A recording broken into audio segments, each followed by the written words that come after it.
This is Atomic Shinobi and today I am going to narrate first part of what if Naruto, Lee and Shikamaru travel back in time. If you enjoyed this video, please like, share and subscribe to this channel. Always wasting no more time. Let's start the story.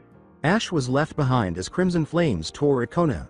Namikaze Naruto, the 20.2-year-old Rokudaime Hokage and Commander-in-Chief of the Joint Alliance, gazed in pain at his cherished village. Everyone and everything was gone. Nothing remained. All of the 5 nations were in ruins, and his Konoha had been destroyed. Nara Shikamaru, Jonin, the Leaf's resident genius, the captain of tactical operations, and perhaps the most slothful ninja in existence, was standing to his right. Dispassionately, calculating eyes observed the flaming carnage. He took a long drag from his lit cigarette. Shikamaru didn't even utter his often annoying words. This was the extent of the dire circumstances. Jonin, Rock Lee, and the captain of the ground forces, all decked out in spandex, were standing to the Rokudaime's left. His onyx eyes flickered between different emotions before he fell to his knees slowly, tears pouring down his face, which had grown rough with age. The 3 remaining were them. Everything had been destroyed by the war. There were no civilians left. There was no longer any justification for having a Hokage, let alone shinobi. In any case, what could they do to stop such an army? The conflict that had begun 6 years earlier had never been resolved. Everything and everyone that stood in Sasuke's way had been destroyed, including Sakura. Madara and Obito had made an unsuccessful attempt to unleash the Jubi. Just thinking about what Madara and Obito had done, who they had killed, and how much it had cost to keep them in check made Naruto shudder. Only a short while ago, the village had been intact despite its weariness. Additionally, yesterday, 80% of the force needed to contain the raging beast was gone yesterday. Too many more had followed, and so many had perished in a matter of seconds. A ceasefire had to be brought about by bees passing and the Hachibi's chakra outpouring. Madara had been naive in his belief that he could manipulate the Hachibi's chakra. Madara's desire to destroy was greatly outweighed by Gyuki's desire to protect. The almost. Jubi's sustenance was destroyed by the serious injuries that Madara and, to a lesser extent, Obito had sustained. Few people were still alive to witness Madara or Obito's hide or hair. They were probably sleeping, making plans, preparing to attack again. However, strike at what? The Uchiha clan. Damn you. There was no hope. There was no escape. Even without the masked fiend himself, they would perish and he would triumph. Early on in the conflict, Naruto had come to the conclusion that it was not a good idea to just go into battle without any kind of plan. Naruto had outgrown his immature habits, but it had taken some time. Naruto was a formidable force once he had control over Kurama. However, everything they had done had been in vain. For what purpose? A lost battle. Too many people had been sacrificed. Itachi, Pain, Konan, Aruka, Kakashi, Sakura, Asuma, Anko, Shizune, Tamari, Killer Bee, Mei, Darui, Samui, Komui, Karen, Jugo, Suigestu, Konohamaru, Gaara, Kankuro, Baki, Tsunade, Ino, Tenten, Neji, Gai, Kurenai, Shino, Kiba, Hinata, Choji, Shino, Kiba, Hinata, and all of you. Nobody had made it out alive. They had lost everyone they had loved. After Kabuto was taken care of, Anko and Yamato were discovered Kia. It was cruel what had been done to them. Naruto wanted to throw up because of it. One entity that existed outside of heaven and hell lifted its majestic head in the middle of Naruto's raging thoughts. He witnessed the devastation of the village that the same man had once made him destroy. For the first time, the Kyuubi felt sympathy as he felt the anger and pain of his jailer. Empathy for Naruto, his departed loved ones, and the future. Because of him, Naruto had been the outcast of the Leaf Village for over half of his life. However, his charge became a hero on his own and won the admiration of the entire village. The hero was now in danger of giving up. In any case, Kyuubi knew that Naruto would die, and if he did too. His jailer, who was perhaps the most courageous man of his age, would not have died so young or with such a disgrace. He had no interest in dying, and neither did the rest of humanity. It was neither Naruto's nor his time. There was only one way to guarantee the survival of not just Naruto and himself, but also of everyone who had perished and everyone for whom Naruto had grieved. He could return this to the man who had given him his name once more. Kit. Naruto was startled by Kurama's deep rumble. Fox. What do you want? The man was too tired to put up with his companion's inevitable tirade. Don't speak to me like that. Pay close attention, my boy. You see the future as grim, a pitch black void that you don't want to enter. However, I can see that there are other options besides the one that the heavens have outlined for you. The fox said cryptically, you, child, will take the road less traveled by. Naruto was intrigued by this. He straightened a little. Okay, buddy. What exactly are you discussing? After a slight hesitancy, the enormous fox responded, but he became more determined after noticing the gleam in his jailer's eyes. All Biju are aware of a jutsu that is unknown to humans. It is extremely dangerous for the person performing it, and it can only be done once. However, it's our last opportunity to make amends for you and me. It's our last chance, but no one has ever been so foolish or desperate to try it. Naruto nearly hesitated to inquire. What is it? What might it be? He heard the fox take a deep breath and release it. Time travel. You'll be my conduit, but I'll be doing it. It will lead you back to the beginning of this mess. As Naruto's face transformed from one of sullen resignation to one of curiosity and then to one of triumphant desire, Kurama blinked idly. There was a glimmer of hope in Naruto's veins for the first time in what felt like years. He had an opportunity to make all the difference and prevent the deaths of those he cared about. But hold on, there must be a catch because the fox was suggesting this. What are you doing? What makes you want to assist me? What do you stand to gain? Naruto's questions caused Kurama to sigh. Since he had attempted to fool the child into releasing the seal a few times, the child had every reason to be suspicious of him. The kid wouldn't fully trust him, and he shouldn't, even if they had made peace. After all, the foxes were cunning. As Naruto grew older, he lost the innocence Kurama claimed he had all those years ago. The kid was now aware that there was an equal and opposite response to every action. An excellent illustration of such a law was the destruction of Konoha. Listen, kid, you want to die, or at least you know you will. However, there is still a reason to live. The truth is that I don't want to die if you do. In the event that you pass away, my spirit will re-form and become hateful. Now, listen to me before you accuse me of being self-centered or something. We don't have time. As such, fate dictates. Because of me, you ought to have lived to a ripe old age, older than most people. You ought to have had a lovely wife and lots of tiny kids running around the house. Our future and yours were not in this. After you passed away, I would have joined my siblings and moved on to the next realm, where I would have met your ancestor Naruto, the Rakudo Sennin, the only person I would have ever called father. Naruto scowled. Never in his life had he heard the fox speak in such a gentle and considerate manner. How are you aware of this? After a few moments of silence, Kurama spoke again, his voice strangely gentle for a sentient being in a state of rage. Compared to your Rakudo Sennin, I am millions of years older, Naruto. Some things are just inexplicable, and this is one of them. Actually, all Biju have this sense, but since I am the nine tails and the strongest of the nine, my sense is far more powerful than the others. I can know things like the future that no one else should know thanks to this sense. Although I can't actually see into the future, I can make some educated guesses about it. As a Biju, it's one of my gifts. Naruto didn't have the energy to yell at the kitsune for not informing him of this sooner. He was unaware of the strength of this sense or whether he could have used it to stop the future.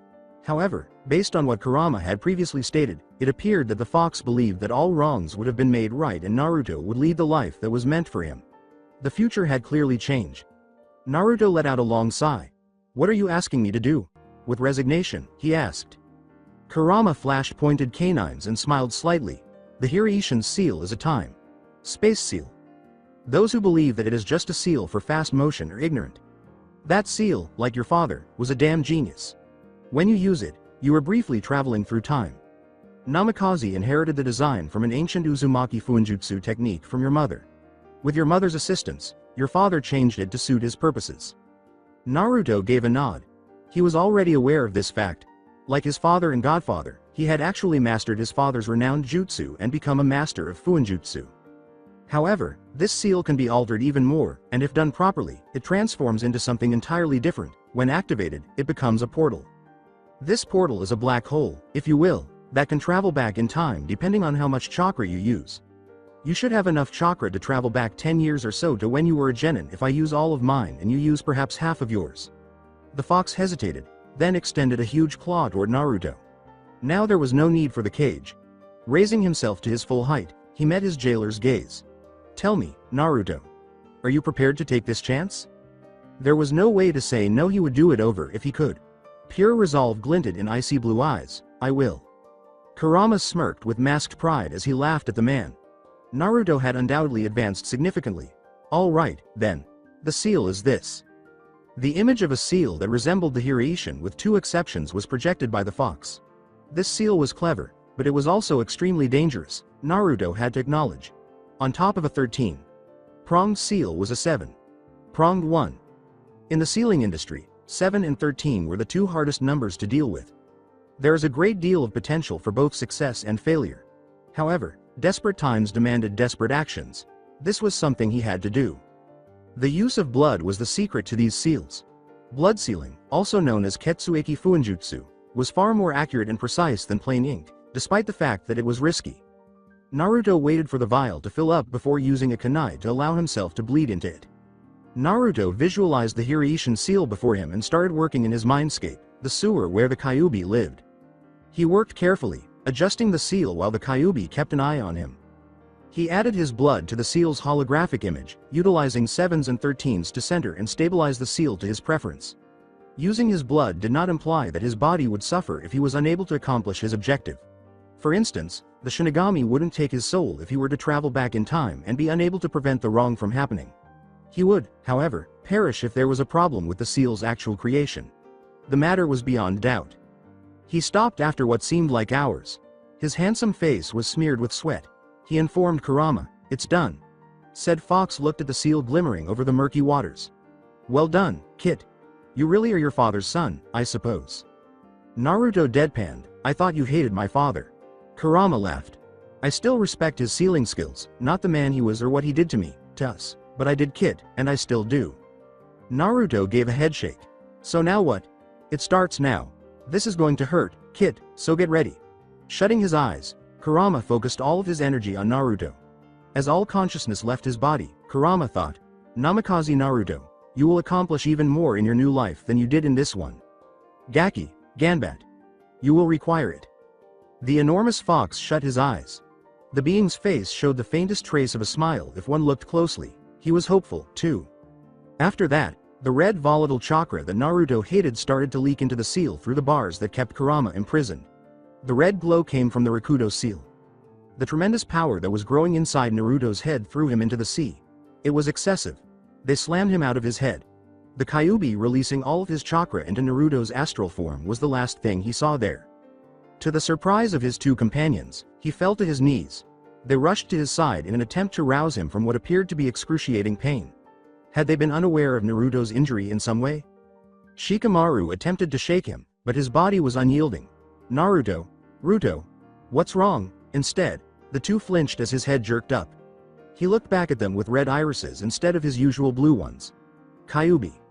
Lee's frantic cry, "Naruto-kun," seemed to reverberate inside his head. Naruto could see the two of them clearly despite his agonized state. He felt a rush of emotion. He couldn't abandon these two in this hell. He couldn't be the only one to return. Together, they would finish what they had begun.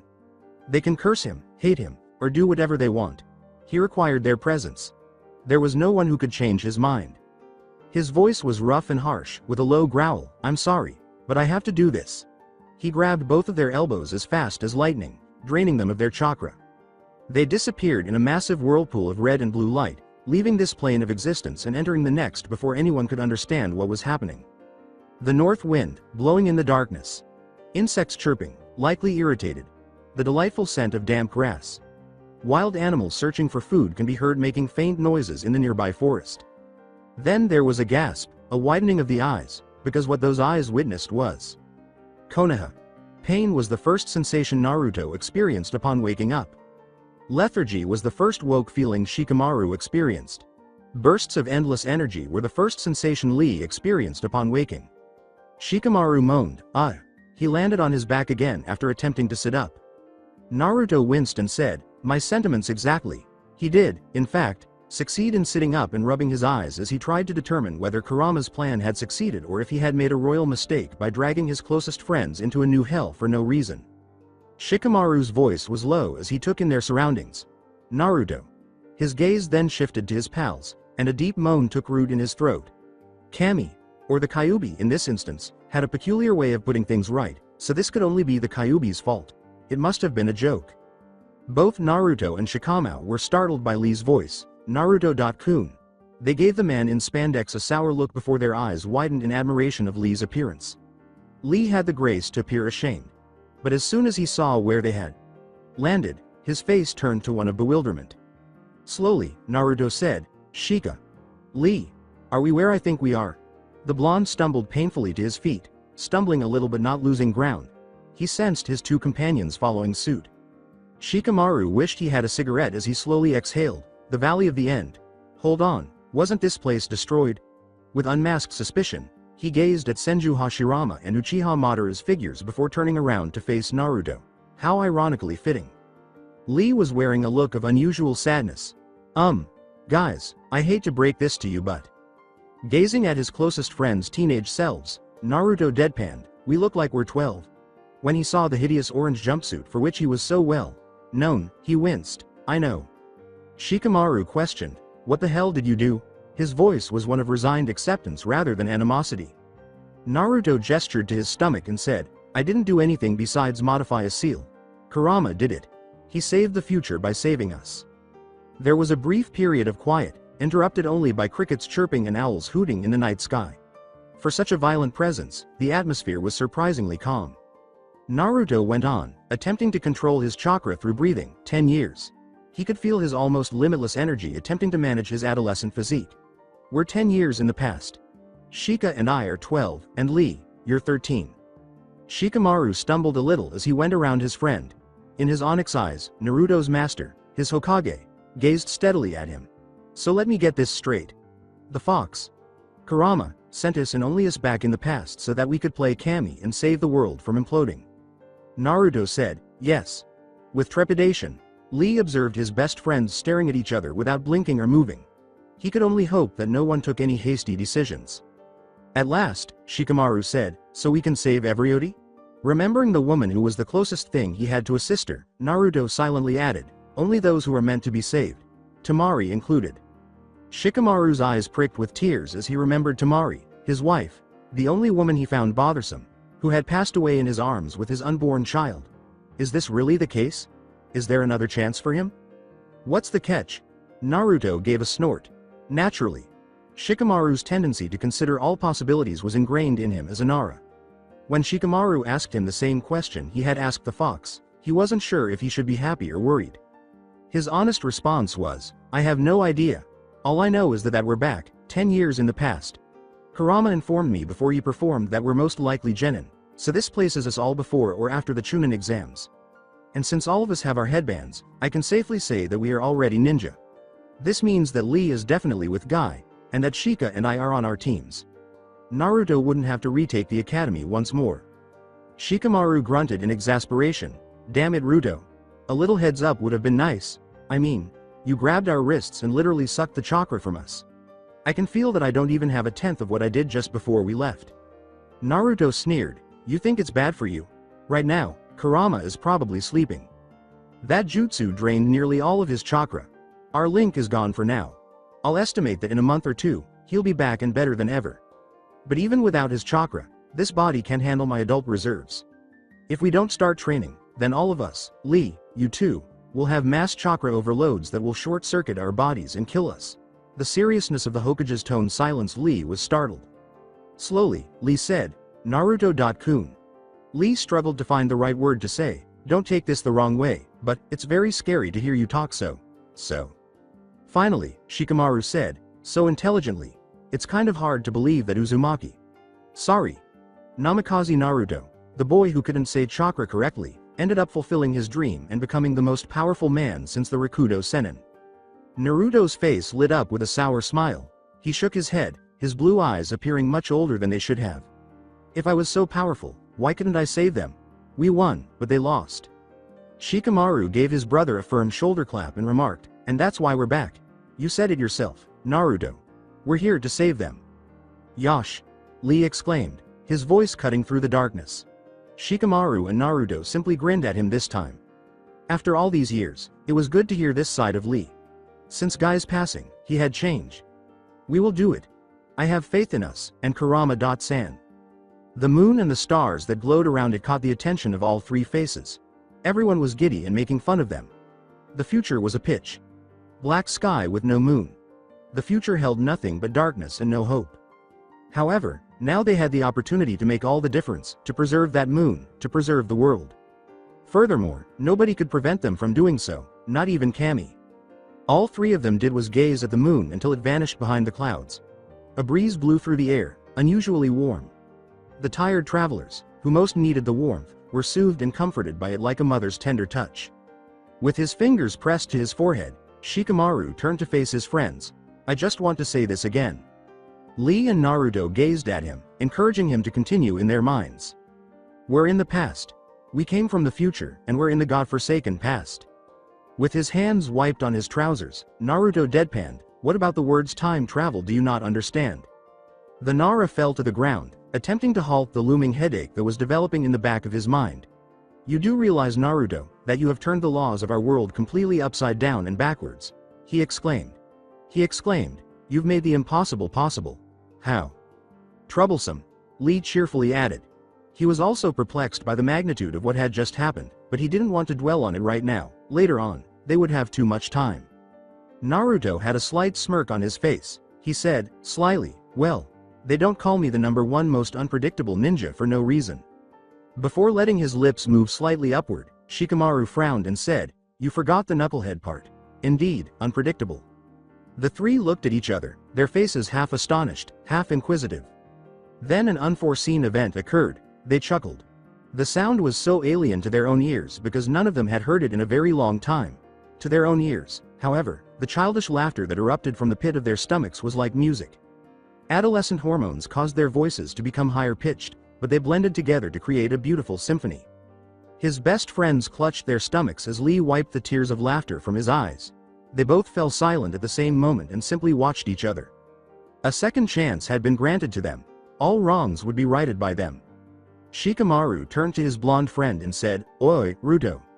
Nani? How much of our power do you think we have? It was a legitimate question, and Naruto knew the answer. Kurama told me that he would use half of my chakra to complete the jutsu to bring us back. But, I drew chakra from you too as well. This means that I am at about 66% of my adult chakra reserves, and you guys might be at about 80% or so. Lee said, why don't we feel the drain? Within minutes, the three of them had recovered from their initial clumsy movements. This was a significant anomaly. Instead of feeling fine, weren't they supposed to be totally depleted of chakra? Naruto replied thoughtfully, you will if you try to use the same techniques as you did all the time. Maybe. After a few moments of rubbing his head, he snapped his fingers as though he had an epiphany. He put his hands in the traditional two-handed seal for which he was so well known and said, let me try something. Kage Bunshin no Jutsu. 5 clones appeared instantly, all of them wearing the hideous orange jumpsuit of which Naruto was so proud. 3 clones disappeared when the real Naruto snapped his fingers. Naruto gave the other 2 orders, saying, Rasengan. The Yondaime's coveted technique was formed in a matter of seconds after the 2 clones saluted. However, a few seconds later, the jutsu quickly spread out, resembling Naruto's Rasen Shuriken, and then abruptly disappeared, making the 3 duck for cover in case it struck them. The real Naruto frowned as he staggered a little. He whispered, just as I thought. He felt as though his foot was stuck in something just as he turned to face his friends. He turned to see Shikamaru squatting on the ground with his hands in the rat seal. Oh! Shikamaru's shadow caught Naruto. Kage Nui. Shikamaru moaned as he saw his shadows grow into tendrils, one of which caught Lee and the other Naruto. However, the tendrils gradually spread out until they encircled the entire valley, which Shikamaru had not yet set. He managed to keep it there for at least 30 seconds before the chakra drain got too much. Shikamaru brushed the dirt from his clothes and straightened. He narrowed his eyes at Naruto and said, that sucked. So this means that you can't do the Hiraishin no Jutsu either. Naruto gave a disappointed shake of his head. No, I may have perfected too. Chan's jutsu to the point where the Prom Kanai was almost unnecessary, but I think that it's best to hold off on doing that jutsu. Tsunade ba. Chan has to give me what too? Chan left to me. I only got his stuff after the war started, and if we are going to win this thing, then I need my inheritance in the next couple years. Thanks to Lee, a tree fell to the ground, diverting their attention. With a gloomy look, the boy, returned to the other 2. I just kicked it. As Naruto laughed at Lee's pouting face, he concluded, we need to train ourselves. He lamented as he surveyed his thin and undeveloped body, adding in an undertone, like I said earlier, We still have our adult reserves, which are at least 10 times bigger than what we had as kids. Now that we are kids, our bodies don't know what to do with the excess chakra, which is why we can't control the techniques that are like second nature to us. Plus this training will ensure that I'm not a runt. Lee lamented, gesturing to the fallen tree. If training is not done properly, we are truly doomed. Now that I am over the shock of time travel and the initial pain of my body, I feel overly energetic. Naruto gave a somber nod. What we need is conditioning. Mental and physical. Our chakra circuits are haywire right now.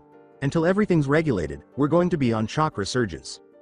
Shikamaru complained, like a sugar rush, but worse. Shikamaru pondered sadly before quickly putting an end to the errant notion, saying, I understand now. Without control, we could kill everything in our paths. With the power he now possessed, it would be suicide to take on Madara, assuming they could even locate him. Yosh! Lee shouted joyfully. Now we can do even more rigorous training. I truly cannot wait. Lee smiled inwardly as he observed his friend's anguished expressions. The training of their lives was about to begin. Shikamaru and Naruto both moaned at the same time, and then the three of them started laughing again. Oh, Kami. Lee would be an absolute nightmare. However, they had no choice but to train if they wanted to increase their power. In relation to power, the happy mood was snuffed out when Naruto muttered the name in disgust. Sasuke. Cerulean eyes gazed at Uchiha Madara and Senju Hashirama's dark silhouettes. He and Sasuke had fought here before, so how ironic was that? Sasuke, a descendant of Uchiha Madara, and Naruto, a Senju clan relative. With only a new generation and new struggles, it was Senju versus Uchiha all over again. Hell, the Kyuubi was also involved, just like in the original battle. The past had a tendency to repeat itself. Lee whispered, will you try and save him? To the other two's surprise, Naruto sneered, save him? Save that asshole? He's beyond saving. Despite his assurance to Itachi that he would bring Sasuke back, he was unable to do so given everything Sasuke had done and the people he had killed in order to fulfill his ultimate ambition. The calculating eyes of Shikamaru evaluated his friend. Nobody ever knew when Naruto began to refer to the Uchiha as his enemy and when he had given up on ever bringing Sasuke back. Naruto was confronted with harsh realities at one point during the war. Shikamaru first saw the shadow of Naruto appear when Neji, the first of their friends, passed away. He was fairly certain that Naruto also experienced his first cold-blooded kill at that time. Naruto had reached his breaking point after Neji's death. At that point, Naruto understood that his status as one of the strongest individuals on the battlefield was insufficient. Shikamaru had witnessed the brutality of Naruto's actions and the intolerant nature of his best friend toward those who harmed his friends. It was really chilling to see the sparkle in Naruto's eyes as he defeated each of his adversaries one by one. How do you know, Naruto? How do you know that Sasuke is beyond redemption? After all, he's just a kid at the moment. Why can't we stop him? Shikamaru gently prodded. Naruto's frown grew more intense as shadows covered his face. I just do, okay. A long time ago, before I knew Kurama's name, he told me that Sasuke was consumed with hatred from the beginning. And he told me that I knew this as well. The fox was right. Sasuke has been hell-bent on killing Itachi since the massacre. Even after he knew the truth of his clan's death, he still wanted to destroy us. Naruto faltered slightly as the weight of old memories haunted her. I can't let my so-called brotherly love for him cloud my judgment again. The boy turned man exhaled deeply. Jiraiya, Sensei, Tsunade Chan, everyone except for Sakura who was in love with the Teme. You all told me that Sasuke was lost cause and that I shouldn't waste my time on him. But I didn't listen because I was so stubborn. I thought I could change him. That was my naivety speaking. He took a fistful of grass and tore it out of its roots. I was a damned fool. Naruto made a surrender gesture by closing his eyes and cocking his head toward the sky. Though they were aware that Naruto detested sympathy, his friends gave him a startled yet sympathetic look. Those cautious eyes don't belong on a 12-year-old's face, Lee thought solemnly. I'm positive that if I looked in a mirror, my eyes would resemble Shikamaru's and Naruto's alike. Lee said aloud, we've changed, perhaps too much. The tone of Lee's voice caused no one to even blink. It was the reality. Shikamaru's indolence had essentially vanished after Shikaku's passing. Nara Shikamaru was the personification of his clan following Temari's passing, which included the death of his unborn child. A shadow. With frightening efficiency, he struck from the darkness, making him his enemy's worst nightmare. Lee had also changed. Nearly the same as Naruto. A year after the war started, Guy was killed while battling Kabuto. Lee was the only member of Team Guy after Kabuto killed 1010 and spread fear throughout the alliance using Guy's disfigured body. The resurrected man's final words to his favorite pupil were, "I'm proud of you." This was just before Lee had stabbed his sensei's already dead heart with a kunai. Like Guy, Lee had become enraged after Guy's death and had adopted the moniker Konoha no Midori Kimono, or Konoha's Green Beast. Later, Naruto and Kakashi had to work together to wake Lee from his daze because he was so ashamed of the destruction he had caused. Murmuring, Naruto said, "You're right. We have changed. People are going to notice. I don't think that any of us can act as we did 10 years ago. I certainly can't pretend to be the doby I was. Shika, you can't go back to being the lazy bastard that you were. And Lee, I haven't heard you so much as whisper youth since the war began. We've been through too much to even act. That would look even more unnatural." As if to tell them to hurry, the wind increased once more, this time much colder. They shivered, maybe realizing for the first time that night had fallen. Shikamaru abruptly said, "I don't want to leave you two alone." In a softer tone, he added, "Not tonight." Naruto let out a regretful sigh as Lee's eyes grew wide. Naruto and Lee were both orphans. Apart from the Sandaime, who failed to regularly check on all the orphans living alone, they were left to fend for themselves. After returning 10 years earlier, they realized that Shikamaru was attempting to help them feel a little less alone in his own way. The least he could do after 6 years of war and not a good night's sleep was to provide them with a comfortable bed and companions with whom they could chat. However, when Naruto realized what time they were in, his smile disappeared. This was prior to the village's respect for him. They continued to despise him. Would he even be permitted to attend by the Nara clan? Shika. The Nara shouted, "Oh hell no," before Naruto could continue.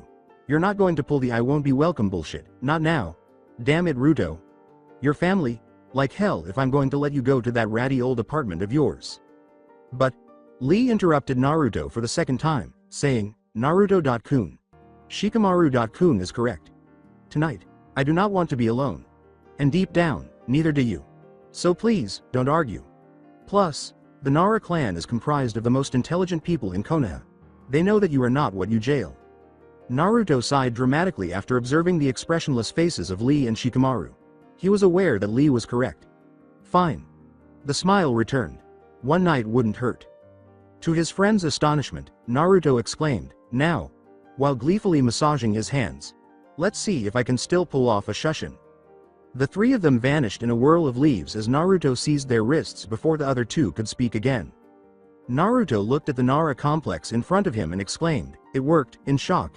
It actually worked. Shikamaru gazed at Naruto from a disbelieving position. "You mean to say that you didn't know if it would work or not? You could have killed us."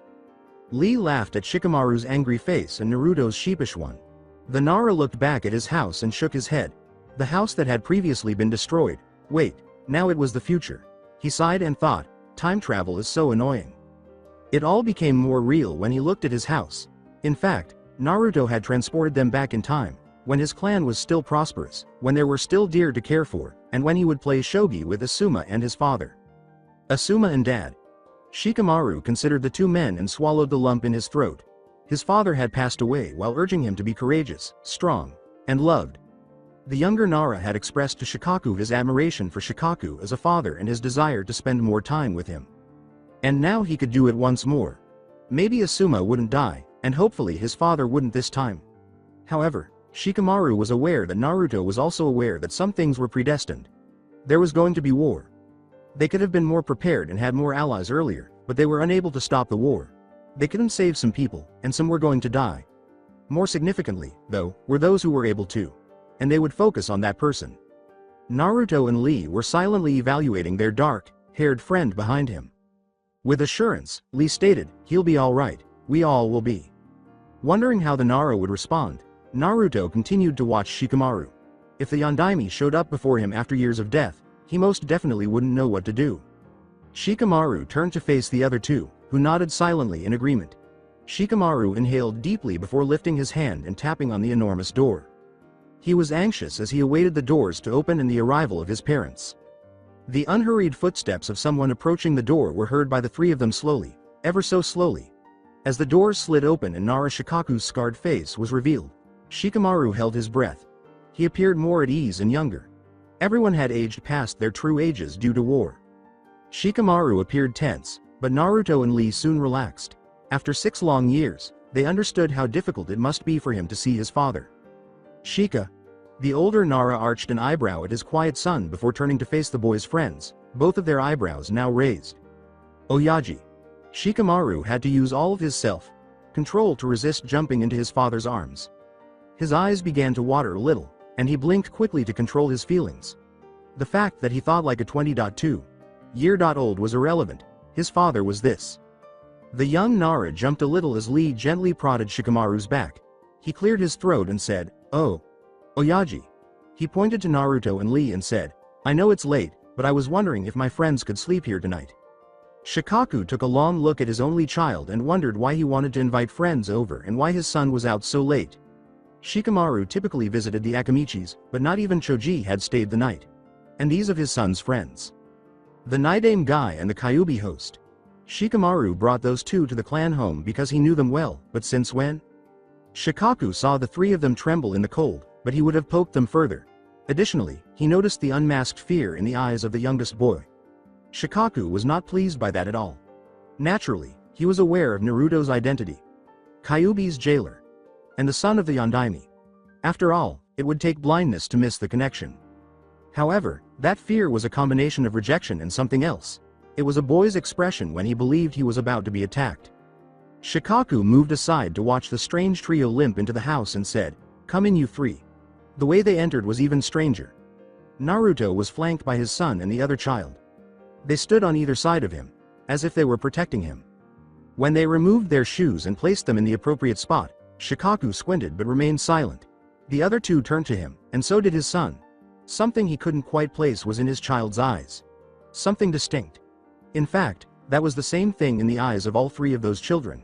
It appeared to be fatigue. How peculiar those eyes are, particularly Naruto's. They resembled the eyes of people who had fought in numerous conflicts. What might have caused those eyes in these children? Had he not noticed this change in his own son because he was such a lousy parent? At that moment, he witnessed Naruto inhale sharply as the boy touched Shikamaru's shoulder. The child whispered softly, "Sugoi." As Shikamaru watched Naruto inspect his house, he questioned, "What?" Naruto was shocked to discover that he still had the ability to sense chakra. "The chakra in your house. It's beautiful." He believed that he would need to practice this ability once more, but it appeared to be retained. Karen and Mito Sama were chakra sensors, as were the Uzumaki clan. Although his mother's unique chakra was linked to controlling chakras like the Kyuubis rather than reading them, she lacked this ability. Later on, even without wearing Kurama's chakra, Naruto was able to read a person's chakra. Now that really knocked Shikaku off balance. Could this child sense his home's chakra? Which chakra? In this house, he had never sensed any chakra. Shikaku questioned Naruto, "Can you explain that sentence, young man?" Ignoring that Shikamaru's father was still present, Naruto leapt. How could he have been so foolish as to overlook something like that? He was already making a mess of things before they had even returned for a few hours. He was a true doby. Well, it's just that everyone has their own unique chakra, right? And the Nara clan, well, you have your own special chakra within the uniqueness of individual chakra, so that energy is reflected within your home. Shikaku remained perplexed. Despite his brilliance, he was unable to comprehend the boy's topic. "I don't see what this has to do with you sensing the chakra in my home." The boy looked to Shikamaru for support as he twiddled his thumbs. Shikaku found it amusing that his son was staring expectantly at Naruto. Before the child took another deep breath, he heard Naruto complain, "Traitor. I just mean that because your clan uses the same type of techniques, and even since everyone is related, the chakra is similar, therefore the chakra resonates here. It's nearly palpable. It creates this warm feeling that covers you. It makes someone feel safe, protected even. That's why I said it was beautiful."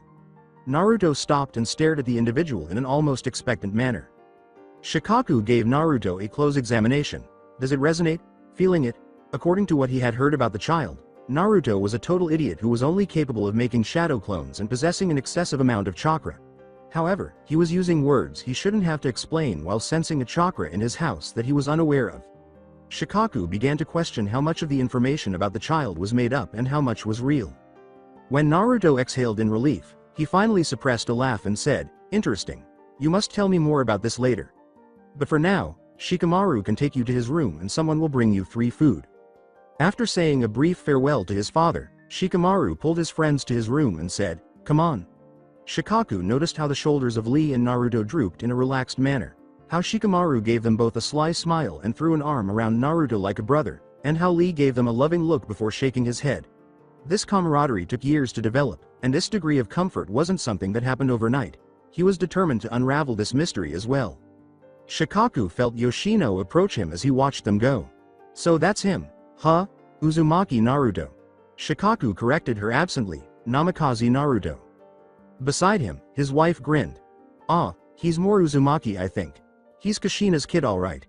I've heard him around the village after he sent the TI department on a goose chase. Dadbeo this and Dadbeo that. It's exactly like Kushina's Databane." "Did you hear what he said?" Yoshino said, "Of course." After a brief pause, she said, "Smart kid, and talented too. I learned something today about my own clan. He's a sensory type." "Did Shikamaru ever mention being friends with him?" Yoshino gave a headshake. She looked at her husband and said, "No, not with him, or the other one. You're not going to interrogate him, are you?" "No, not just yet." To himself he added, "Shikamaru will tell us when he wants to, but in the meantime, we have 3 growing teens in our home. I think that they need to be fed." Shikaku took 2 steps back as Yoshino's face instantly changed. What had he said now? "Are you insinuating," his spouse said dangerously, "that I will be the one to feed them? That women should only be in the kitchen? You insensitive, misogynistic, bah." "Not at all, dear." Shikaku quickly corrected the situation, aware of his wife's extremely erratic temper. "In fact, why don't I give them something?" "Yes, I'll do that. You go to bed?" Yoshino grinned as she saw her husband duck away. It always works. The 3 of them started dissecting everything in the safety of Shikamaru's room. Initially, they deduced from the calendar that Shikamaru and Naruto had become genin about 2 months prior. Thus, the renowned journey to wave mission had already occurred. Additionally, it meant that all 3 rookie teams as well as Team Guy would be entered into the Chunin exams in about a month. "Listen guys," Shikamaru said, rambling endlessly. "The reason Orochimaru got to Sasuke was because he was disguised as a kunoichi, right?" Uncertain of the direction of this, Naruto nodded. "So what if we weren't in the Chunin exams? What if our senseis decided we weren't ready?" With regret, Lee shook his head. "Shikamaru-kun, that won't work. If Orochimaru doesn't find Sasuke in the Forest of Death, then he will another way, and that other way will be much worse I fear. We must change things, I agree with that, but if we are not entered into the Chunin exams, then the change will be too drastic." Speaking, Naruto said, "Lee's right. Orochimaru wants Sasuke more than anything. But all Sasuke wanted from him was power. Even if Orochimaru doesn't put his seal on him, then he'll lure him out of the village with the promise of power. And knowing the Teme, he'll leave. In the long run, Sasuke kills Orochimaru. I don't know if we can stop Sasuke from leaving the village, but we must try." Shikamaru came to the conclusion, "But most likely, you're saying that Sasuke will defect." Naruto said it all with his gloomy face. "Damn Uchiha." That was pretty much how everyone felt about that damned clan. On the wall, Naruto leaned. It had been a long day. Seeing Konoha burn, traveling back in time, and now being in this room, it seemed unreal. "Naruto-kun." Lee exclaimed abruptly, "Nani? You could do Rasengan." Naruto let out a disappointed sigh and said, "I know, not well though." Excitedly, Lee shook his head. "No, I mean that even before you would learn it in the original timeline, you knew it. This means that we've retained the knowledge of what our future selves can do, and even how to do it.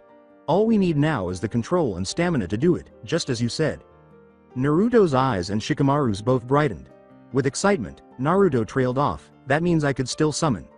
Time and location had no bearing on summoning. His toads would continue to think he was the future Naruto. However, he might summon Gamabunta if he tried it, and he wouldn't be able to explain why they were in Konoha without disclosing the truth about himself and his 2 friends. Sighing, Shikamaru collapsed onto his bed. "Oh thank Kami," he exclaimed. Naruto added gravely, "But we still have much work to do to catch up to our future selves. I highly doubt I could pull off a summoning jutsu right now." Shikamaru hurled a pillow in his direction. "Way to be a downer." Naruto simply grinned. "Hey, I'm a realist. I was since the day I screamed that I would be Hokage. I knew it would happen." Shikamaru mumbled, "I still can't believe that. A loud mouth like you became the most powerful person in our village, hell, maybe even the 5 nations." Naruto repeated his words from the valley some time ago, saying sourly, "Except for Madara and Obito." It is absolutely unthinkable and unimaginable that Kakashi, Sensei's old friend, the one for whom he went to the memorial for every day, was the one who released the Kyuubi and destroyed Konoha. Twice, complained Lee. Tragically, Naruto remarked, "You should have seen him when Obito revealed himself. I think he believed that it was his fault this had all happened. He took that guilt to the grave." Lee said firmly, "But we will change this. Change it all." Shikamaru reiterated, yawning loudly as he realized how exhausted he was, both physically and mentally. "Yes, yes we will. This has been a very troublesome day. I'm beat." Naruto moaned as he stretched, "We all are." Shikamaru and Lee sat a little more erect out of habit when Naruto the Hokage took the place of Naruto the brat, saying, "But tomorrow will be even more troublesome. So prepare yourselves. Rest up guys. We're going to need it." 3 sleeping children, all curled up into tiny balls with happy expressions on their faces, were waiting for Shikaku when he knocked on the door to deliver food. With a rueful smile, he glanced at the food in his hand and then back at them. He allowed them to sleep despite his temptation to wake them. Tomorrow, they could eat.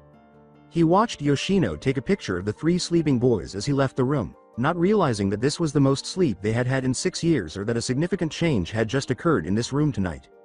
The future Konoha leaders slept right here, and the future of Konoha had just changed right here. "Wake up!"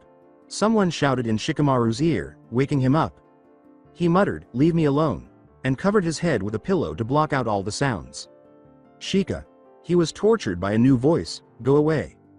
Naruto and Lee exchanged a smile. Their slack friend was living up to the reputation of his clan. Unbeknownst to them, Shikaku opened the door and watched with amused eyes as he heard the commotion and pondered why the children would be up at 6. "Awaken young grasshopper," Lee said, giving the still slumbering Nara a smile fit for a guy. Shikamaru's voice was muffled beneath the pillows and blankets as she said, "Shut up Sensei." Shikaku found it astounding how much Naruto's facial expression mirrored Kushina's whenever she had played a practical joke on Jiraiya or Minato.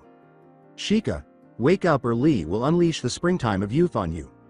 Shikaku questioned how well Naruto knew his son in order for him to accept the other boy's nickname, Shika. Choji didn't even call him that. He was unaware of Shikamaru's enigmatic side beneath his slack exterior. With a solemn tone, Lee said, "Naruto-kun. I fear that you must use it." Naruto answered in a similar tone, "Yes." He gave Shikamaru a very unpleasant look as he said, "I must use it. Forgive me my friend, but you leave me no other choice." In a grim tone, Naruto said, "Kage Bunshin no Jutsu." The tone of his voice did not correspond with what he was about to do. 14 clones appeared in silence, and Naruto viewed them with frustration before dispelling all but one of them. Shikaku was delighted and amused to find that the clone was a perfect likeness of Yoshino. "Let's go Lee." Shikaku hurried away to avoid being seen by the 2 boys. He decided he had to see what was going to happen after noticing their blatantly evil expressions. The poor boy, shaken to his wits, was immediately struck by the clone that had been transformed. When the shouting started, Shikaku smiled and shut the door. The next time Shikamaru failed to wake up, he would have to attempt Naruto's trick. As he sat down beside his best friends, who were eating breakfast made by Yoshino after being informed of what had happened by a laughing Shikamaru, a battered Shikamaru muttered, "I hate you both." Naruto said, "You could have just woken up, then we wouldn't have had to do that. It was either that, or Lee showing you the springtime of youth." Both boys turned to face their friend in spandex, who gave them a big smile. The thought of crashing waves and unexpected sunsets made them shudder. Lee's wake up would have been far worse than Naruto's. Shikaku said, "I'm curious though Naruto-san," from the other side of the table. The boy's smile instantly disappeared, to be replaced by a cautious expression. Both intriguing and unsettling. He was aware that the child had had a difficult life, but this was the conduct of someone who was always on the lookout for danger. This is not how a 12-year-old should act. The Hokage would need to speak with him. When speaking to a clan head, it was best to use the formal suffix, but the Ino, Shika, show heads were a little different. "Yes, Nara, Sama." Shikaku waved his hand as he always did. "Come now, none of that Sama stuff. Just Shikaku or whatever is fine. Why are you boys waking up so early?" Yoshino stopped what she was doing and observed the 3 of them exchanging a little dejected glances. "What on earth?" "It's not early, Shikaku.san. Shikaku.san." Lee replied. "We just didn't want to be late for training." Naruto quickly added, "Not training with our senseis," observing the suspicious expressions on the elder Nara's face. Training with just us. See, the three of us wanted to improve, and there's strength in numbers, right? So we decided to train together. That way, we would get feedback and encouragement from each other. That story made sense, but Shikaku didn't believe them completely, so he nodded slowly. It did explain their friendship, but it didn't explain the three of them's enduring trust in one another. The way they looked at each other, their nonverbal communication, and their wait. Up call in the morning were all clear signs that they had known each other for much longer than they were revealing, and their actions betrayed the true nature of their friendship. Naruto got up, and the other two hurried after him. Shikaku had the impression that Naruto was in charge of this group once more. His wife seemed to agree, judging by the way she arched her eyebrows. He and Lee bowed to her, saying, "Thank you for the meal, Yoshino-san. It was delicious. And thank you for letting us stay." Naruto's words were sincere. They were unable to enjoy life in general, eat healthily, or sleep soundly because of the war. This length of sleep was a luxury. Her voice was a little shaky as she stated, it wasn't a problem. The child that Kushina had never checked on, Minato's child, was submitting to her for something that she didn't deserve. Silently, Shikamaru said, "Ja.ne, Ka.san, Oyaji." Naruto and Lee followed him out of the room. Before catching up to Shikamaru, the final two turned and waved to their elders. Yoshino said softly, "Now that's something you don't see every day." She carefully adhered the picture she had taken of the boys yesterday to the refrigerator. He's changed. Shikamaru has changed quite a bit. According to the Nara matriarch, he didn't even say Mendokes at all. She turned to face her husband. "Do you believe them, when they say that they started training together?" "Yes and no, I'm not sure what, but those kids are definitely hiding something." "But what?" Yoshino asked, sighing. "What's going on?"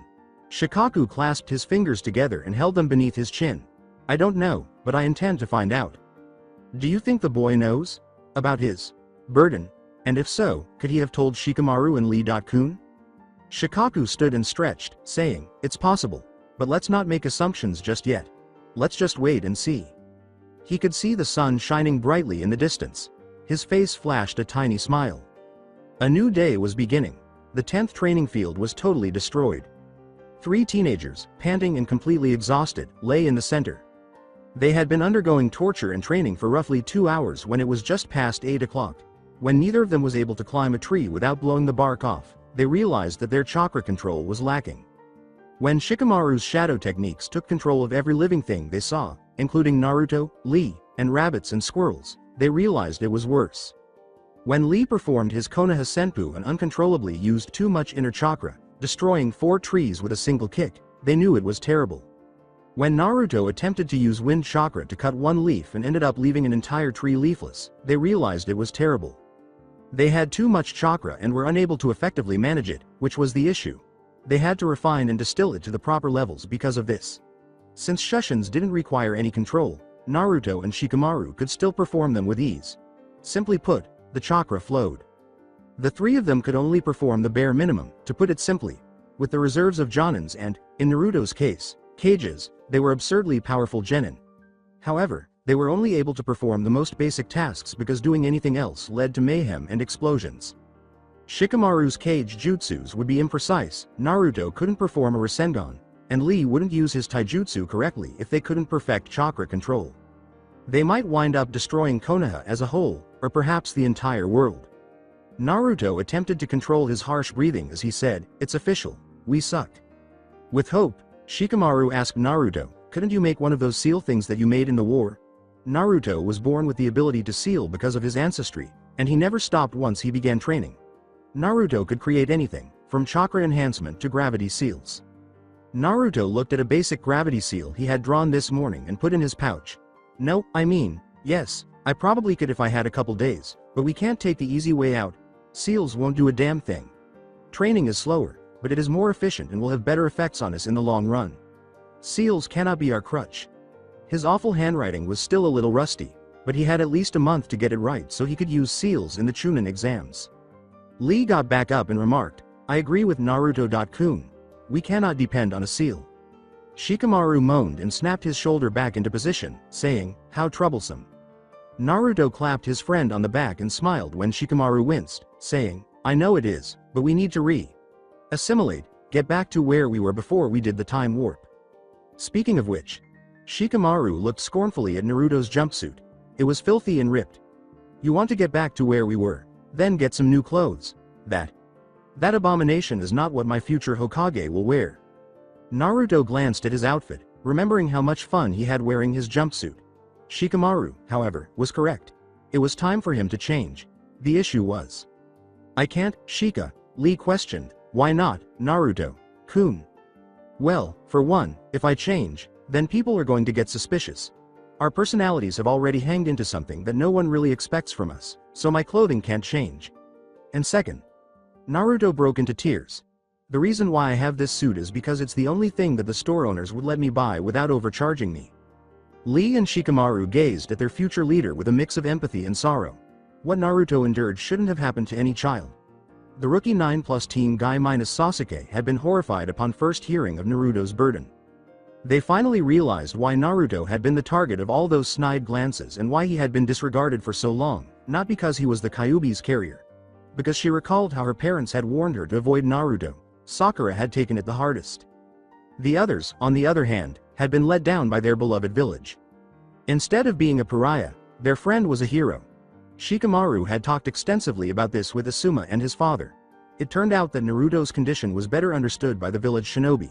However, with the exception of a select few, those shinobi had no opinion about Naruto, and many had dissuaded him from pursuing a career in ninja because they were afraid of what the demon within him might do if it were to loose. Before he became a ninja, he had been so alone. The only people who had really taken notice of him were Aruka and the Sandaime. Shikamaru was afraid that Naruto might have become like Gaara if they hadn't. They both wisely stopped talking about it. Naruto's voice changed, the Hokage in him taking command. It's going to be hard. He looked directly into his future and former subordinates' eyes. In a short while, we'll meet with our teams again. People who were dead yesterday will be alive today. I can say with full certainty that Shikaku.san is not convinced that we are who we are. I saw the looks he was giving us. However, that's expected of the Nara clan. Our senseis are more perceptive than we give them credit for. They will notice something different. He exhaled deeply. But it's our job to at least try and pretend as if those people weren't once dead. To protect them, we have to try, and then try again. The fists clenched in Naruto's hands.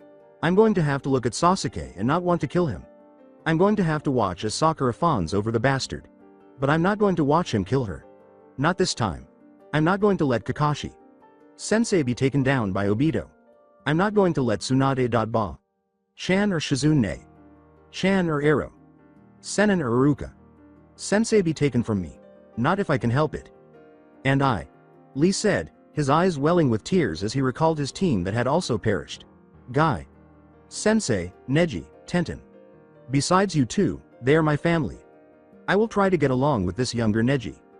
Lifting his fist to Naruto and Lee, Shikamaru grinned and said, Asuma, Choji, Ino. My team, my responsibility. I'm no killer bee, but this would be the perfect time to bump fists. Lee and Naruto grinned and pressed their fists against Shikamaru's. Regretfully, they lacked a rap to go along with the fist bump. Their nindo was a vow, a promise. They refused to quit. Not right now. Never. Both Lee and Shikamaru had learned that from their Hokage. Nara Shikaku was standing in front of his Hokage across the village. After taking in Jonan's head, the Sandaime motioned for him to sit down. Shikaku, you wanted to speak? Nara, the elder, gave a nod. He said without introduction, did you know that Uzumaki Naruto is a sensory type? The Sandaime widened his eyes. What? Are you sure? Absolutely sure. Last night, my son invited the boy and another genin to stay over. The first thing Naruto said was, and I quote, the chakra in your house is beautiful. Shikaku saw his leader lean forward. The old man's face was filled with shock and surprise. Two things stood out from your statement. 1. Naruto has never willingly gone to someone's house. Even when I requested he stay with me for a night, he refused. This tells me that Naruto either trusts you implicitly, or your son. As for him being a censor, nothing has ever suggested that he should have this skill. Shikaku gave a mocking snort. Do you really think that anything that his teachers reported is accurate? That boy is talented, Hokage. Sama. He's polite and articulate. He called me Nara. Sama. And when I talked to him, he was scared of me. I don't know what the hell the academy is doing. This bias against him has gone on for far too long. No one knows that child for who he really is. Shikaku caught a glimpse of a concealed Anbu shuffle from the corner. He was aware of who it was. Tori. One of the few who had advocated for Naruto to be placed permanently under Anbu protection when he was younger. He was a good man but overly inflexible. Tenzo, Yamato, or a similar term was his true name. Watching the ringlets float up, the Hokage took a long drag from his pipe. Shikaku's statement was unsettling, but it was most likely true. Except for Aruka, nobody had given Naruto the attention he deserved. Aruka was the one who had taken the child under his wing and taught him how to read correctly. Naruto wouldn't be the bright spot that he was if it weren't for the scarred Chunin. The boy was a very difficult person to trust, but when he did, it was complete and utter. "I've tried," Hiruzen murmured, "to uphold the Yondaime's wishes and make the village see him as a hero. But people are blind to what's underneath the underneath, as Kakashi would say. They see what they want to see, and though I wish it weren't so, I can't change that. Naruto though, he can change that, and I have faith that he will. If what you say is true, then it would seem as though that sneaky brat has been hiding these skills. I want to know what else he has been hiding as well. It's not just him, Hokage. Sama, my son, and Rock Lee as well. The three of them have formed some sort of training group. They're all hiding something." The elderly man exhaled more smoke. What a strange bunch. Shikaku's report on the trio was definitely not what he had anticipated. "Very well, I will have Kakashi, Guy, and Asuma monitor them for any signs of unusual behavior." Shikaku bowed as he stood. "Arigato, Hokage, Sama." With a dull ache growing in the pit of his stomach, Hiruzen watched as his commander walked out of the room. He glanced at the photographs on the wall, settling on one of a man with a shock of spiky blonde hair and striking blue eyes. The elderly man muttered piteously, "I've failed your son, Minato. I've failed the legacy that you and Kushina-chan left behind. Tori, Saru," he yelled, his feelings shifting in a heartbeat. Two Anbu materialized in front of him right away. Together, they muttered, "Hi, Hokage. Sama. Get me all the files on Uzumaki Naruto immediately." Silently, they disappeared, leaving a troubled Hokage to think for himself. Lee, Shikamaru, and Naruto. Gazing at the village he both adored and detested, he pondered. How did you guys get yourself into this situation? If you were familiar with Hokage. Sama, if you were familiar with. It was this. The truth moment. The point at which the three of them would demonstrate their ability to remain genin. Shikamaru glanced at Naruto, who in turn glanced at Lee, who turned back to Naruto. They could cut the anxiety with a knife because it was so thick. When Naruto said, "All right men," his smile was more like a fake grimace. "Listen, remember what I said. Pretend that there is no Akatsuki right now, that there is no Madara or Obito. We are naive genin. Slightly powerful naive genin. Nothing more, nothing less." His subordinates gave him a sharp nod. "Hi, Hokage. Sama." Naruto let out a moan. "And none of that either." He smirked at them and glared at his stomach. "This is all your fault, you stupid fox. Mendokes." Shikamaru snorted, but there was a hint of fear in the sound. Spoken like a true Nara. His Hokage scowled at him, but Shikamaru wasn't quite as affected by being in his short, 12-year-old body as he was when Naruto was a tall, fully grown cage. Naruto fingered his bare neck and said, "TCH, whatever." He sincerely hoped that the Shodem pendant would be with him for solace. Naruto was always calmed by the chakra reserve that was contained in that stone. No matter what, he would get his necklace back from Tsunade.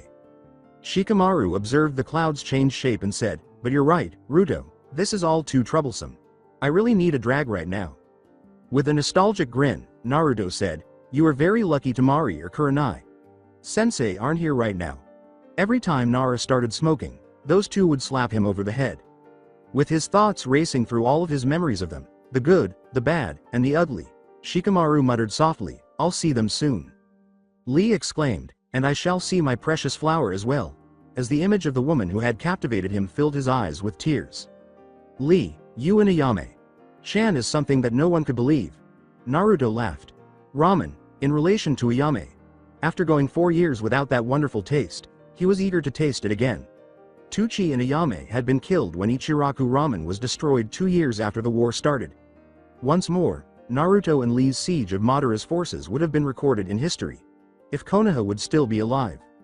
The Nara raised his eyebrows and asked, "And what about you, Hokage? Sama?" Naruto squinted at the looks on Shikamaru's and Lee's faces and asked, "What about me? A certain Hyuga perhaps?" Shikamaru liked the stuttering sound his best friend made when she was mentioned. The thought of that very Hyuga made Naruto's face flush. When it came to matters of the heart, He had been so blind. In his early years, he had always been so enamored of Sakura that he was blind to the world around him. He would also have to confront her as he returned to the past. Although nothing had formally occurred between them in his timeline, he was certain that something would have if he or she had lived long enough. In other words, unless Neji chose to murder him. In an attempt to sound as dignified as possible, Naruto cleared his throat and said, I mean I. He looked shrewdly at the other two, who were struggling to contain their laughter, and said, don't we all have to go meet our teams? This discussion will be held for another time. Dismissed.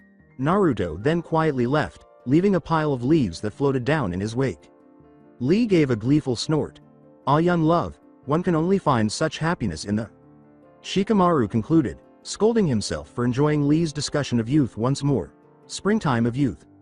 That only served to highlight how terrible the future was. There were no young people to discuss. Before they could even call themselves children, they had matured into adults. He sighed quietly as he watched the final leaf drop to the ground. Yeah, I know. Well, you heard our Hokage, let's go. Like the man who would eventually become Ten no Shinobi, Konoha's future Kuroi Kage and Midori Kimono departed after taking one final look at the devastation they had left behind. The heavenly shinobi. Today, Maeda Guy was pleasantly surprised to see his prodigy, Lee, running laps around the training field on his hands. Normally, he was the first person on the field. The man's eyes filled with tears. Like youth.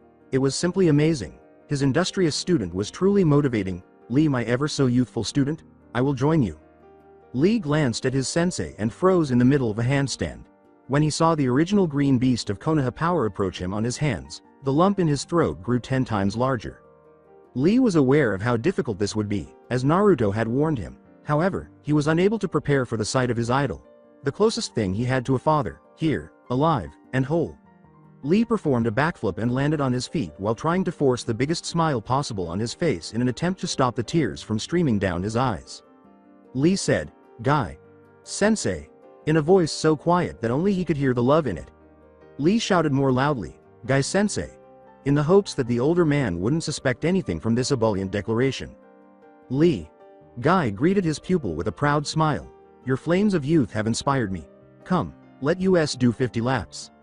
Lee simply smiled and followed his sensei, even though he had already completed roughly 75. Now everything was fine. It was getting settled. No Guy. Sensei, we must do 100 laps.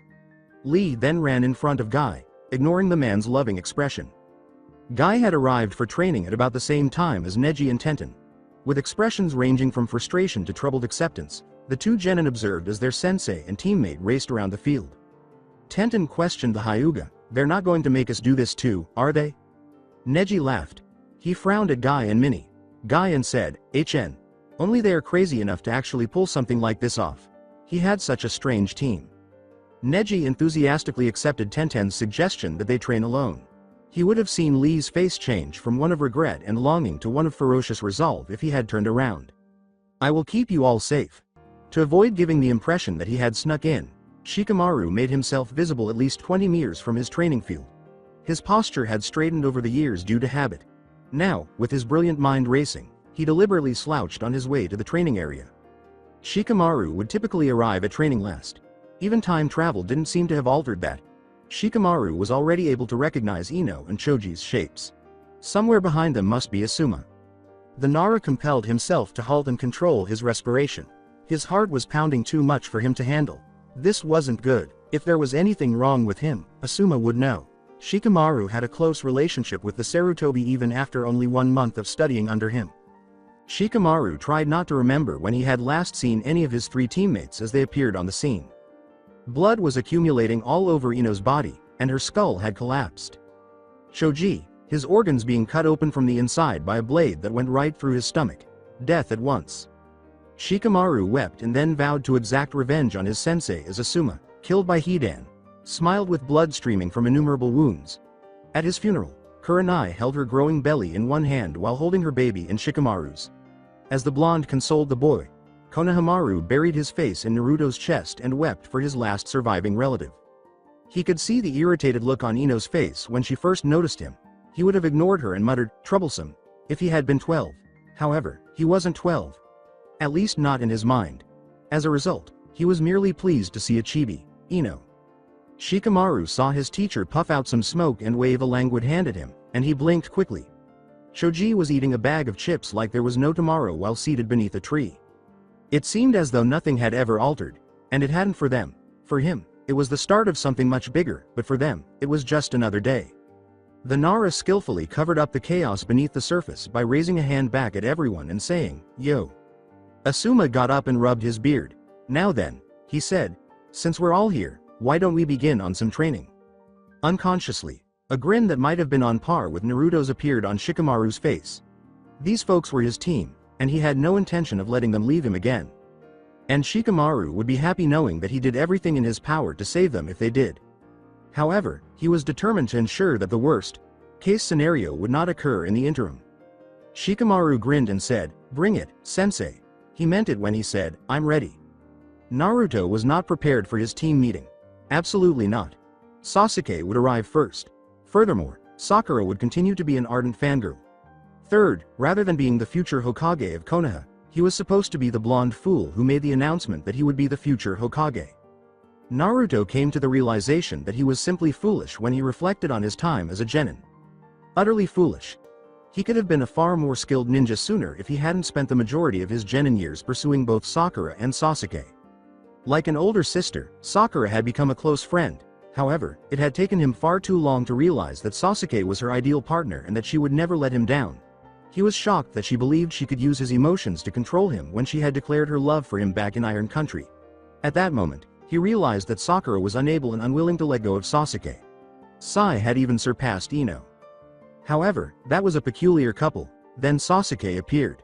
Every child should want to compete with someone else, but Naruto had gone too far with Sasuke. Sasuke gave it his all in an attempt to challenge the Teme whenever he had the chance. When Naruto was even slightly superior to him, Sasuke would stop at nothing to discredit Naruto and regain his position as the greatest. Naruto knew in retrospect that he ought to have let Sasuke go, but his foolish pride and that foolish vow to Sakura kept him going. Despite Naruto's repeated assertions to the contrary, Sasuke had never even been his true friend. And now was his opportunity to make a positive change in everything. The future would be so much better if he could improve as a shinobi now. That being said, he might end up causing a different chain of events. That's the problem with time travel. In all honesty, Naruto was aware that he was powerless to alter Sasuke, which implied that Sasuke would eventually leave Konoha. However, unless the future had changed, he now knew exactly where Sasuke was going, what he was going to do, and who he was going to meet. It had, hopefully, but even more ideally, not in every way. Sasuke could not contribute to Konoha's future, particularly not to its devastation. Before his teammates arrived, Naruto sat in the center of Training Ground 7, uprooting the grass beside him and just savoring the solitude. He was afraid of blowing something up, so he was unable to try to perfect his jutsus and basic chakra control, despite his intense desire to do so. Knowing that Kakashi would arrive even later and his teammates wouldn't be here for another 30 minutes, he sighed contentedly. Despite his intense desire to play a practical joke, he repressed the urge because he knew it would only enrage his teammates more. He didn't want to offend them at this early stage. Naruto could see every Kage's head from the training area. Since Hokage Mountain had been destroyed, they were unable to place Tsunade's because it wasn't there yet. 2. Chan, Chan, it will happen. One day, you'll be watching me as I stand beside Konoha's orange Hokage. Tsunade. Chan. He grinned gently as he gazed up at the sky, knowing that his parents would always be there for him, his two sons, through good times and bad. Naruto sat up abruptly, his gaze flitting around. What was that sensation? It was commonplace. However, being overly cautious never hurt. He let himself unwind slowly. At this moment, Konoha was not in danger. Familiar meant good, meaning chakra. He could feel the chakra of someone. It had happened twice before, once at Shika's house and now here. His eyes wandered among the treetops, searching for a human life force. This was a fascinating turn of events. Naruto still had enough of his abilities to detect the presence of a chakra nearby, even though they were far from being as strong as they would be in the future. However, for Naruto to detect them, someone had to be relatively close to him. In an attempt to identify the spot, Naruto closed his eyes and sank back to the ground as stealthily as possible. To his left? No, his right, up to his right, and 70 degrees. He followed the chakra up to a tree, turning his head that exact measurement. He smiled, letting out a nostalgic sigh as he noticed a strand of silver hair peeking out. The cunning bastard, Kakashi. Every day he was watching this team. So, aside from staring at the memorial and making all those absurd excuses, that's what he did during his time. When Naruto thought of the memorial stone, his positive attitude instantly changed. Obito. Kakashi was grieving for the same man who had murdered his sensei, destroyed Konoha, and then killed Kakashi. Obito had no regrets about the final Hitaki. Obito never paid attention to Kakashi's repeated stories about how he had to kill Rin. However, Shikaku had informed Naruto that there was no use in negotiating or conversing with them. Before killing Kakashi, the Uchiha had enjoyed torturing him in a sadistic manner. Naruto had been plagued by the image of his mangled and tortured body every day. However, he was and would remain alive here. Naruto closed his eyes, shivering at his melancholy thoughts, and satisfied himself by counting the minutes that Kakashi was in that tree, reading his perverted book, no doubt. Hitaki Kakashi was not a man who was easily taken by surprise, and when he was good at hiding it. But he had lost his equilibrium when his tiny blonde Gaki had determined his precise location. Thus far, Kakashi had only observed his genin and had arrived at least an hour before the start of training. Unfortunately, he was never happy with what he saw. Although they weren't a terrible team, they weren't particularly outstanding either. His team had been in disarray prior to the wave mission. There was almost no teamwork. Sasuke and Naruto were constantly at odds with one another. Sakura couldn't stand Naruto, and she was always swooning over Sasuke, much to the ire of the Uchiha. There had been minor changes following the mission.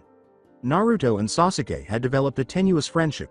With the exception of the Kyuubi incident, Naruto had performed admirably on the mission.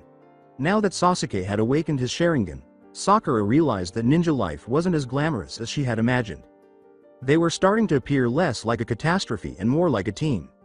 However, Kakashi could see how Sakura never stood up for the child and instead always gravitated toward her crush, how Naruto would appear so depressed one moment and happy the next, and how Sasuke would get a jealous look whenever Naruto completed a task faster than him.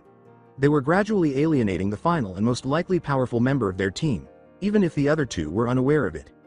Kakashi maintained eye contact with Naruto, observing his calm face as he took deep breaths and let them out. For the older man, guilt ripped through him. He couldn't be there for this child, even though he should have been. Aside from giving the child a stuffed animal and that goofy nightcap he wore, Kakashi had served as Naruto's Anbu guard. Kakashi's silence and disregard for a portion of his family had deeply disappointed the Sandaime. However, was Naruto able to detect him? This was a new level of skill for him. It would be worthwhile to investigate this. Kakashi sat back down in the tree and shook his head. He had at least an hour left before he had to be there. It was time to discover just how bad Yuki was. The sound of perverted giggles reverberated through the air, striking Naruto's enhanced sense of hearing, and his smile widened slightly below. Having you back, Sensei, feels good. Make a poke, twitching. Poke poke. More twitching. Popping veins. A gloomy gaze. Poke poke poke poke poke poke poke, deep breathing, followed by a crash. A stinging sensation on Naruto's cheek woke him up, causing him to yell. And he was dreaming so sweetly. It was good to have any dream about the rivers of ramen. Bleary-eyed, he leapt to his feet and saw a hand approaching, most likely for another slap. He grabbed the hand out of instinct and twisted it to make it easier to flip his attacker. He heard a thud as well as yelp of pain. Before he could properly react, he felt himself pushed aside by a much stronger force that caused him to stumble. Ma, I think that was quite a demonstration, Naruto. Blinking rapidly, Naruto's blurry vision finally cleared. Kakashi stood in front of him, an odd look on his face. Behind him, Sakura was on the ground, clutching her wrist with tears in his eyes. And a little to his left stood Sasuke. Naruto clenched his fists as he glanced at the Uchiha. Though he wanted to say something to the boy, he couldn't. It would do him no good to make a scene. Oh wait, he had already done that. Taking a deep breath, he looked up to the taller man, controlling his emotions very carefully. Kakashi is alive now. Don't think about anything else. Kakashi looked exactly the same. Same gravity-defying hair, same headband, same face, same mask, same everything. The only thing that had changed was Naruto himself. Naruto? Kakashi walked up to his amazingly silent student and tapped him on the shoulder. Anyone there? Sensei. The blonde breathed. He would have said something else, but finally his gaze focused on Sakura, who still hadn't gotten up. Sakura. Sakura, though in pain, didn't miss the fact that Naruto hadn't added his customary chan at the end, and neither did Kakashi, who raised an eyebrow. Sakura. Chan, get up. Kakashi barked, more harshly than he had intended to. He sighed wearily. First Naruto maybe sensed him, and now he's flipping people out of pure instinct? Something had changed with the boy. For a split second, their eyes met and Kakashi blinked. Those eyes weren't the ones he had seen yesterday. No. Those eyes. Those old eyes. Reminded him of himself.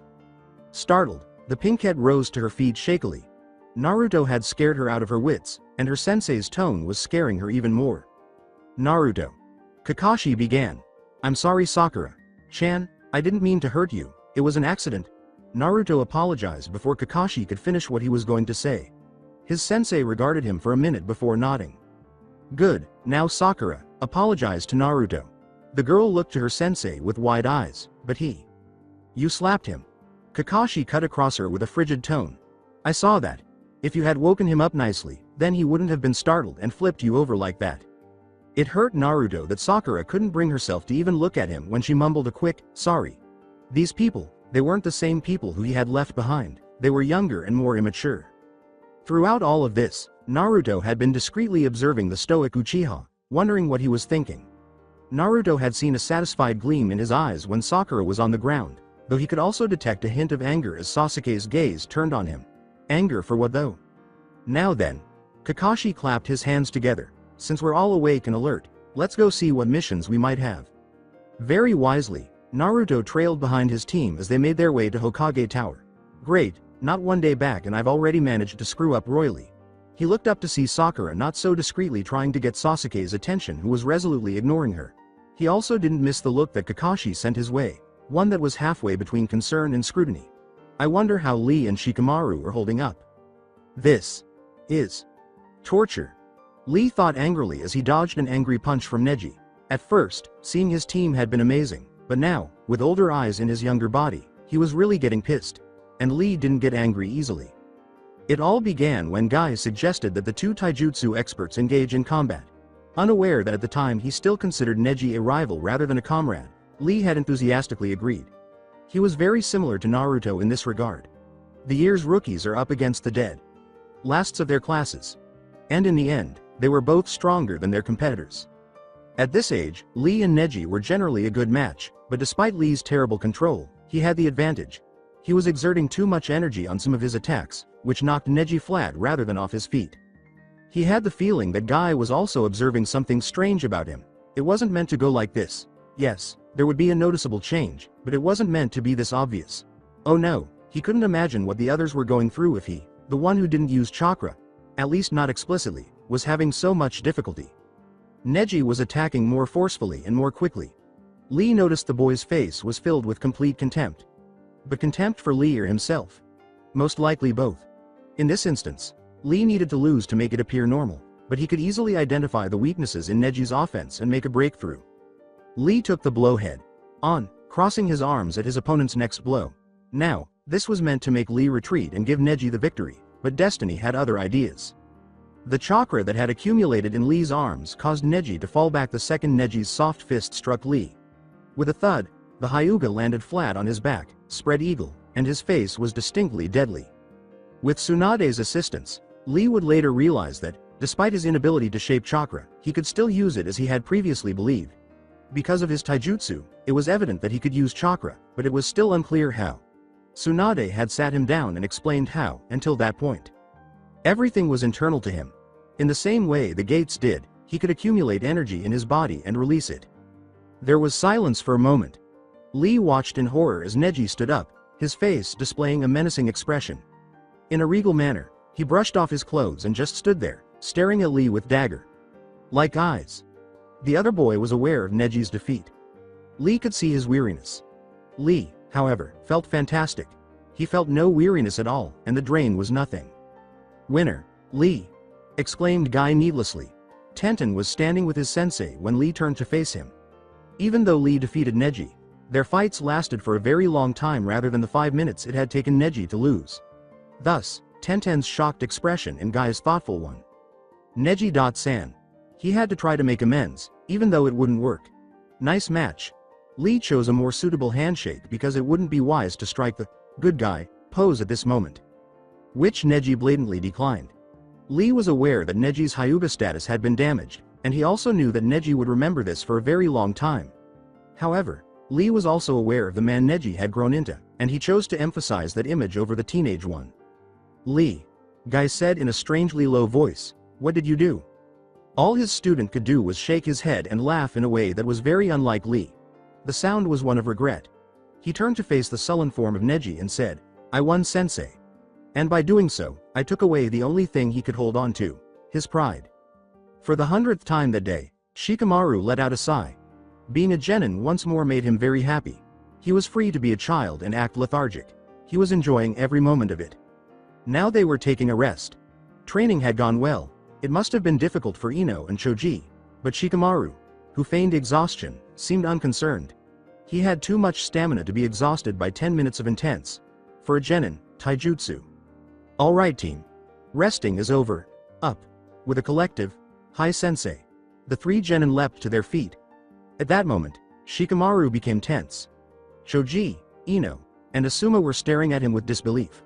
Yes, he was the one who put off getting up as long as possible because he was lazy. When the others got up, he did not. He fell again, one arm over his eyes to protect himself. On the other hand, "It's too troublesome. I'll just sleep for some more time."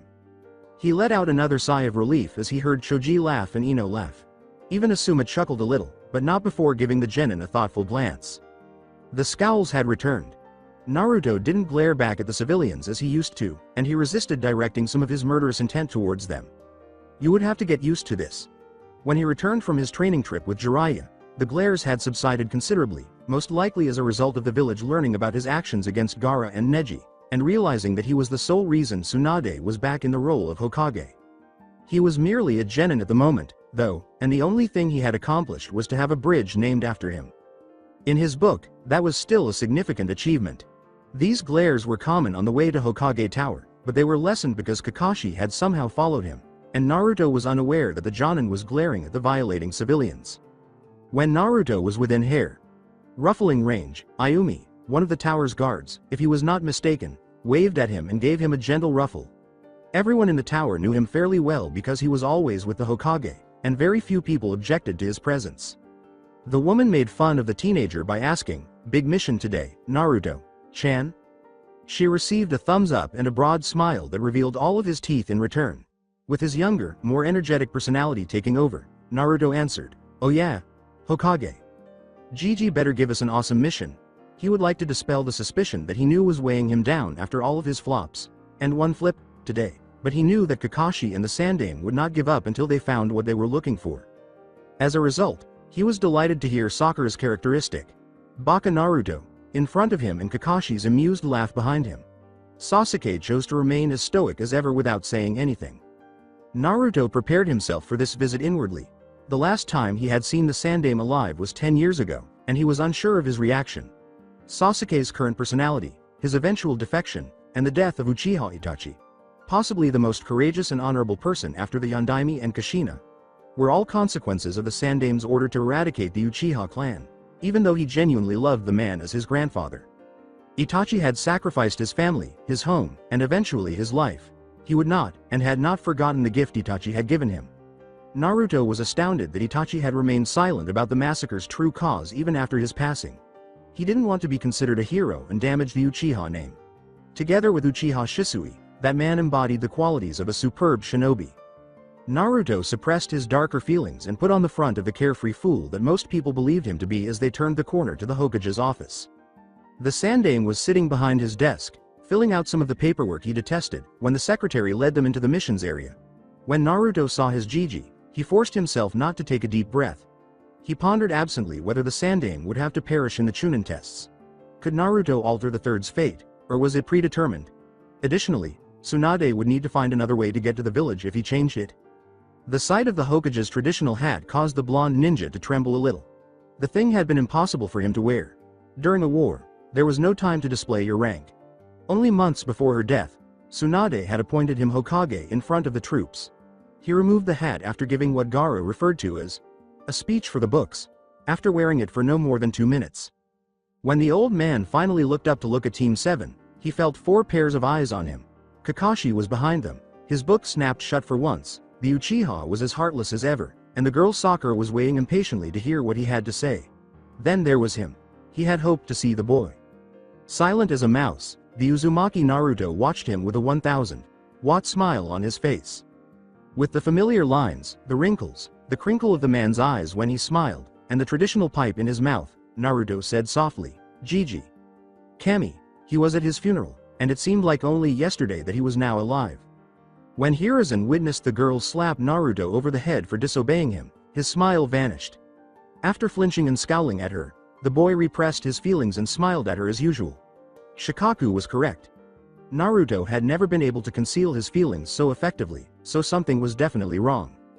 Happiness, relief, and a hint of sadness were all present in Naruto's delivery of that single word, Gigi. This was not one of his typical yells. To be honest, it seemed as though Naruto had never seen him before. Naruto. He returned the boy's smile, curious about what the youngster was concealing behind the mask. There was unbounded potential in Naruto. The boy was a force to be reckoned with, possessing the Kyuubi, the longevity of the Uzumaki clan, and the genes of both his parents. After all, it takes a great deal of patience and skill to learn Kage Bunshin in an hour. Could it be that he and his two friends were hiding even more? Kakashi asked languidly, "Are there any missions, Hokage? Sama? D. rank or C rank?" Kakashi looked around at his group. He didn't think their teamwork would hold up on a C rank after the display he'd seen this morning, so. With a loud voice, he declared, "D. rank it is then." Naruto merely huffed and pouted quietly, without making any loud protests. Sarutobi shuffled through the many mission requests, raising an eyebrow but remaining silent. He was particularly interested in one. This would be interesting, I guess. Ah, here we go. How about 2? While Sasuke felt deflated at the idea of performing more pointless missions, Kakashi nodded absently. Sarutobi stopped and checked to make sure Kakashi wasn't reading that perverted book, which he had concealed in a drawer. Once more. Yakamura-san needs her garden weeded, and since it's nearly midday, I suggest you do that one first before the heat gets to all of you. The second mission is a request by clan. The Jonin gave a startled glance up. The Nara Ichizoku needed a team to tend to their deer. Now, normally Team 10 would do so as the young Nara is familiar with his own lands, but this is their day off. So, after you're done weeding, please proceed to their clan house. He is aware of us. Naruto contemplated resignedly, aware that this would eventually occur. But it was too soon for the village chief to become suspicious. However, he is cautious and unsure of how to move forward. I should have assumed that the Hokage would have heard about the three of us from Shikaku-san. Naruto wouldn't have thought twice about it if this had been any other mission and he hadn't just spent the night before at Chika's house. However, this mission's timing was a bit too premeditated. Nara? Sakura asked, tapping her chin thoughtfully as she attempted to locate the well-known name. Oh, Shikamaru's house.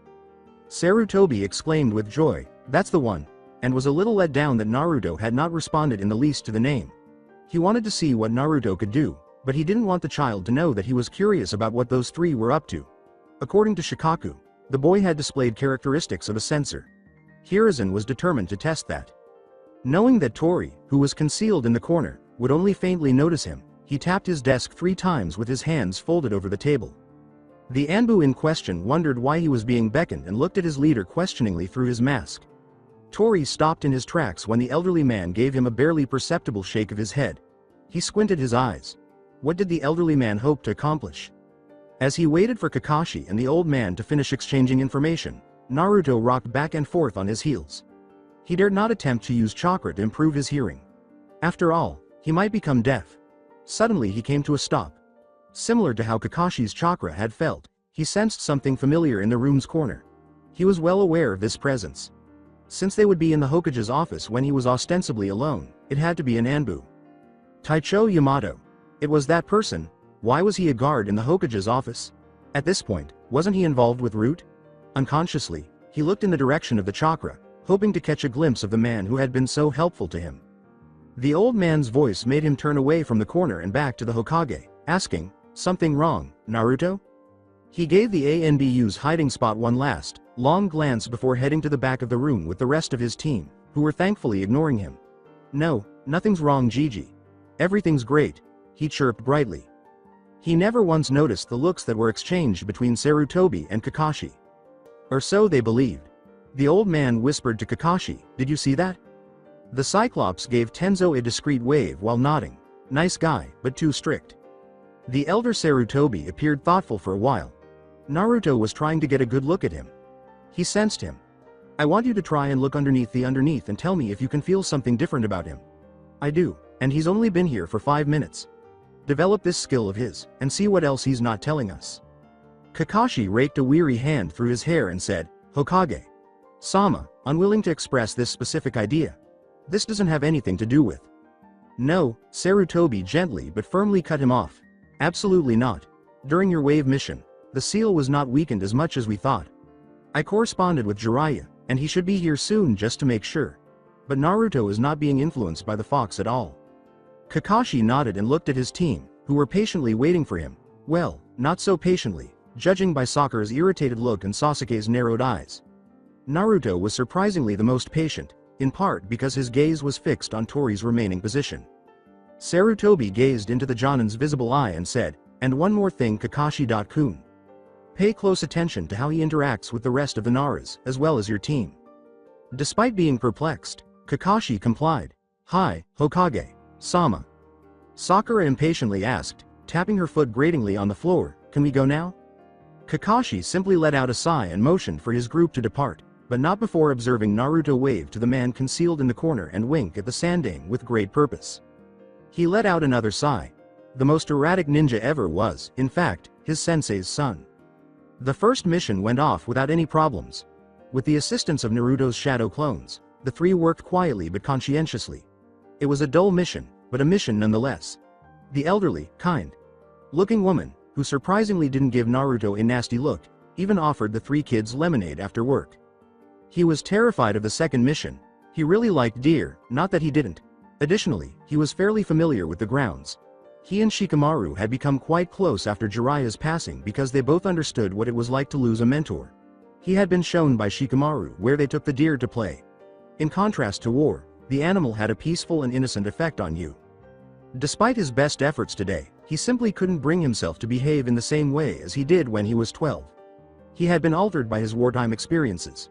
Additionally, they had altered Lee and Shikamaru. Shikamaru wouldn't make as many mistakes, but Lee would most likely experience the same issues that he did. Naruto had deja vu when they suddenly found themselves in front of the Nara clan house. However, this timeline and this life were nothing more than deja vu.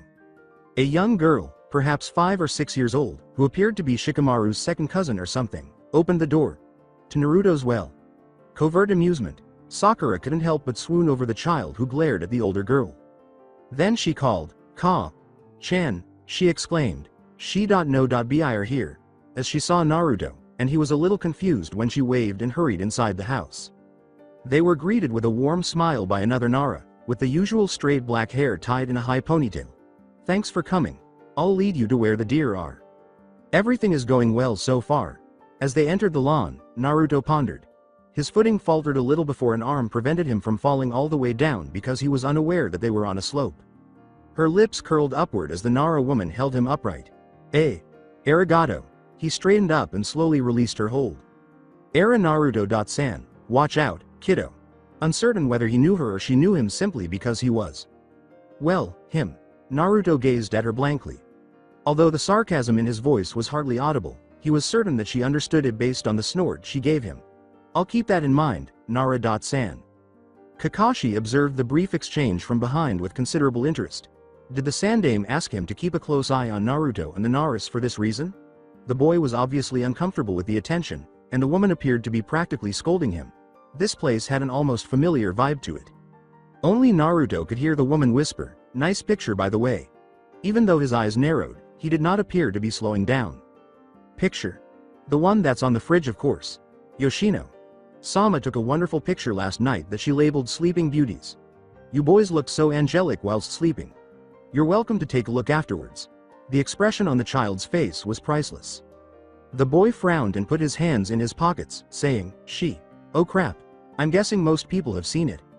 She simply grinned more broadly. Of course. Poor Shikamaru. You have no idea. They arrived on the Nara estate's expansive grounds. Beyond it were the woods and acres of grassland. Naruto was astounded by its splendor. Everything had been destroyed during the war, including the open feeling, the lush grass, and the serene atmosphere. At his side, he heard Sakura's breath coming in as Sasuke gave a loud HN. It appears that others were as impressed as he was. Sate, your jobs are to bring the deer back to this land. At the current moment, they are in the woods, grazing. We need them here in about 2 hours. The woman gave Naruto a wink.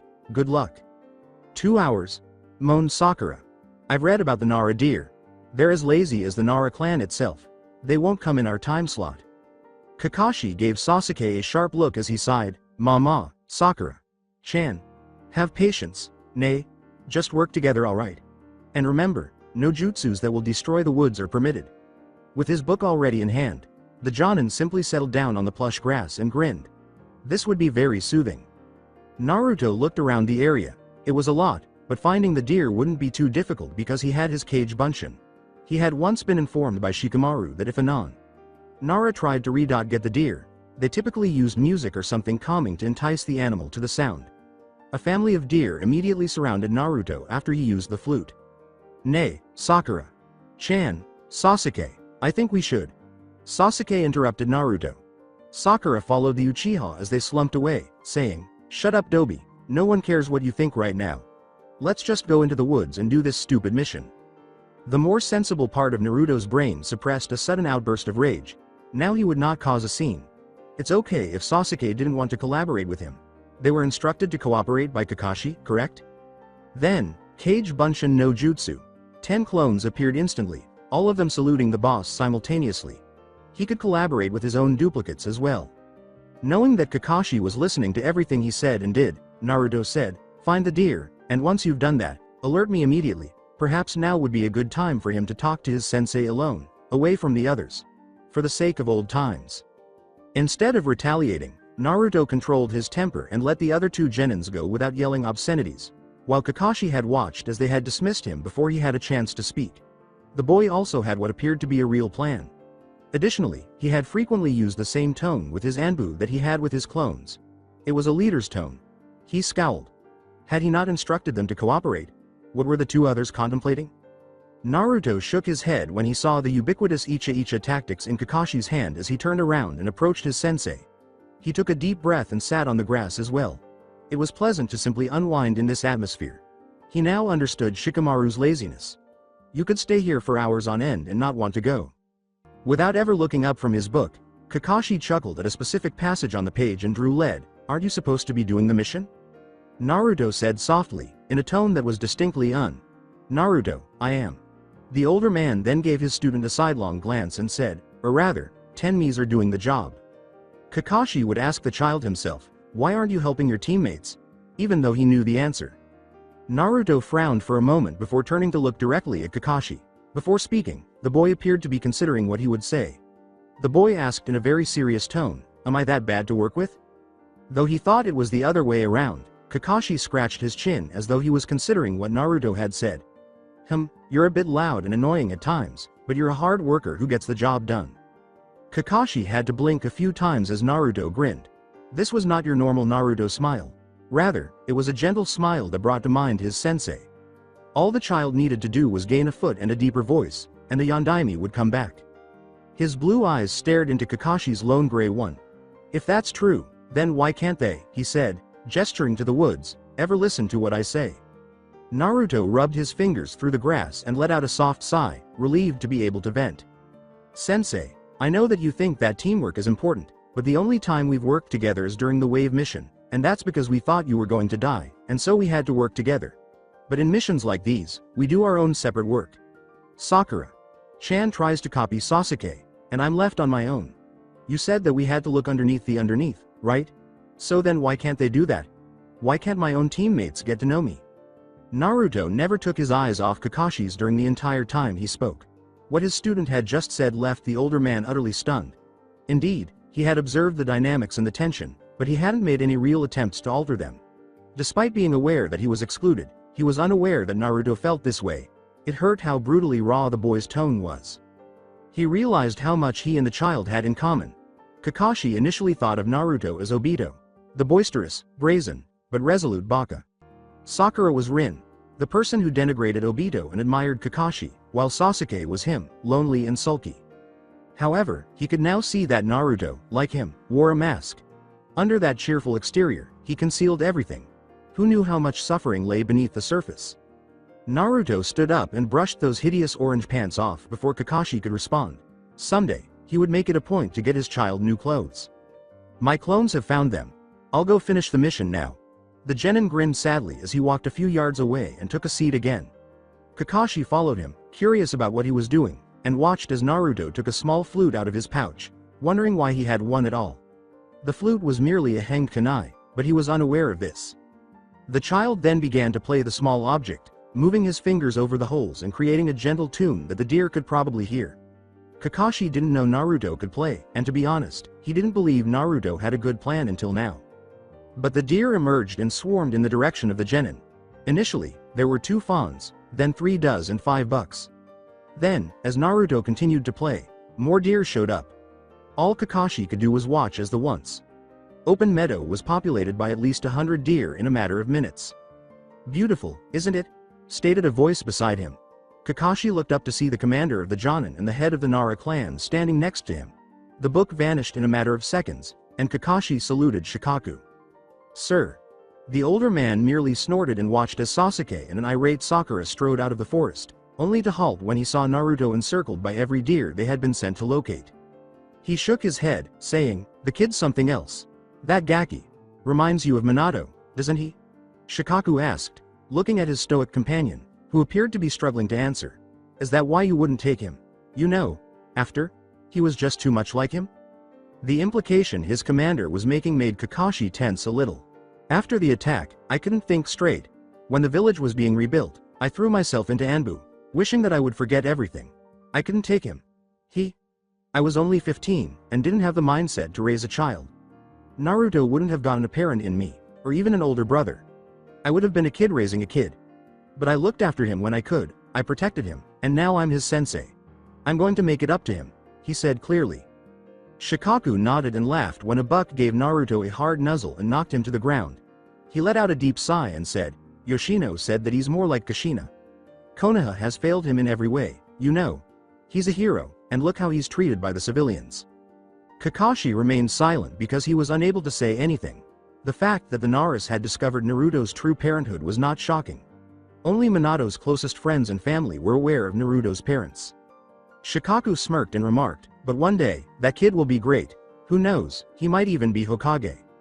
Kakashi's gaze shifted from Sakura and Sasuke, who were observing the boy with envious eyes, to Naruto, who was holding a baby fawn with a silly smile on his face. "I believe that. But right now, the future Hokage's sensei needs to go report a successful mission. It was nice talking to you, Commander." Shikaku observed Kakashi beckoning the other 2 to join them while softly tousling Naruto's hair. He observed how Kakashi continued to act as the division between Naruto and his teammates. His face was a frown. The dynamics of this team were distorted. It didn't appear to be a real unit. To the amusement of said man, Naruto's eyes widened as they approached and he saw the head Nara. Kakashi introduced him in a bored voice, saying, "Mina, this is Nara Shikaku, commander of the Jonin, as well as the head of the Nara Ichizoku." With shyness, Sakura said, "Konnichiwa, Nara." "Sama." The man merely nodded his head in response to her. After evaluating the man, Sasuke was astounded that one of the most influential men in the village was someone who appeared to be as slothful as Shikamaru. The child looked up sharply and Shikaku said, "Konnichiwa, Naruto-kun. I'm impressed by the way you brought our deer in." "Arigato, Shikaku-san." Naruto maintained eye contact with the man, observing the transformation from the San of last night to the Kun of today. It was actually really relaxing. Sakura was horrified by the casual way her teammate had just spoken to such a significant figure, but she held back from speaking because of the glance Kakashi gave her. The Nara's eyebrow went up. That was novel. He maintained a neutral expression in response to the blonde's unexpected scrutiny of him. "Really? So you wouldn't mind coming over a couple times a week and helping Shikamaru?" he asked. But he smiled a little when the boy gave him a slight nod. "It would be my pleasure." A little perplexed by the same sense of familiarity that he had experienced when Naruto was with the other Nara woman, Kakashi watched the conversation between the 2. It was just another thing to tell the Sandame about. What he had discovered was not pleasant. All in all, his team was not as cohesive as he had initially believed. Sakura appeared torn, Naruto was much more than he appeared to be, and Sasuke was even more aloof from them than he had been at first. In order to convey a smile, Kakashi's visible eye turned into an upside down U. Come on, my kawaii genin, we must report back to the Sandame. His genin simply moaned and made his way to the complex's entrance. With his arms crossed over his chest and a frown enlarging his scar, the Jonin commander said, Kakashi. Hi? Keep an eye out on him, okay? The Cyclops simply nodded and trailed behind the three, wondering why everyone was suddenly so interested in Naruto. Long after his team had left, Lee sat on the training field's ground. There had been many successes and many failures. Guy had gone to speak with him after his altercation with Neji, leaving Tenten and him alone. He liked having the girl around. She had taken her training very seriously and was unlike any other kunoichi of her era. It was nice to talk to Tenten instead of arguing with Neji. They had discussed a wide range of topics, including Lee's victory, Tenten's weapons, their dinner plans, and more. Following that, Guy had them perform some taijutsu, basic stretches, and laps. Despite Neji's deliberate coldness toward him, he maintained a positive demeanor because he had really missed being a member of this team. However, that expression had vanished, and a determined one had taken its place. Shikamaru's voice floated from his left, "Can I join you?" Lee gestured for the man. Turned boy to sit after glancing at one of his closest pals. "Today, Shikamaru-kun, was it alright for you?" With a nod, the younger boy gazed up at the sky, which was getting ready to set. Seeing them all here, alive again, it feels like a dream. I agree. However, Lee's tone wasn't consistent with his facial expression. I'm afraid that I might have slipped up today. Shikamaru's eyebrows went up. How? Lee laughed without humor. I beat Neji. Ah. The Nara realized what had happened. Neji must have suffered serious harm to his pride, however, he needed to be lowered a few levels. The boy had a stick up his ass prior to his battle with Naruto. However, Sasuke's stick was larger than that one. While discussing the Uchiha, how do you think Naruto's doing? Lee leapt to his feet, dragging Shikamaru along. Without giving Shikamaru an opportunity to object, he ran off, saying, Come, let's go to Ichiraku Ramen. I have no doubt that Naruto-kun will meet us there, and we shall satisfy our stomachs as well. When the Nara shook his head, he simply smiled fondly. Lee, you sly dog. You just want to see Ayame-chan again. When Team 7 came back to get paid, Sarutobi said, The missions were successful, I take it. Slowly nodding. Kakashi allowed his gaze to drift to Naruto. The Sandame paused, then shook his head, indicating that he must have understood. Sandame. Sama, I have a request though. The genin gave their sensei a questioning glance. On the last mission to the Nara house, Sakura and Sasuke did virtually none of the work. I was watching them carefully. It was Naruto who did most of the work, therefore please let 90% of the pay go to Naruto. Sakura sputtered indignantly at his statement, Sasuke scowled darkly, and Naruto looked genuinely perplexed. But sensei. Sakura started to object, but Kakashi's intense gaze interrupted her. I heard everything, Sakura. I heard how Sasuke cut off Naruto's suggestion, one that worked by the way, and how you followed him. Tell me, why didn't you give Naruto a chance to finish his sentence? With her eyes darting back and forth between Naruto and her crush, the girl's mouth moved up and down. Since Sasuke took a different route and Sakura was completely lost, she actually wanted to turn around as soon as they were in the forest. Before suddenly seeing at least a dozen deer approaching her, neither of them had discovered any. She was going to shout that she had done it when she had left, but Sasuke had been with her, his face displaying dissatisfaction. And when they discovered that Baka Naruto was the only person in the world who had successfully lured the deer back and finished the mission by himself, that expression had become utterly terrifying. Sakura whispered softly, You're right, sensei, her face flushed with shame. I don't deserve the money. She avoided looking at Naruto or Kakashi because, to put it simply, she was unable to do so. Sasuke muttered ominously, whatever. He was well aware that the Dobi had done all the work and that he had been powerless to accomplish anything on this pointless mission. Good. Grinned Kakashi. Well Naruto, I guess we can count this as a solo D-rank mission, seeing as your teammates clearly did absolutely nothing. By bringing up this fact, Naruto questioned whether Kakashi was intentionally attempting to enlarge the vein in Sasuke's forehead. It was nice to have someone defend him every now and then, even though he didn't want the money. Anyo, Kakashi. Sensei, it's okay. You don't. Kakashi continued to smile, but there was a faint undertone of malice that caused Naruto to sigh in a resigned manner. Naruto, just shut up and accept it, okay? Kakashi said. Naruto turned to Sakura and Sasuke and said, Hi. I understand. Sakura gave him an apologetic look that made him smile, but the boy was ignoring him. With each step, Sasuke's frown grew wider as he left the room. When Sakura saw him go, she stumbled and waited for the boy to leave for at least 2 minutes before following. The only people left in the room were Naruto, Kakashi, the Hokage, and his ubiquitous Anbu. The two were staring at Naruto with intense attention, and he felt a little uneasy around them. Kakashi said under his breath, "You did good today, Naruto. Nara-sama seemed impressed with your work." However, Naruto didn't appear overly pleased with himself. His face was, if anything, smiling bitterly. Well, it was nothing really. Just Uzumaki Naruto, born animal tamer. The boy pocketed his money and waved to the older men, ignoring the scathing glances directed at him. Then he smiled and left the room. At last, ramen was about to be consumed. And now he had plenty to eat, as much as he wanted and to treat his friends. So, here is in motion for Kakashi to sit down, half asking, half demanding. Kakashi gave a headshake. "I don't know how I missed this. He's changed, a lot. I heard him say Datbeo all of one time today, and he seemed more polite.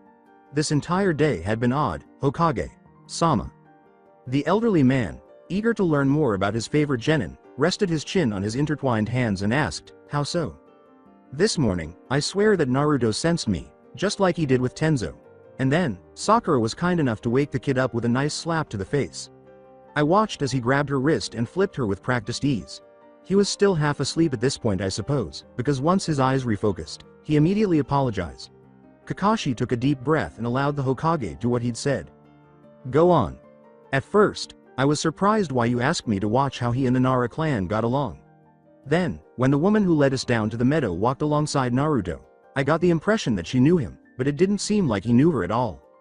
Kakashi made a frustrated noise in the back of his throat, surprising Sarutobi. When they began, Sasuke and Sakura completely disregarded what Naruto was going to say. I really thought that he would do something to make them listen, but he just shook his head and summoned a dozen or so clones and told them to go look for the deer. As the ringlets of smoke drifted upward, Kakashi thought, "I'm assuming there's more to this story than just you recounting a rather boring mission." The Hokage shared Asuma's bad habit. Kakashi's visible eye appeared to droop slightly. "Of course. He and I chatted. Naruto asked me why no one bothers to see underneath the underneath when it comes to him. I didn't have an answer to that. As much as I know you don't want to hear this, I truly believe that he's like me, Hokage-sama." Kakashi's analysis intrigued and deeply saddened Sarutobi, who leaned forward. When it came to the fourth's wishes, Konoha had significantly failed. "Explain." "He's hiding himself. From what I've seen today, it honestly doesn't seem that Naruto should have been the dead last. True, he is a bit slow, but he knows how to improvise on the fly. I expected him to use brute strength to capture and subdue the deer. Instead, the kid pulls out a flute and starts playing it. The deer just surrounded him. That's why I asked for Naruto to receive most of the money. The other two didn't help much at all." The lump in his throat was swallowed by Hiruzen. He had meticulously gone through Naruto's progress reports, searching for clues about his other abilities, when Tori and Saru had returned with them. But he was troubled by what he discovered. It appears that Naruto was ejected from class almost daily before Aruka took over because of some sort of grievance. Naruto had missed lectures on survival skills, shinobi dress codes, all the major laws, basic taijutsu training, and other topics. The teachers seemed to be preparing him for failure. Nevertheless, Naruto had died, albeit in a peculiar way. He even had his name attached to a bridge. Kakashi broke Sarutobi's train of thought by adding, "Shikaku." Sama himself came to see how the team was doing, and seemed intrigued by Naruto. The Nara clan has taken an acute liking to the kid. I don't know why, or what he did to invite their presence in his life, but I don't think that the Naras are going to let Naruto go. "Interesting," mumbled the Sandame. They did, of course. It was the Nara clan's responsibility to unravel Naruto's mystery. Even their own son was one. Just take care of him, Kakashi. We've failed him and his parents in many ways. I want him to surpass them, and us. He said, "He will, Hokage-sama, I know he will." Kakashi took his words seriously. Naruto was trusted by his sensei, and he would do the same. When his friend sank into the seat beside him, Shikamaru remarked, "You took your time." Naruto appeared exhausted and eager for food. Lee, on the other side, was focusing more on Ayame than the discussion. No one could hold him responsible. Ultimately, the spandex-clad man, teen, had not seen his lover, who was not Lee's lover, for 4 years, and he was still only a little older than them. Naruto put his head in his palms and let out a dramatic groan. I screwed up, big time. The Hokage is definitely suspecting that something's a bit off with me, and I accidentally flipped Sakura-chan over, and I went to your house, got all your deer, talked to your dad again, and Shikamaru covered the blonde's mouth with his hand to prevent him from getting a headache. He lowered his voice so that only Lee and Naruto could hear, saying, "Okay. Just stop, Naruto, you said yourself that people around us will perceive a change. So just deal with it. We know that you can't act the way you did as a kid, and we understand that people will be suspicious. So just relax." He put down his hand. "Okay?" Naruto nodded, appearing more naive than he actually was. "Wait, you went to my house?" In response, Naruto jumped up and down and waited to place his order for the god's food. "I led the deer back to the meadows." "With the flute?" asked Shikamaru. "Yep. Speaking of which, Shikaku-san asked me to help you out with that once in a while." Shikamaru complained, but Lee and Naruto could hear the fondness he had for his father in his voice. "TCH, he probably wants to know more about our friendship. Without a doubt, he'll rope Lee into it too. Nosy old man."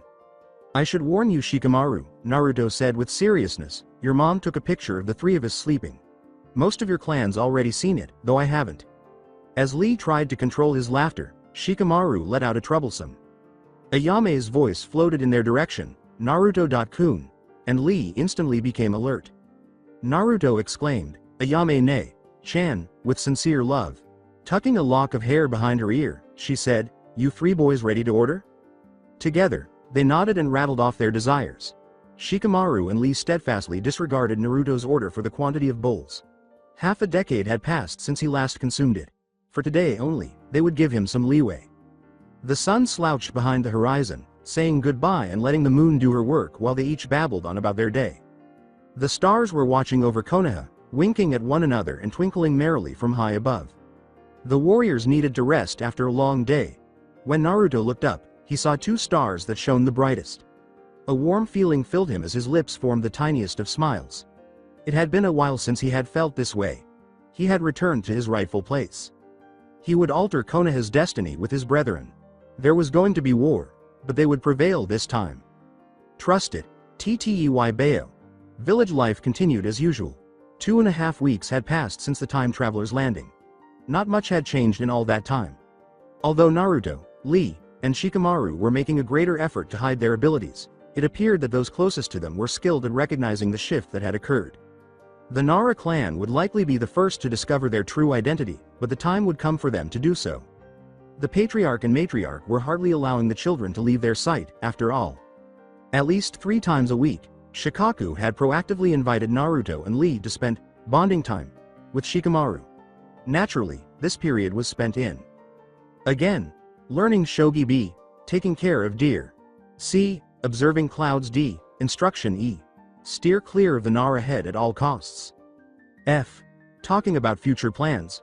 Or was it in the past? Perhaps the present? TCH. How annoying. Their senseis would hopefully nominate them to compete sometime in the next day or two, as the Chunin exams were scheduled to start in a week and a half. It was going to be a stressful period. At this point, everything was different. Orochimaru had attacked, Suna had nearly overrun Konoha, Gaara had fallen asleep and let Shikaku loose, Sasuke had been bitten, and most significantly, the Sandaime had been slain. Sasuke's defection, the battle at the Valley of the End, Naruto's 3-year training trip with Jiraiya, and Tsunade's ascension to the position of Hokage were all consequences of the exams. It is possible to argue that the Chunin exams served as the impetus for the Fourth Shinobi War. In order to prevent Sasuke from being bitten by the snake, though they had backup plans in case he was also bitten, Gaara from crushing Lee, and Shikamaru from jumping Temari's bones the moment he saw her, the three of them had to devise a good battle plan. Lee and Naruto had no desire to become uncles at such a young age. Nay, Ruto. With a light wind tousling his hair, Shikamaru observed the clouds moving across the sky. The time travelers were currently spending a Sunday at Shikamaru's house, free of any duties. The week had been hectic and crazy. They were simply relieved to have some time to relax after seeing dead people, coping with their erratic emotions, and avoiding suspicion. Before the storm, everything was quiet. The future Hokage was now feeding grass to an inquisitive fawn, asking, "Nani, Shika?" Lee was interacting with this deer's mother in a similar manner to Naruto's left. The deer showed more interest in the two outsiders than any member of the Nara clan, much to the amusement of the clan. The deer had to visit the boys each time Lee and Naruto were there. Genki Dezu. Ka? He asked, turning to watch Naruto pause while stroking the soft fur of the baby deer. Hi. Lee's voice was strangely reprimanding. Don't lie, Naruto-kun. We know you the best. You're not alright. You've been troubled about something, please share. Naruto complained, glaring at Lee, who appeared slightly offended at being likened to a mother. Gomenasai, Oka. Sama. Both of them were aware of when he was down. It was a pain in the ass, but it was also the best feeling in the world. Well, Lee said, gazing expectantly at the younger boy, go on. Naruto gave in to the looks of Shikamaru and Lee. Yes, he had been bothered by something, and no, it was not related to his belief in their ability to alter fate, since he was aware that they could. He stopped, squinting in the intense light of the sun, and said, it's just that.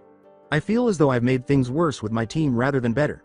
I mean sure, Sakura's mellowed down slightly, and Kakashi is a bit more forthcoming, but it's not them who I'm concerned about. Darkly, Shikamaru muttered, Sasuke.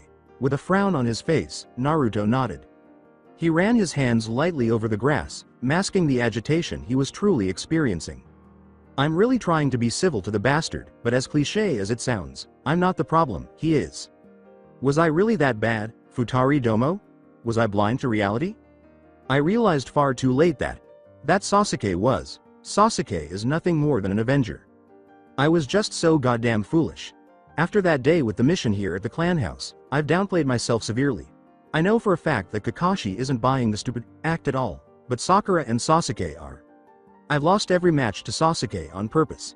He gritted his teeth and glanced between his two best friends, both of whom had a slight frown. I don't know how long I can do it for. How long I can act this way. Shikamaru gave his friend a gentle pat on the arm. Do you want the honest truth? Naruto looked at him like, what do you think? Naruto, after the battle with Sasuke, you had a hole in your chest. You nearly died. At first, none of us could believe that Sasuke was capable of what he did, but then we saw just how distraught Tsunade Sama was over you. If it hadn't been for the fox, you would have died. And then you made that god-awful and frankly, incredibly stupid promise to Sakura that's been burdening you for years. Sai was right when he said that Sakura's promise was causing you more pain than anything else. The boy with the raven hair yawned and ran a hand down his face. Look, Sasuke's not going to change, not when he has his mind set on killing Itachi-san. And look what happened when he actually killed his brother. He still wanted to destroy the leaf, and partially succeeded. Lee agreed wholeheartedly with Shikamaru and nodded. At first, I thought that Sasuke-san was a genius. If you recall, I challenged him to a fight quite foolishly. I thought he was strong, and he was, just not in the way that truly matters. He was physically strong, not mentally. To be a true genius, one must be both soft and firm in mind and body. That was what Guy Sensei taught me. Neji-kun was much like Sasuke-san before he fought against you, Naruto-kun. But after you left with Jiraiya Sama, he changed for the better. We could all see it, and even he admitted this to us. Naruto inhaled deeply as he considered what his friends had just said. He had known Lee for 10 years and Shikamaru for 16. A bond that had previously only existed between him, Jiraiya, and Tsunade had been strengthened by the war. It was a connection to family. To survive, they had to band together. Naruto was unable to allow them to remain in their own timeline because of this. He wasn't the only one who deserved this second chance. So what you're saying is that yes, I was an idiot for trying to uphold a nearly impossible promise. Shikamaru grinned a little and said, sure. But I used the word stupid, and that referred to a promise. You called yourself an idiot. Your words, not mine. Ignoring the expression on Naruto's face, Lee snorted. Naruto-kun. You've already let Sasuke-san go. Don't dwell on him too much. Whispering, I'm not dwelling on him, Naruto said. I'm dwelling on what he might do. The birds high above were reached by the silence that swept through the air. Stop, Shikamaru yelled, fidgeting at his friend's sullen demeanor. Naruto. Sakura isn't dead, and she won't die. The thought of a dead Sakura flashed through the three of them, and they all winced at the same time. Kusanagi pierced the heart several times. The deadly touch of death dulled the once bright and sharp green eyes. Blood pooling by her head, throat, slit. Around her, in little wisps, was pink hair. From above her mutilated and dead body, Sasuke laughed, his Sharingan learning every detail of his ruthless kill, probably so he could relive it repeatedly. Otherwise, that future. It won't happen. Lee's delivery of those words didn't sound like a hollow pledge. They were all under threat, and they would do everything in their power to alter it. The blonde closed his eyes in sheer exhaustion and whispered, "Hi, I know." Asuma scowled at the slothful Jonin reading that damned book of his, ignoring Guy's cries that Kakashi was so hip and youthful. He questioned why his father had summoned them here and why Kurenai had been left out. This must have been a gathering of the Genin team's senseis, right? She ought to be present. They ought to have held off until her mission was completed. And speaking of the Hokage, he was now drinking tea and observing the three before him with detached eyes. He pondered the extent to which Guy and Asuma believed their favorite children were concealing something. He had only asked Kakashi to watch over Naruto thus far, and now would be a wise moment to talk to Guy and Asuma about Lee and Shikamaru. The senseis of the Genin teams would decide whether or not their teams were prepared for the Chunin exams tomorrow. He wanted to hear what all three of them had to say. He cleared his throat loudly and said, "Ahem." Guy's eyes sharpened, Asuma straightened, and Kakashi's book snapped shut. Silently, the three whispered, "Hokage. Sama."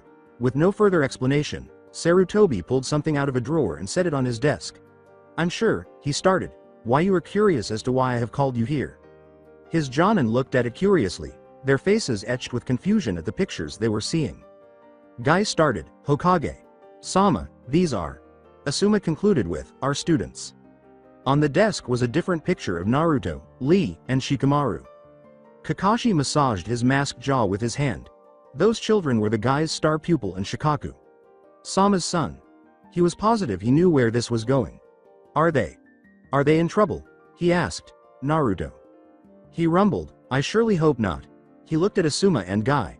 "Have either of you observed anything unusual or different about your students?"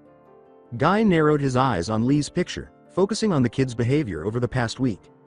Indeed, Lee had been acting a little differently since he had fought Neji, a little more reserved and a little less brash, but still the Lee he knew. Could it be that something had happened to his student that he was unaware of, and this incident involved the other two as well? Asuma considered the minor irregularities he had discovered in Shikamaru, such as his excessive attention to detail, the way he would glance at his teammates and sigh slightly, and the fact that he spent less time sleeping or staring at clouds. It was a little odd, but not worth mentioning to the Hokage. But what connection did Shikamaru have with the other two? All right. It appeared that they had discovered something, and Sarutobi asked, observing the furrow in his son's forehead and the way Guy was staring off into space. "What's the matter?" Asuma demanded in a somewhat accusing tone. Even Kakashi, the most knowledgeable of them all, was unsure of what was happening, so they sat down when the Hokage gestured for them to do so with a little apprehension. "A little while back, Shikaku.san came into my office and told me that these three," he said while pointing to the pictures, "have been training together." "What? Training?" Kakashi was shocked. He had thought that Naruto's transformation was due to the other two, but training? Asuma and Guy's expressions mirrored his own surprise. "Yes," said Sarutobi, nodding.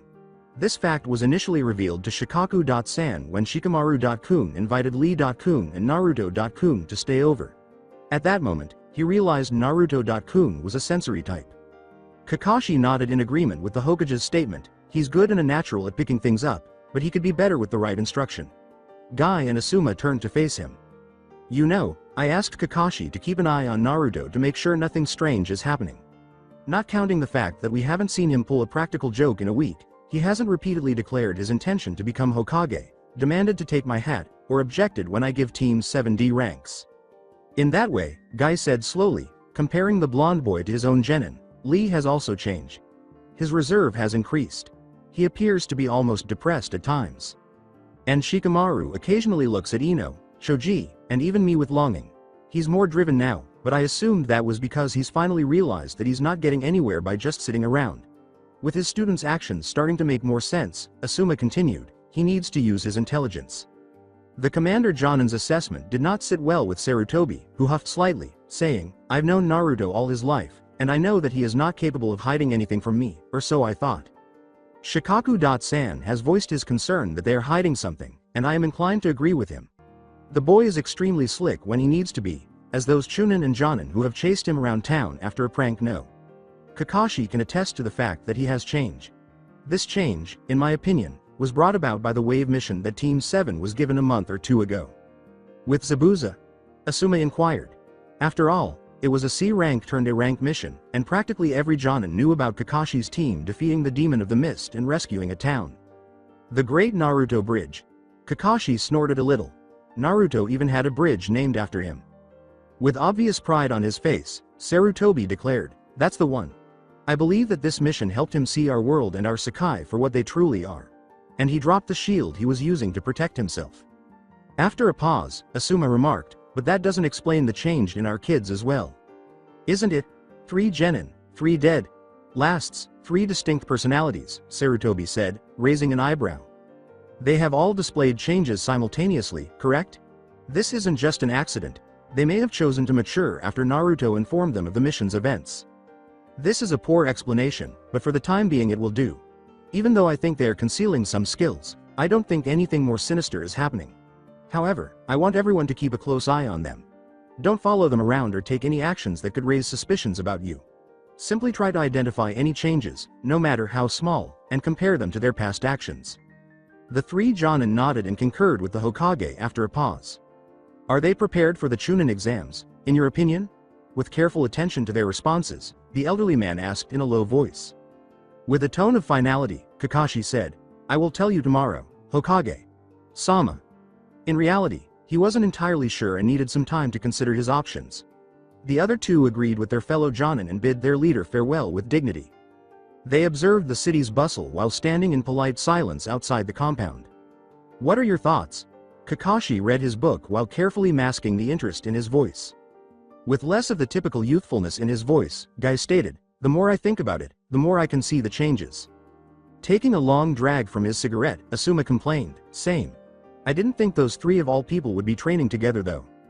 Kakashi muttered, "It is surprising, but after seeing how Naruto interacts with the Nara family, I suppose it makes sense. They have grown fond of him." "Really?" Asuma questioned. Shikamaru really had been hiding stuff from him, especially his rather eccentric friendships. "Why don't we do this? Tonight at around 6 o'clock, how about we invite only our 3 teams to dinner? Kurenai's team won't be here for a few more days because they are on a mission to deliver some scrolls. The 3 of them will be together in this manner, allowing us to observe their interactions with one another." Asuma-san, great idea. I will release my team as soon as possible. Guy's loud declaration caused Kakashi to sigh. He had been enjoying this solemn guy, but his emotional reversal turned him off. Asuma held up a hand to fellow Jonins and said, Hi, ya nay. He disappeared in a whirlpool of leaves, leaving Guy and his hip rival behind. Kak. Ja.ne. Asuma and Kakashi departed in the same direction, leaving only Guy and a handful of leaves on the ground. Typical Kakashi, so cool and hip. The man in spandex just shook his head and grinned. Guy looked up at the sky, his fists raised, flames clearly burning in his eyes. In order to become more like his fiercest rival, he must invoke the sacred powers of youth. They couldn't locate the 3 teams they needed to see, but the idea was fantastic, and it would have been fantastic to have all 3 teams together. Even on a Sunday like today, Kakashi knew that Sasuke and Sakura would be there because he knew that the boy trained every day after practice on Field 7 and that Sakura also watched him. As expected, the blonde wonder was nowhere to be seen, and Kakashi discovered Sakura sitting far away, taking in the scenery, and Sasuke kicking away at a dummy. Supper. Who's Team Guy, and what about Team 10? Sakura had inquired bewilderedly. Sakura had agreed when Kakashi had explained who that was, minus Guy's eccentricity, but not before glancing at Sasuke, who had given Kakashi a sour look and left the field, assuming that meant Sasuke wasn't coming because, after all, it wasn't a required dinner. Finding Naruto, who had essentially disappeared, was the only issue at hand. He had not located the boy at his favorite ramen stand, at his apartment, at any training field, in the Hokage's office, with Aruka, or anywhere else. Oh Kami, he sounded like a pedophile now. Kakashi had been so tempted to call forth his ninkin, but he had decided against it. Perhaps his student would show up. Food always drew young boys, right? The Cyclops sighed. The Hokage was correct. Despite the orange monstrosity he wore, Naruto was an expert at stealth, and it was just so Mendox to find him. Not that Guy had it any better, he had essentially persuaded Tenten and Neji to come, denying them any opportunity to change their minds, so they could also engage with the other genins. It was more difficult to locate Lee, though, as his student was not at any of those locations today. On Sundays, he would typically go to the grocery store and then train for 3 or 4 hours. Not with his teammates, not in his apartment, not in the grocery store, not on the training field. How hard could it be to find a kid in green spandex? Guy just sighed and sat on a log after 2 hours of searching. Naturally, Asuma had no more luck than Kakashi or Guy in locating his most indolent pupil. When Asuma informed him about dinner, the Akamichi surprisingly stopped eating and almost ran out of their place, yelling something about saving room. Ino had been at her father's plant store, and Choji had been at the same barbecue grill where they would later eat. However, Shikamaru was nowhere to be seen. TCH. The boy was most likely at home, and if he were, the Choji would undoubtedly tell him to come. He was also clearly not at any training ground, nor was he looking at clouds. The clan head or another high-ranking family member had to give permission for other ninja to enter a clan member's home, so Asuma was not going to go to all that trouble for a single child when he hoped Choji would do it for him. He took a lungful of smoke and grimaced as he heard Kurenai yelling in his head to put down the cancerous object. When did the boy who labeled everything in the world troublesome turn into the troublesome one himself? Asuma sighed, gazing at the drifting clouds above. Ni-chan Naruto. Ni-chan, come play with me, please. Naruto grunted with a mixture of pain and laughter as the same young girl from his mission to the Nara house ran down the hill and crashed right into him. Since they had been staying at the Nara complex, the young girl had quickly adapted to Lee and Naruto, much to the amusement of her mother and Shikamaru. Asami-chan. Naruto stroked her soft raven hair and gave Lee a frustrated look. Ni-chan. With a pout on her face and her fists clenched, she whimpered. The Nara refused to let those thoughts cloud his mind and concentrated on Naruto's bright smile as he let the little girl bounce up and down on his stomach. Shikamaru couldn't help but smile. She reminded him so much of Asuma Jr., who was so full of life and joy before he and Kurenai were killed when their house collapsed. Without even realizing it, Naruto was a natural with children. The girl squealed with delight, her childish giggles lightening Naruto's heavy heart, and he wanted to preserve this girl's smile, not give her the future he had experienced, a future where smiles were used only when cutting the enemy down. Sama. Naruto picked himself up with Asami and threw her in the air, catching her, then throwing her higher. Lee-ni-chan. The girl hurried over to the older teen and extended her hands in anticipation. Lee gave a huge whoop and then did what Naruto had done. Shika. Were you also like this? You know, energetic? Naruto playfully nudged his friend. Is she an outlier among the Nara clan? Shikamaru complained. Shut up. He glanced up at the sky, observing its minute color changes as evening began to set in. It's getting late, he said. You are aware that Ka-san will have you stay for dinner and then make you stay overnight. She has always done that, and you guys like it, admit it. Let's head inside, then. They saw Lee, who had heard them, pick up the little girl and carry her on his shoulders while he whistled happily and almost ran up the hill. In fact, Asami's mother and Yoshino were waiting at the top of the hill for the four of them to reach the house's back entrance, and he voluntarily allowed her to climb on his shoulders and tug at his hair after Asami changed from Lee to Naruto.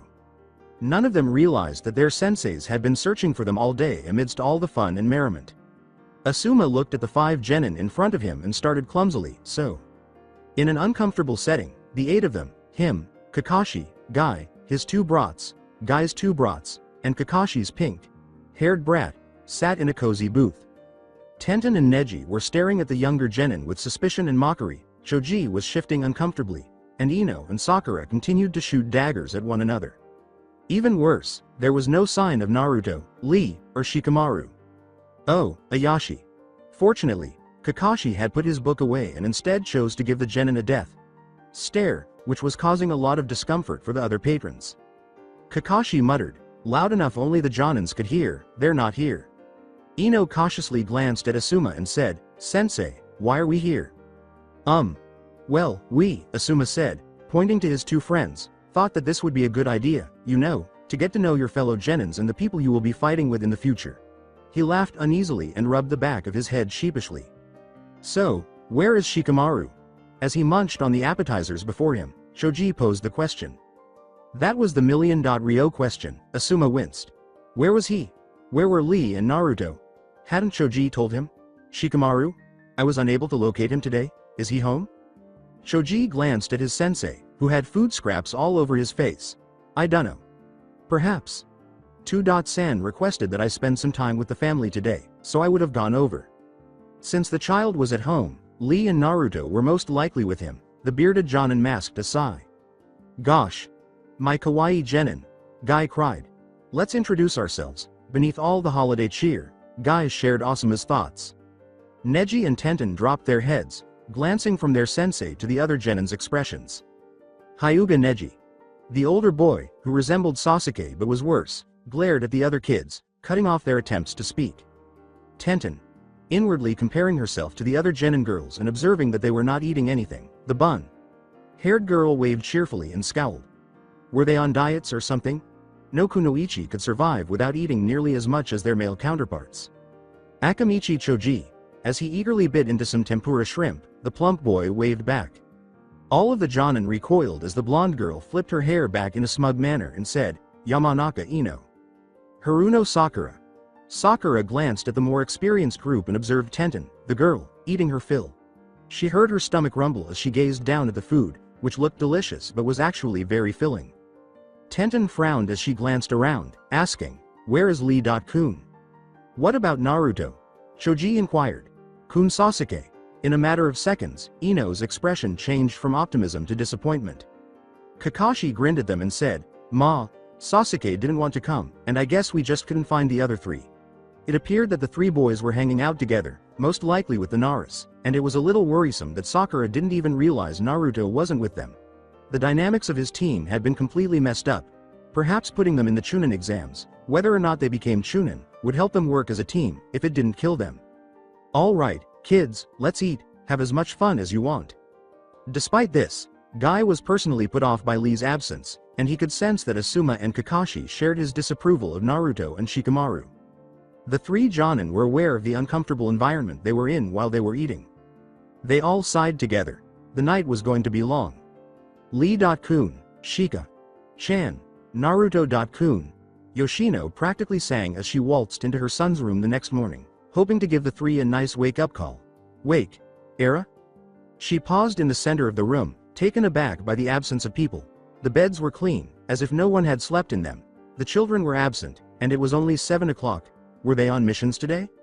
I guess boys will be boys, the woman sighed, but these specific boys, they were so troublesome. Konoha Senpu. As his leader collapsed back onto the ground with a loud thud, Lee screamed and smashed his foot against Naruto's crossed arms. Naruto stood up, clutching his injured arms, grateful for the healing abilities of the still slumbering Kurama. Shikamaru said, that was good, Lee. But it still had too much power, he said. If Naruto hadn't been applying chakra to his arms, you would have broken them irreparably. Lee gave Naruto a startled look, but the other boy simply smiled and shook his head. It's all right, Lee. Believe me. That was excellent, but Shika is correct. He pointed to the training field, which had once again been destroyed, and said, I think we all need to tone it down. With a childlike expression, Naruto sat back on the ground and pinched his forehead in frustration. We have only made modest progress in the 2 weeks and a half since our last visit. Shikamaru is undoubtedly the best of us all, but I'm not counting him because he's a freaking genius. We may or may not be nominated today, and we have just 2 weeks left before the Chunin exams. Mendokes. Lee appeased the irritated boy by saying, Naruto.Kun. At least we're not destroying trees while trying to climb them. It was true. The only bright spot in their situation was that they had managed to control their chakra sufficiently to be able to cling to any surface, including water. TCH. In any case, Naruto complained while continuing to keep his arms crossed. Really, Naruto.Kun, you're like a cross between Shikamaru and your former self right now, said Lee with a loving shake of his head. Shikamaru looked at Naruto, who was chuckling quietly, and said, you know, we've all changed. And because we've spent so much time together, it can be challenging to avoid copying the others at times. Even you, Lee, have grown more somber. Don't ever change, Naruto, was the last thing Kakashi Sensei told me. Naruto smiled sadly as he said, circumstances force us to cast a henge on ourselves. However, that was simply not feasible. It's for the best really. Lee said. To face what is coming, we must grow up. Shikamaru's eyes widened as he inhaled deeply, wondering how long Konoha would be able to hold on to this sweet scent before it was filled with the coppery tang of blood. What day is it today, guys? He insisted. Lee and Naruto exchanged a questioning glance. Mon. Lee's and Naruto's expressions changed to ones of understanding. Lee deadpanned, well crap. Just lovely. The other two simply let out a resigned sigh. Gaara was scheduled to arrive in town today. Consequently, Temari would be present as well.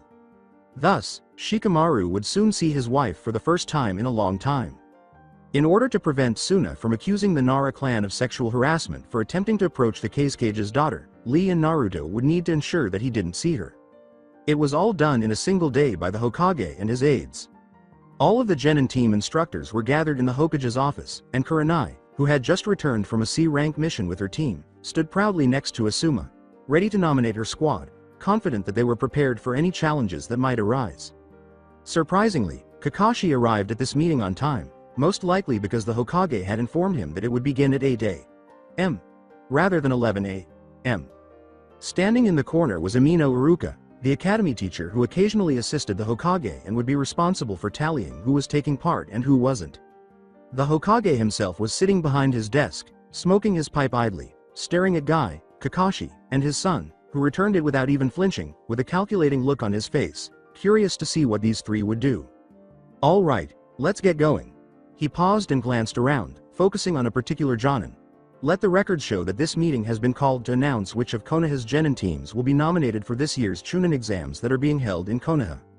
Raida. With a start, the scarred Jonin said, "Hi, Hokage.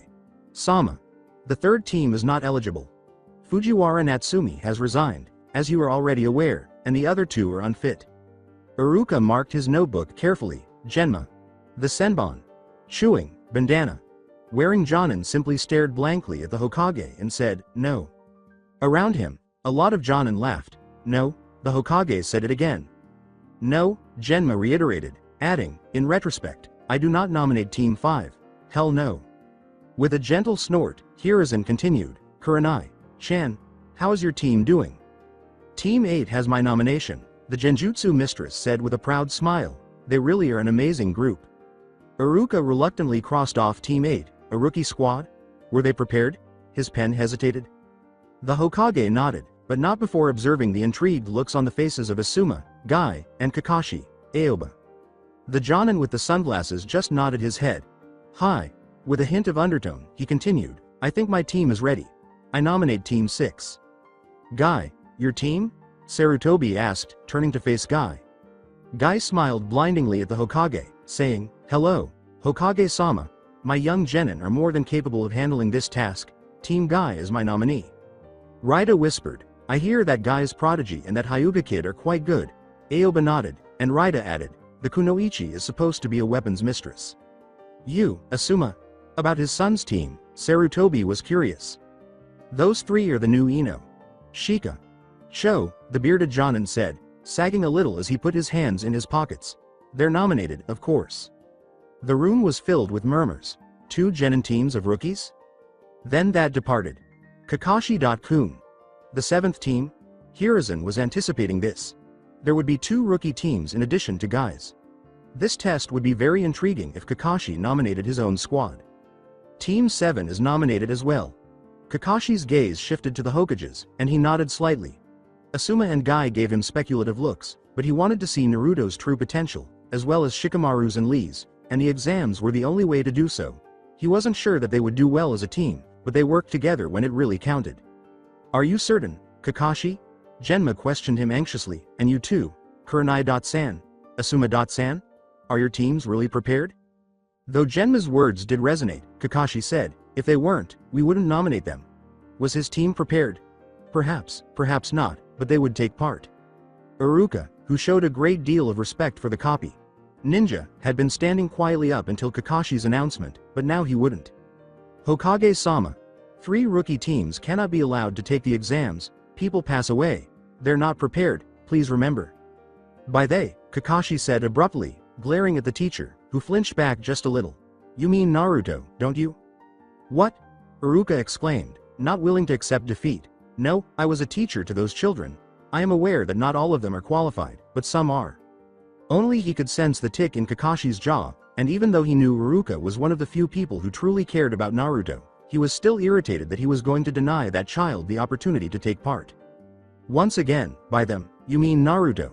Kakashi breathed in and out loud, and when he became angry, he really got angry. Uzumaki Naruto. Kakashi's gentle voice had a hint of irritation and rage in it. "As no longer your student, Amino." The man's apparent insult infuriated Aruka, but nothing, that was pushing it, because Kakashi hadn't really seen much of the boy's hidden talent, but he was confident it would show during the exams. He is one of the most talented genin of his class, Kakashi rumbled, and nothing like what his reports say. The Jonin casually flexed his arms in a way that wasn't meant to be casual at all. It makes me wonder just how accurate those reports really were, Kakashi said. Even the Hokage, who had read the reports on Naruto himself and knew they were completely untrue, remained silent in shock after Kakashi's statement. However, for Kakashi to actually say this. Hearing Kakashi's high praise of Naruto made Aruka feel proud and a little surprised, too. Naruto was smart. Aruka's jaw moved up and down, wanting to say something, but he couldn't. He didn't write those reports. Someone else did, but he knew Naruto's skill firsthand. Naruto had learned the Kage Bunshin a Kinjutsu in an hour, though that might have been a fluke. Kakashi's voice returned to normal, and he grinned at the scarred Chunin before disappearing in a cloud of smoke. So if there's nothing else, I'll leave now. Aruka.kun. The Hokage gave the young man a kind smile and said, Kakashi.kun is correct, but I know how much you care for Naruto. Naruto is something, and they are no longer your students. He's something all right, Aoba murmured. He painted Anbu headquarters orange when he was 7. Genma laughed, I recall that. He told us that he was following Inu ni.san and wanted to thank him for giving him something when we caught him 3 hours later with paint buckets and paint bombs, almost dragging his apologies over to Ibiki.san. He turned to Aruka and said, can you guess who this Inu ni.san was? He became irate when he couldn't find him and dropped 50 paint bombs over headquarters without anyone noticing. Kakashi.san. Aruka, who hated himself for sounding like a child, said in a somewhat shy voice. Genma nodded, his face beaming with laughter. Kakashi brought him another gift as soon as he heard what the little devil had done. Therefore, we should agree with Kakashi if he believes that child is ready. After all, he knows him better than Hokage. Sama. 3 rookie teams, huh? Aruka sighed resignedly and crossed off Team 7 as well. Omoshiro. The honorable grandson of the Sandaime Hokage, Sarutobi Konohamaru, was currently fleeing in an unworthy manner from a pink-haired bakemono. He had been with his Naruto ni, Chan when it all began. Rewind ne Naruto.ni. His boss had looked down at him with gentle eyes that sometimes made him think of his grandfather, and Konohamaru bounded up to him with a broad smile that was missing a few teeth. Nani? With a loving ruffle of Konohamaru's hair, Naruto inquired. Konohamaru gazed at his boss, whom he had never referred to as Ko before, and Moegi and Udon rushed up to stand next to him, beaming at their oyabun. Is it possible for us to play ninja? With excitement, Udon said, Onagai? Konohamaru couldn't help but feel a little envious when Naruto ruffled Udon's hair as well. Hi. We are capable of playing ninja. A ninja performing ninja work. Really, Naruto, what are you doing with these brats? A fresh voice interrupted. That was the voice of the bakemono with the pink hair from whom Konohamaru would eventually flee. His boss moved in front of the 3 of them and crossed his arms, and although Konohamaru initially thought he was going to yell at the girl, he smiled at her instead, which disappointed him more than it should have. Naruto had a peculiar glint in his eyes, one that was somewhere between annoyance and protectiveness, Konohamaru observed. Sakura. Chan, ma. What's wrong with Konohamaru just wanting to play? Even though Naruto asked in a sweet manner, Konohamaru believed he heard something else, something less sweet, in his boss's voice. 3 children were crouching behind Naruto, and the pink-haired girl had glared at them. Konohamaru felt Naruto's arm tighten as he protected the 3 even more. Chan, nay. That other girl, the one who stalked Chan with the purple hair and cool eyes, just seemed so much better than this person, even though she was a little weird. Is she your? Konohamaru asked, holding out his pinky finger. You know, he sincerely hoped not. The girl with the pink hair had a huge bulge in her forehead that appeared to be ready to burst. What, me and Naruto? That baka and I? Absolutely not. No one called his boss a baka and got away with it, so Konohamaru scowled as he looked at his somewhat dejected boss. The girl calmed down a little when Naruto remained silent, but the children behind him were still terrified. TCH. Konohamaru grumbled, as if our boss who is cool and handsome would like a girl with pink hair. At that point, his boss ordered them all to flee. The end of the flashback. Why didn't I say anything? As he dashed through the streets, still feeling the pink-haired witch Sakura's murderous intent, Konohamaru asked himself.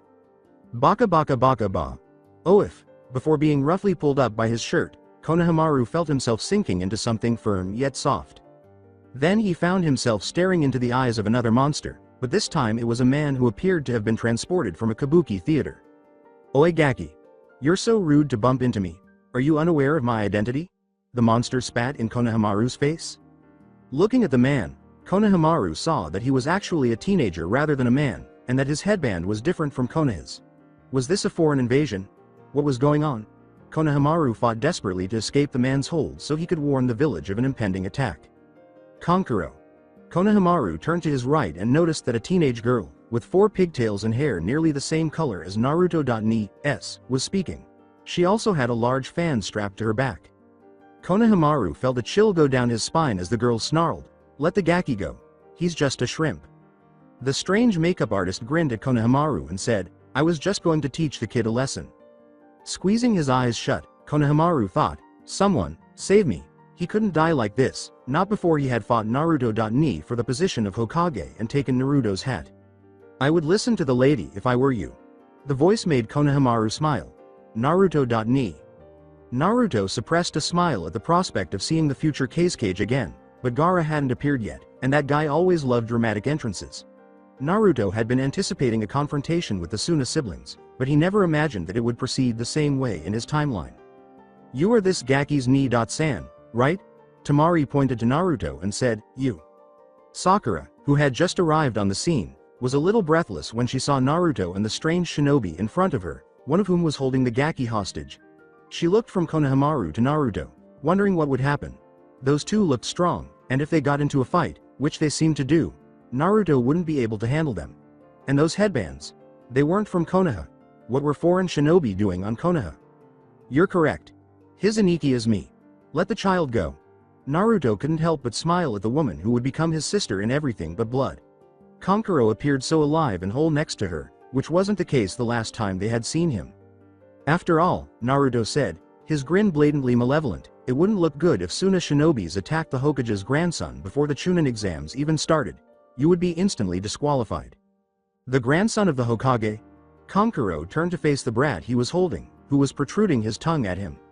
Sakura blanched as she looked at the child again. That was the grandson of the Sandaime? She was lucky not to have attacked him because she would have been imprisoned. What was this about the Chunin exams? That would account for the foreign ninjas and explain why Naruto was aware of it before her. He was frozen in place when the voice behind him said, "Kankuro. Let him go. You're making us look foolish." Without observing how the younger blonde caught him or how the Konoha nin's eyes changed from fierce to warm as he gazed at the redhead who had just emerged, the older teen dropped the child right away. With the same kanji for love carved into his forehead, the same gourd strapped to his back, and the same clothes he wore as a teenager, Naruto tried not to look happy as his friend. Not yet. Gaara looked at him with cold teal eyes. However, Gaara was younger, bloodthirstier, and, to be honest, quite insane. He could feel the presence of one of his rebellious siblings even though Kurama was asleep, and he knew that the slight rumbling in his stomach had nothing to do with hunger. Konohamaru hid from the glares of the opposing ninja by curling up in Naruto's arms. It would be an interesting fight. Gaara looked at the short blonde. His mother was calling for the boy's blood, but she was also afraid of him for some reason. Mother was never afraid, and if she was, he would have to kill this. Flee. This boy was strong, or at least he appeared strong. Gaara was eager to fight him, but something was different. The boy looked familiar, or at least that was what his mother believed. "What's your name, you?" Gaara gestured to Naruto, who gave him a passive look in return. He pointed to the obnoxious girl beside him and said, "This is Haruno Sakura, my teammate." Uzumaki Naruto. The boy shot him a glare. "What's yours?" "HMPF, Gaara said, raising an eyebrow. "Gaara no Sabaku. These are my siblings, Temari and Kankuro." The boy passed Naruto, who was trying to contain his laughter at the moment, and he maintained eye contact with Gaara while the other boy paused.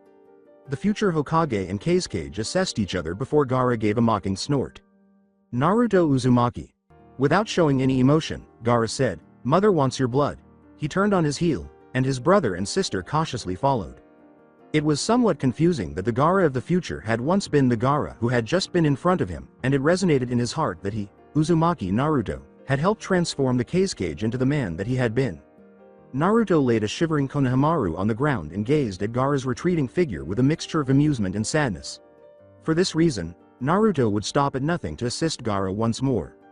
Before taking Konohamaru's hand and guiding him back into the village, he muttered, "Good to see you too, bro." He just listened to the younger boy squeal about how amazing his Aniki was. Sakura wondered when Naruto, the dead last, had become so cool as she watched Naruto and the brat go. Above, in a tree, 3 genin with music. Note: adorned headbands closely observed this exchange. Orochimaru Sama gave us the order to obtain information about Uchiha Sasuke. One of the genins remarked, "Those two are his teammates. Shouldn't we inform Orochimaru Sama about this Uzumaki guy?" Another said, "He seems pretty strong." "No," the third sneered. "The Uchiha and the Uchiha alone are our target. Furthermore, we would have heard about this other genin if he was that powerful." They disappeared without rustling the tree's leaves, probably to meet their master. Before you knew it, the wheels had started turning. "Let's see where we end up with the car." "Hello. You're ready," Kakashi joyfully exclaimed as he handed a slip of paper to his genin. Sakura gazed at him with enormous eyes and said, "Kakashi-sensei, this is Chunin tests." The mere thought of a fight made Sasuke's blood boil. Perfect. Now this was a place where he could truly unleash his power and face other strong opponents instead of weaklings like Naruto and Sakura. He grunted intriguedly. "Really, sensei? Really?" Naruto attempted to embrace Kakashi, who was cautiously restraining the ecstatic genin. "You've been nominated for the Chunin exams," Kakashi said patiently, resisting the urge to touzle the boy's hair. "Yes, Naruto. Well done." "Arigato." Naruto almost screamed, genuinely relieved that not much had changed. They were still nominated, which meant Orochimaru was also present. He was careful not to display his genuine disgust at the idea of that hubby Teme being in Konoha. He was a tiny insect in comparison to Nagato and the Uchihas, but his bite was incredibly devastating. "Yada. Hello. Baka." Sakura slapped him across the head, saying, "Don't rejoice. We must all give it our all because the Chunin exams are extremely difficult." Sasuke snorted, "HN. Sakura should learn to follow her own counsel." He and Naruto didn't need to be told that either. Had Sakura's love pats, as he fooled himself into believing, taken too many brain cells that had miraculously regrown as he grew older? Naruto gripped his throbbing head, wondering inwardly if this was the reason he was so stupid. As Kakashi sang, "Na.ru.to. Sensei," the older man looked steadily at the young boy, who looked back without flinching. "Please pay attention to Sakura-chan and give it your all because these tests will demonstrate your abilities to the nations." The Gaki's tone was challenging, and Kakashi noticed a change in Naruto's eyes that was still competitive.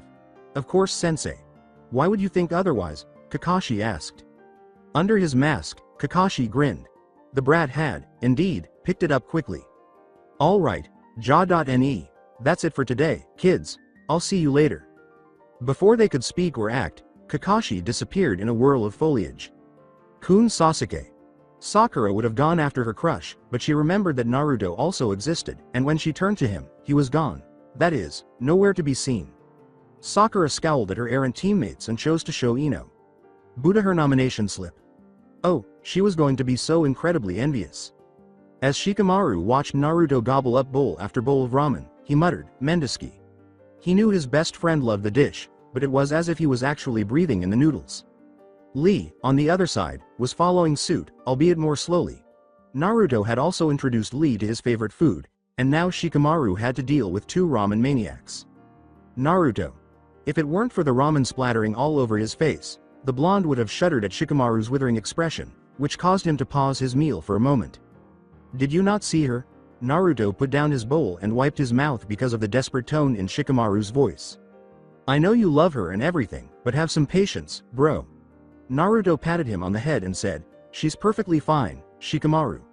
You can't approach her and tell her, 'Hey, I'll be your husband,' after all." Ignoring Lee and Shikamaru's spluttering, Naruto deadpanned, "Come to my room so we can make tons of babies." "Hey." Shikamaru's face flushed, "I wasn't going to do that." Naruto gave the Nara a leering wag of his eyebrows and said, "But you thought about it." "Shish. Don't talk." Naruto grinned and said, "Your face tells me everything, Shika." His eyes grew softer as he recalled how Temari and Shika would grow up to be the epitome of a devoted young couple, even during the war. The small touches and glances made Naruto happy and filled him with endless jealousy. The path of love is never easy, of course. It had taken a long time to get them to acknowledge their feelings, as they were both stubborn and hard-headed. To Shikamaru's surprise, Choji and Naruto had made him talk to Temari about what was, or wasn't, happening between them. After that, things simply took off. Kankuro had been sharpening kunais while threatening to castrate Shikamaru with them if he caused any harm to his sister, and Naruto and Gaara had both given Shikamaru the overly protective little brother talk. They had married in a very private ceremony some time prior to the war. After that, the war had eliminated any possibility of Shikamaru's happiness. He was deserving of this, Temari, and his child.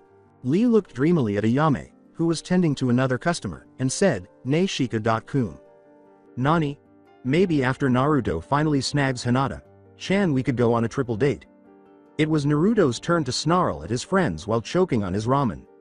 Laughing gleefully at his friend's red face, Shikamaru sarcastically said, "Your face tells me everything, Ruto." Naruto tried to regain some control by saying, "Anyway, Shunin exams." The atmosphere rapidly grew tense. As Lee noted, "We've all been nominated, just like last time. Orochimaru is here, or will be here soon, which means that the current Kazekage is dead already," said Shikamaru. Naruto grimly concluded, "And this means that Suna will invade Konoha once more." With a slight smile, Shikamaru said, "But we can prevent any serious harm from occurring." Aside from the Kazekage, who was the first person to die? Lee scratched his cheek and asked. "Hayate." After a moment of silence, Naruto said, "Gekko Hayate-san. If my memory serves me correctly, Baki-san killed him. It was discussed by Yugao Senpai during the war. They were engaged, she and him." Lee said slowly, "I know him. He uses Kage Bunshin and swords. Tenten is constantly asking him about his technique." Shikamaru remembered, he was one of the proctors during the exam. The sickly one with the cough. "Mikazuki no Mai. The crescent moon's dance. If we can prevent his death, then we've altered the future," Lee continued. "That's his signature technique. We should keep a close eye on him after the preliminary stages because he was killed. And guys, think about it, if Hayate-san was killed, then..." Naruto said sharply, "And if I recall correctly, Genma Seppai became the proctor for the finals. Then he had information about the invasion that Otto and Suna didn't want the Sandaime to know." Shikamaru said sorrowfully, "It makes sense." "Era. Don't look so sad, boys," Ayame said, waking them from their daze and making Lee blush brightly. "Look, more ramen." Shikamaru simply shook his head and leaned his cheek against his palm, but Naruto and Lee appeared elated, with Lee being pleased to see Ayame and Naruto being pleased to see the ramen. There were times when he truly didn't comprehend those two. Hiruzen stared out his window at the nighttime village, which was so lovely and serene, and he pondered whether this tranquility was only a delusion, that it would suddenly burst and they would be transported back to the Third Shinobi World War. He thought the boy was exaggerating when little Konohamaru rushed in this afternoon and told him how Naruto.ni had saved him from two bakemonos, but after more probing, it appeared that Naruto had protected the child from Sakura as well as 3 Suna genins, the Kazekage's children. How appropriate that the 4th Kazekage's son would protect the 3rd Kazekage's grandson from the 4th Kazekage's offspring. According to Konohamaru, Naruto.ni had changed and appeared more awesome and cool in his grandson's words. He found it upsetting that the Suna genin would touch a young child, and he was unsure of what might have happened in Naruto's absence. Sarutobi shivered when he saw a slight breeze rustle the dark treetops, for even the wind sensed that something was about to change. However, was this a good or bad change? The 3 sound genin knelt before their master and said, "Orochimaru, Sama." The Sannin grinned and licked his lips with an unusually long tongue, saying, "Ku. What news do you bring?" A monotone voice said, "Uchiha Sasuke has awakened his Sharingan." In the same tone, another one was added, "His Jonin sensei is Hitaki Kakashi." The final genin, a girl, concluded, "He spars on his own every day from the hours of 3 to 6 when not on duty." Kabuto.kun. Did you hear that? Glasses sparkled in the dim light from the corner. "Hi, Orochimaru. Sama." Cruel's lips curled into a smile. "Uchiha Sasuke, you will soon give me your eyes, something your noble brother was never able to do and never would." Amino Aruka was not a violent man. He was as calm and playful as his namesake, a dolphin, but when provoked, he was a formidable opponent. He knew Naruto, and he understood the character of the child. Regardless of Kakashi's statements, Aruka wasn't about to let his favorite genin go the same way as some of his classmates simply because he allowed the copy ninja to have his way. Since Naruto's weakness in the academy was taijutsu, and genjutsu, and ninjutsu, Apart from that ludicrously perverted technique and cage bunshin, he was confident that if he simply demonstrated to the older shinobi that Naruto was incapable of defending himself, Hitaki would give in and remove his team. Thus, he finally realized why Hitaki had been so insistent that Naruto had changed when he was flipped over and landed on the floor of Naruto's apartment with a loud thud. Aruka. Sensei. With a faint slur from sleep in his voice, Naruto questioned in the darkness, "What are you doing on the floor?" Aruka stared at the boy in the shadows, wondering how Naruto had recognized him after he had masked his chakra and flipped on the lights, blinking first at the abrupt change and then at Naruto. Naruto. The boy's eyes widened in realization, and he muttered something like, "Never again," before assisting his first sensei in standing up. "I apologize, Aruka." "Sensei, there, you surprised me."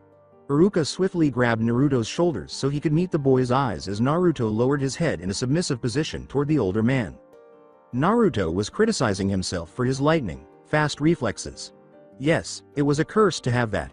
As the older man rubbed his aching posterior, the blond boy watched with concern and yelled, "What the hell? Are you okay?" When Naruto forced him to sit on his rickety old bed, Aruka could only stare at him, and he stared at the rest of the room, which was much cleaner than it had been in years. That boy could really flip someone. Aruka whispered, "Naruto. I'm sorry for scaring you, he meant it." Aruka could almost see the gears turning in the boy's head as those sharp blue eyes narrowed. Having done this in the previous timeline as well, Naruto sighed in frustration and rubbed his blonde spikes in a weary motion, wondering when Aruka would come to test him. He simply didn't expect him to do it now, at 3 in the morning. "No, I'm sorry, Sensei. An accident occurred." Even though he had to pick a few locks to enter the house, Aruka managed to get in, and just as he was about to touch the child on the shoulder, a hand suddenly appeared and threw him to the ground. Aruka winced at the heat in his back, wanting only to wake Naruto and tell him how foolish he was for allowing an enemy to enter and how he couldn't fight back. Naruto whispered softly, "I'll get you an ice pack." He left his sensei to think for himself. Given the very real pain in his back, Kakashi would have to agree with Hitaki at this point. Was this what he meant when he said that Naruto had changed, that he was talented, and that he was smart? In a matter of seconds, Naruto returned, handed Aruka the ice pack, and sat down in the room's spare chair, watching his sensei with masked affection. 5 days after their landing, he had last seen Aruka, and it had taken all of Naruto's strength not to cling to the man and cry in his chunin vest.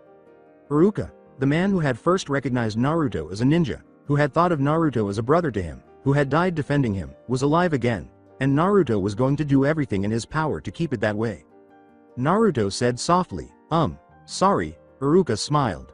"Naruto, you've apologized to me 3 times now, but I should be the one saying, sorry." Aruka's eyes widened as Naruto said, "It's okay, Aruka. Sensei." The smile was so familiar to him. He had seen it on the Yondaime's face. Naruto. It surprised Aruka that he didn't have any doubts about Naruto. The boy's eyes spoke for him. "You're worried that Kakashi Sensei was too quick in nominating us, nay?" Aruka was never this quick to pick things up, so he did a good job of masking his surprise. Kakashi may have been correct about Naruto, but he must have changed a lot. "Naruto, how did you know?"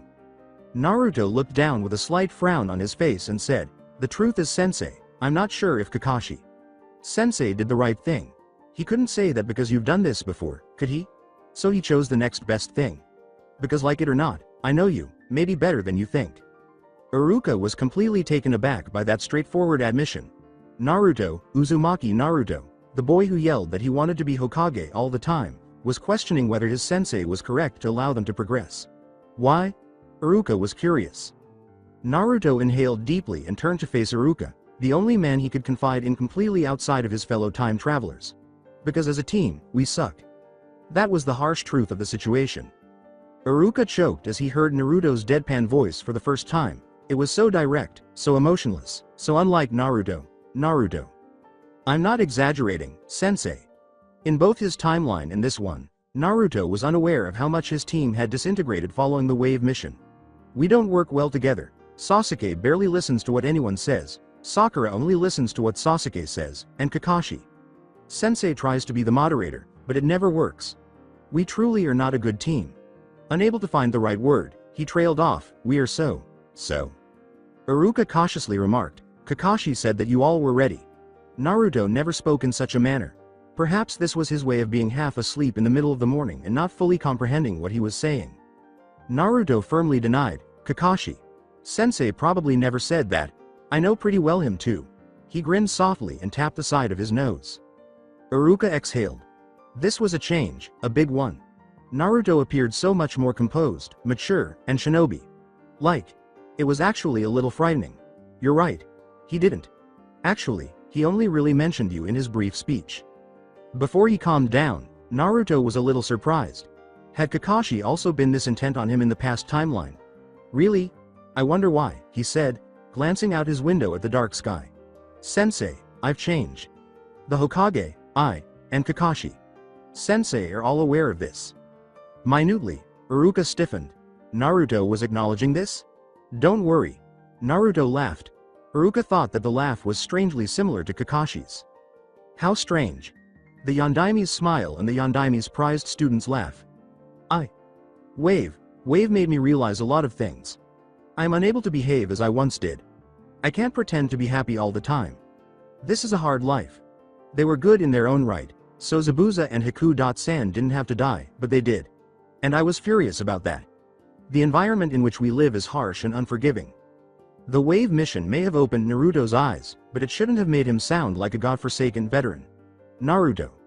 Aruka breathed. How had he not recognized this shift within the boy? Of course, he knew how much Wave had changed the boy. Naruto had come to him the day after they had returned and told him everything, but all that Naruto was saying and doing reminded Aruka of his own father. A war. Torn shinobi. Naruto glanced at his stomach, where Kurama was still sleeping, and said, and then you factor the whole Kyuubi thing. Mendoku's, however, that's my life. His tone almost made him blush. Lee was correct. Shikamaru was rubbing off on him. I still have a couple more hours before I have to get up, Sensei, the boy said with a rueful laugh after a brief period of silence. Feel free to remain here. I'll take the couch. Aruka violently shook his head, saying, it's okay, Naruto. I wasn't against spending more time with his student, but he couldn't impose like this, not after misjudging him so much. He waved goodbye, saying, I apologize once more for disturbing your sleep. I just wanted to test you, and you passed with flying colors. Aruka was reduced to a puff of smoke in the next instant. Naruto's sleep had been disrupted, but it felt good that someone was interested enough to come check on him, and he watched with a loving expression as the smoke gradually dissipated. For you, that's Aruka. Sensei. Naruto. Lee pointed to Shikamaru, who had a goofy little expression on his face, and gave his best friend a gentle nudge in the ribs. They both choked back giggles as they gazed at the Nara. They couldn't ridicule their friend like this in public, after all. Naruto whispered, he's finally seen her then.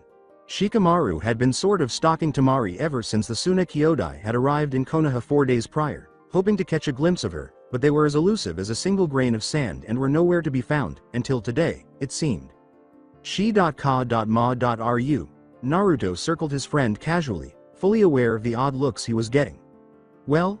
He appeared to be a father waiting for his son to break the big news to him by crossing his arms over his chest in anticipation. Lee and Naruto looked at Shikamaru with sadness as he said, it's a miracle. His voice was full of longing and nostalgia.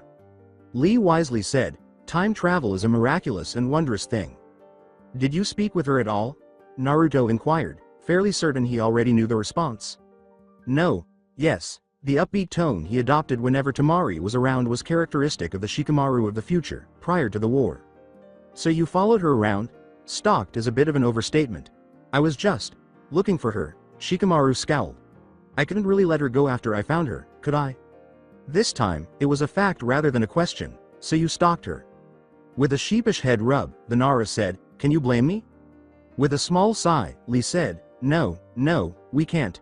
However, she would have been extremely cautious and wary of you if she had seen you. Which is why I used the rooftops. Shikamaru lost some of that Nara charm of aloofness and became absorbed in his emotions when it came to those he loved, which was both a good and a bad thing. Of course you did. Naruto grinned a little. She met with no suspicious people. From what I understand of the invasion, Suna was only instructed to attack Konoha following the finals. Shikamaru hurriedly added. They have given them those orders. I understand. When we saved him all those years ago, Gaara told me the same thing. Although I would love to have those 3+ Baki.san on our side immediately, we can't, Naruto said, thoughtfully scratching his cheek. They will have to discover their father, the Kazekage, the hard way. They won't be aware of how much Orochimaru Teme utilized them otherwise. The other two didn't argue with Naruto because they knew he was correct, but they couldn't agree with him entirely either. They couldn't prove it to Suna, and they didn't have any proof, so they decided to let things happen naturally instead of disclosing their little traveling secret. Shikamaru questioned Naruto, "How is Operation Hayate?" Operation Hayate was essentially a strategy for saving the man, preventing the first war casualty, and possibly altering a significant aspect of the future. Essentially, Naruto would follow him as much as he could, learning about his habits, where he went for fun, who he spent time with, and other details because he was the most skilled at stealth of all of them. This was actual stalking, or reconnaissance as it was known in the shinobi world. Naruto's gaze grew piercing. Fine. Hayate-san meets with Yugao Senpai a couple times a day. Because of his illness, he's a Tokubetsu Jonin, and is generally stationed in or around the village for protection. He likes going to that dango place that Anko-san likes, and it appears as though the two of them are good friends. He doesn't have any students, but he does teach Yugao Senpai the basics of Mikazuki no Mai. Yesterday, he and all the other Jonin went over to the bar and drank a bit. Overall, he leads a pretty boring existence for a shinobi. Although we know he dies after the preliminaries, we can't let our guard down. Something may have changed already, and Hayate-san may have overheard something sooner than expected. From tonight onwards, the three of us will take turns in patrolling Konoha at night, making sure that Hayate-san is safe. After the preliminaries, if everything goes to plan and Hayate-san is still alive, we go every night together. Just in case. Shikamaru made sure all of them understood before turning his back. Lee mused aloud, flinching as he remembered what he had done when he had first encountered Team 7, besides that, our first hurdle will be dealing with all the other genins. Naruto shivered at the memory and pinched his forehead, saying, "Please do not wink at Sakura and blow her kisses. I swear I saw hearts coming at her." Lee mumbled sheepishly, hi. Considering that he was thinking about another flower, he had no intention of doing that. So first we have Ibiki's little winnowing down test, then we have the Forest of Death, then the preliminaries, then 1 month of preparation till the invasion. Shikamaru was clenching his fists. Although it sounded insignificant, it was extremely nerve-wracking. The Forest of Death. In a low voice, Lee said, "I know." Everything had changed at that point, when Sasuke had been bitten. Shikamaru said angrily, "We don't even know if we can stop it." Lee said glumly, "We just have to try our best, but what if our best just isn't good enough?" Naruto yelled in a low but firm voice, "Enough." That voice was immediately recognizable to the other two. The 12-year-old Naruto was not speaking. Rather, their Hokage was issuing them an order. They instantly shut their mouths and stood up straighter. As steely as the gleam in his eyes, Naruto went on, "Second guessing will get us nowhere." He took a deep breath and pinned his subordinates with a challenging glare. "Kurama told me that this was a chance to undo the wrong done. A chance to give us the future we deserve. Sasuke. Sasuke is a pain, but we must not doubt ourselves or our action. Understood?" "Hi, Hokage." Clamping his hands over their mouths, Naruto cut them off. He took deep breaths and glared at their amused faces, saying, "Baka, don't say stuff like that in the open. What if someone else heard that? On the other hand though, everything else that we just said could have been heard too, so let's leave it at that." Shikamaru draped Naruto's shoulders with an arm. Once quite short, the boy had filled out a little and grown an inch in the last few weeks. The power of good nutrition was astounding. Naruto had grown so tall during his training trip because of this. Ramen and a few vegetables were the cheapest food Naruto could find. After noticing how scrawny Naruto was, his mother gave him a lot of attention and forced him to eat meat and vegetables in order to ensure that he was eating a balanced and healthful diet. Those who dared to glare at Naruto were met with Lee's ominous scowl. What kind of life had Naruto led? Anyone would have been driven insane by this hatred, and Gaara was no exception. But that's what was so unique about Naruto. He just shrugged it off and used pranks to divert his hate, which he undoubtedly harbored, toward the villagers. If nothing else, they would recognize him. Naruto just came to terms with the fact that his two closest friends would not let him share his burden alone and would instead act as sulky bodyguards. His face lit up with a genuine smile at that. No matter how things turned out, he could actually adjust to this new life. After 2 weeks, Shikaku saw Yoshino gently slap Shikamaru on the head, pat Naruto on the cheek, and tousle Lee's hair. Shikaku and the other members of the Nara clan had first met Naruto and Lee, officially, 1 month prior. The way Shikamaru behaved around those two and the way his wife interacted with them now made it seem as though the two other genin had always lived with them. He had first asked Lee and the Kyuubi host to tell him more about themselves and how their friendship with Shikamaru started with these enigmatic training sessions. But for them all, it had become a kind of bonding experience. His clan had not engaged in such unrestricted interaction with Nara, Akamichi, or Yamanaka shinobi in a long time. Lee and Naruto were orphans. No one visited them frequently and they lived alone. At one point, Shikamaru confided in him that he was concerned about Naruto and his way of life. It was evident how Naruto and even Lee had changed.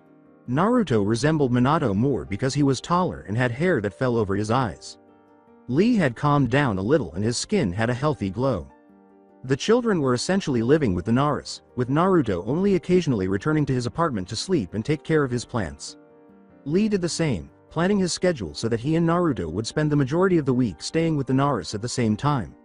When the two unexpectedly appeared one night at midnight, Shikamaru never once voiced any complaints. After leading the other two to his room, his boys simply yawned. Yoshino fussed over those three to the point of complete annoyance whenever they returned home bruised and battered, and yes, he would consider this place to be those kids' home as well, given that Shikamaru and Naruto had at least chakra burns from their wounds. Shikaku had desired to confront them. This indicated that they might be experimenting with something hazardous. However, he had heard Naruto inform the other two that they were making good progress and would soon be in a respectable position for the Chunin exams. To be honest, Shikaku didn't know how to interpret this exchange. He could infer that they had received severe and demanding training, which most likely included their elements as well. His son was most likely lightning, and Naruto, like his father, could be either wind, fire, or water due to Kushina and the fox. He was probably wind, with a slight affinity for fire.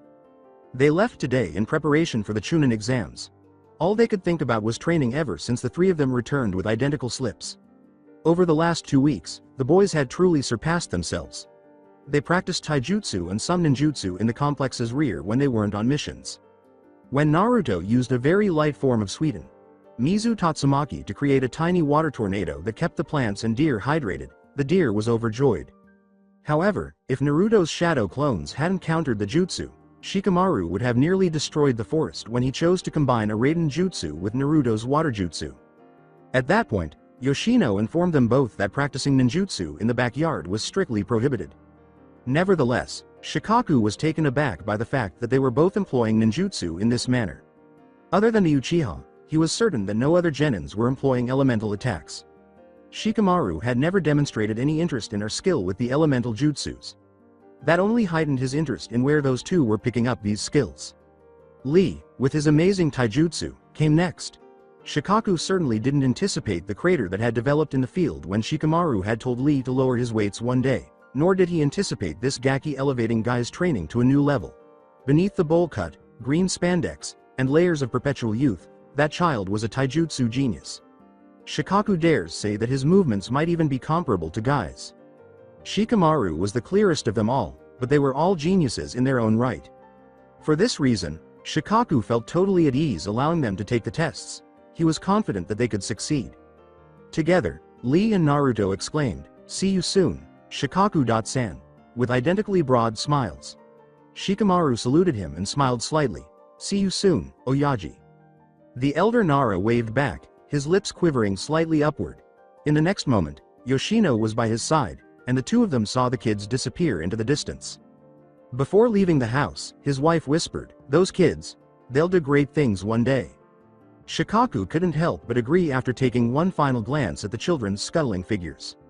"Would it be possible for you to see your son right now, Minato?" After they left the Nara property, Naruto yelled, "All right, men." Though his face was amused, Lee said solemnly, "Today's the day." With a cunning smile, Shikamaru added, "That we rise against our enemies, crush their spirits, stomp on their toes, and persevere, so that we strike fear into those who dare oppose Konoha in this alliance. Who dare oppose us in our cause?" Lee and Shikamaru had heard this speech many times. Before a crucial battle was set to occur, Naruto's favorite one was delivered. The tick that was growing in their Hokage's temple was giving them great pleasure. Naruto gritted his teeth and said, "Shut up." His followers were too impish. Shikamaru's expression darkened. "We get it, Hokage. Sama, we really do." With an unusually Youthful expression on his face, Lee stated, "Today, what will happen over the course of the next few days, over the course of this month, will lay the foundation for the future that we came back to save, Naruto." "I know you do," moaned Naruto in frustration. "It's just that these exams, people are going to see." "So let them," said Shikamaru firmly. He laughed at the boy's pout and casually tousled Naruto's spiky hair, saying, "Yeah, they'll see how much we've progressed. We, the dead lasts of our classes, are, and I can say this with utter confidence, the strongest shinobi that the Leaf will have. One of us here becomes Hokage after all." In a very Hokage-like manner, Naruto straightened up and pushed Shikamaru away from him while protruding his tongue. Naruto paused and met his friend's gaze before saying, "TCH. Mendoku's." Naruto shook his head before Shikamaru could reply, "That's what you were going to say, right?" "No, I know that's what you were going to say. But for the next couple of months, keep your Mendokuses to a minimum because this entire exam is going to be incredibly troublesome." "Naruto." Shikamaru scowled and turned away, saying, "I already know that, Baka. Don't give me that speech. But before you say anything else, look where we are." "Huh?" said Lee, taking a deep breath as he looked around. The memorial stone stood in front of them. Here again, nay. Staring at this object for a long time and losing themselves in the memories was one of the bad habits that the Kakashi had acquired during the war. At last, they could all comprehend why Kakashi was consistently late. After a few moments of silence, Naruto softly declared, "It's almost time to meet our teams. Let's go." Neither he nor his fighting brothers needed to be reminded of what might happen if they failed. The three disappeared without a second look, oblivious to one Azuki Yugo's startled violet eyes. Tenten moaned, Lee, as she watched her overly eager teammates' eyes widen as she took in the testing scene. "Stop bouncing around so much." Yes, the boy in the spandex was always on the balls of his feet, running from place to place. Normally ignoring his teammates' peculiarities, Neji found himself strangely amused by the expressions on the faces of the other genins, particularly those from other nations. Lee was undoubtedly one of the strongest genin in this competition, despite his excessive loudness, hyperactivity, and general annoyance. Neji had discovered early on that Lee saw the lack of ninjutsu or genjutsu as a strength rather than a weakness. As more and more genin teams edged away from them, taking in Tenten's menacing weapons, Lee's cries of "youth," and his icy gaze, the Hyuga grinned ever so slightly. Excellent. It was time for these insects to figure out who was in charge. "Choji." Ino slapped her plump companion across the head. The poor boy clutched the hurting appendage and winced. "Stop eating. You're making us look bad." Shikamaru had been dealing with an overly nervous girl and boy who both dealt with their anxiety in different ways ever since he met with his team. Ino shared Sakura's violent tendencies, which she had repeatedly used against Sai in the future. She used that in sex as stress relievers, but Shikamaru would carry that one piece of information Sai had given him in the name of male bonding to the afterlife. Naruto was correct. Everything in this place was problematic. In keeping with his reputation as a genius, the Nara said sagely, "Ino. Choji needs to eat in order to keep his metabolism steady. You know about his clan. If they don't eat, then they can't do their techniques, and we can't do any combo jutsus." With a hint of red forming on her cheeks, the blonde girl paused and turned to face the Akamichi. She was aware of that, of course. Why now when she never told Choji to stop eating? With a smile, Choji said, "It's okay, Ino-chan." Even Shikamaru is a little anxious, as you can see by the way he's tapping his arm, he said, pointing to the slothful genin's finger that was rhythmically beating his forearm. Shikamaru was someone Choji knew well. That was a sign of anxiety for the Nara. Shikamaru looked at the building in front of him with a hint of apprehension, ignoring the words of his young companions. 10 years had passed since he last visited, 10 years since the seeds of war were sown in this very structure. The Hokage even claimed that this competition was a pretext for going to war. He turned to see the other boy attempting to appease Choji while Ino continued to apologize for hitting her. His heart and eyes grew hard. He wanted to smile at them, but he was unable to do so. Not when he was aware of how difficult this would be. "You too." The authoritative tone of the Nara's voice caused Ino and Choji to unconsciously straighten. Shikamaru muttered, "Come on. We have to go to the 3rd floor." He motioned for them to follow him solemnly. As the two of them continued to lag 3 paces behind their team leader, Ino asked Choji, "Since when did Shikamaru get so serious?" He tossed more chips into his mouth and said, "Dunno. But it's good that he's as worried as we are." "Yeah," Ino said, looking at her friend's back with a hint of worry. She had spent too much time with Shikamaru. Only when he was irritated did he display this much overt emotion on his face. She looked at the structure they were going into. Why was the most intelligent genin in Konoha so rankled here? When a foreign genin made a remark about Sakura's unusual hair color, Naruto flinched at the angry look on her face. The girl had the appearance of someone who could kill. Fortunately, Naruto was aware that she couldn't accomplish this feat just yet. Sakura became extremely irate as Sasuke maintained his composure and sent out his cool vibes, which had an impact on some of the female genin. As the most stable genin, and that was saying something, Naruto was left with no choice but to shake his head and ponder why Kakashi would choose a team such as theirs. Since they were put in a life-threatening situation, he sincerely hoped that Kakashi wouldn't assume that they would collaborate, but given that man, that was most likely the case. They had already arrived at the Chunin exam testing location, they just needed to enter. But for some strange reason, Sasuke had stopped, which naturally made Sakura stop, and Naruto had to stop because he was outnumbered 2.1. Sasuke complained, ignoring the other two, "Let's go." Sakura squealed in agreement and hurried after Sasuke as Naruto clapped his hands over his ears. Unaware of it, Naruto frowned at the sight. The fact that Sasuke was not all that was still unknown to Sakura, and it was unlikely that she would until Sasuke left. And he would go. Naruto was well acquainted with the Uchiha. Sasuke had no interest in Konoha, particularly when Orochimaru and Madara later offered him what seemed to be limitless power. "Nice team you've got there." Looking up, the future Hokage saw a dark-haired kunoichi he had never seen from Kumo. Hold on, Kumo? Did that imply that B and Oji.san were also hurt? When did that occur? This wasn't a Kumo nin. Sorry, he could sense the girl's chakra signature if he concentrated hard enough. Indeed, it was a her with Jonin level reserves, and it felt like he had known her. This was a familiar Konoha nin who was attempting to test him once more. Naruto frowned to hide his astonishment. He emphasized his point by pointing to two Kumo genin, boys, who could only be her teammates, along with other Konoha nin, saying, "We have our faults. But no team doesn't." From their eyes, one could almost see the lightning bolts. As she moaned at her teammates, the hanged Jonin gave Naruto a pitying smile that he knew was entirely false. She put out her hand and said, "I guess you're right. I'm Toshiko, Kaminari Toshiko." Naruto forced himself not to frown. Kaminari? Lightning? Did this Jonin really think he would make the awful pun she was attempting? Uzumaki Naruto. He reluctantly shook the woman's or girl's hand, observing how it slightly blurred, exposing the effects of a substance similar to henge. In the future, he was informed that normal henges looked like this and that he was the only one who could create a solid henge. "And please," the boy said, sounding especially tired now, lowering his voice to avoid being overheard. "I don't know if Aruka, Sensei, or Kakashi, Sensei, or even the Hokage sent you, but if you want to evaluate our team, then let the Chunin exams do that, not some random Konoha Jonin." The blonde vanished, most likely vanishing into the building, before the kunoichi could utter another word. She gestured to her teammates to stop staring at each other with annoyance while wearing a disguise. She nodded at them, looked around the deserted yard, and put her hands in the Hitsuji seal that would shatter the henge. Azuki Yugao approached the recently unveiled Katetsu and Azumo, the eternal Chunin of Konoha, who, with any training, could defeat Jonin with relative ease. Gazing at the area where Uzumaki had entered, Azumo remarked, "He recognized you relatively quickly, Yugao. Senpai. He knew you were a Jonin from Konoha." With curiosity, Yugao flipped her violet hair. Yugao smiled slightly as she made her way back to the village, saying, "Uzumaki Naruto. Such an odd kid, not at all what I was expecting. We'll have to see what he does next."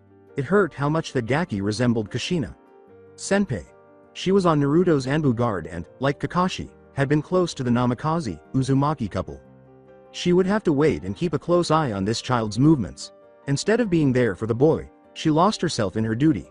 She had lost out on 12 years, and now would likely be a good time to make it up. It'd be what Kushina Senpai wanted, after all. Naruto caught up to Sakura and Sasuke, who were only a hair ahead of him.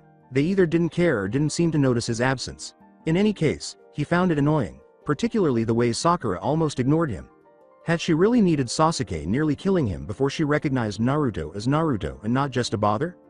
If this is the case, Naruto did not intend for Sasuke to come close to inserting a Chidori into his chest, if it meant giving up his friendship with Sakura. To get rid of these unwanted thoughts, he shook his head. Even though Naruto was aware that his treatment of Sasuke would change Sakura's opinion of him, He was willing to sacrifice his life to save hers rather than ruin his. When Sasuke said, "Oi Dobi," he snapped out of his reverie. "Don't look like you're going to start crying, the test hasn't even started yet." Even though Naruto knew that the Uchiha's words were not really intended to be harmful, he couldn't resist growling, which made those closest to him slightly retreat. Naruto was furious, and Sasuke's casual comments weren't helping his mood. He wasn't sure if it was because he knew an invasion was coming or because of the incident with the hanged Jonin. Nevertheless, he controlled his emotions and moved toward his teams, veering slightly behind Sakura to easily observe those in front of and surrounding him. He saw Gaara's teal eyes staring at him from afar, a huge frown on the Suna Jinchuriki's face. When sand began to trickle down Gaara's gourd in his direction, he wisely kept his head down and didn't even bat an eye. He was aware that his brother was acting in this way as a warning to back off and find out who was in charge. Naruto declined to fall for the ruse. As they ascended the stairs, Naruto was also aware of what was about to happen. He would first have to practice genjutsu before the big test, which was to act normal in front of Lee and Shikamaru, while knowing that at least his sensei, if not more people, would be watching him intently. Everything that followed would follow. This obstacle had to be overcome first. The second floor murmurs were already audible to him. The genjutsu was undoubtedly already being laid out by Izumo, Senpei and Katetsu. Senpei, who were having a great time and confusing the confusable genin. Naruto had to acknowledge that he had a big advantage because he approached the test with new eyes, but it also forced him to examine all of his weaknesses, genjutsu included. "I hope the teams of Lee and Shikamaru won't be as foolish as they were the last time," and the words, "let us through," from Kiba interrupted Naruto's train of thought. A few feet ahead of them, Kiba was in the lead for Team 8, playing the part of Alpha. The sight of a 12-year-old Hinata, the model for the fierce woman he would eventually know and the one who loved him, made Naruto swallow a little. He really didn't want this to be the moment, even though he knew he would have to confront her eventually. Shino's jacket effectively concealed his feelings, and he remained as composed as ever. However, as Kiba continued to talk endlessly, Naruto could sense the boy's slight irritation. When Naruto saw them all, he couldn't help but smile with nostalgia. They had lost their lives defending their world, and they were his friends. Absolutely not. Katetsu shook his head firmly while posing menacingly with his arms crossed. By this point, a few more international teams had assembled around the door, which was purportedly located on the third floor.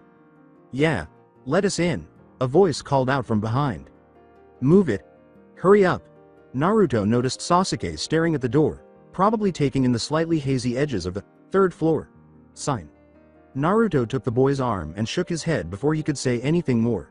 Sasuke's inflated head had caused him to blurt out the truth about the genjutsu the last time, allowing more teams to pass than they should have.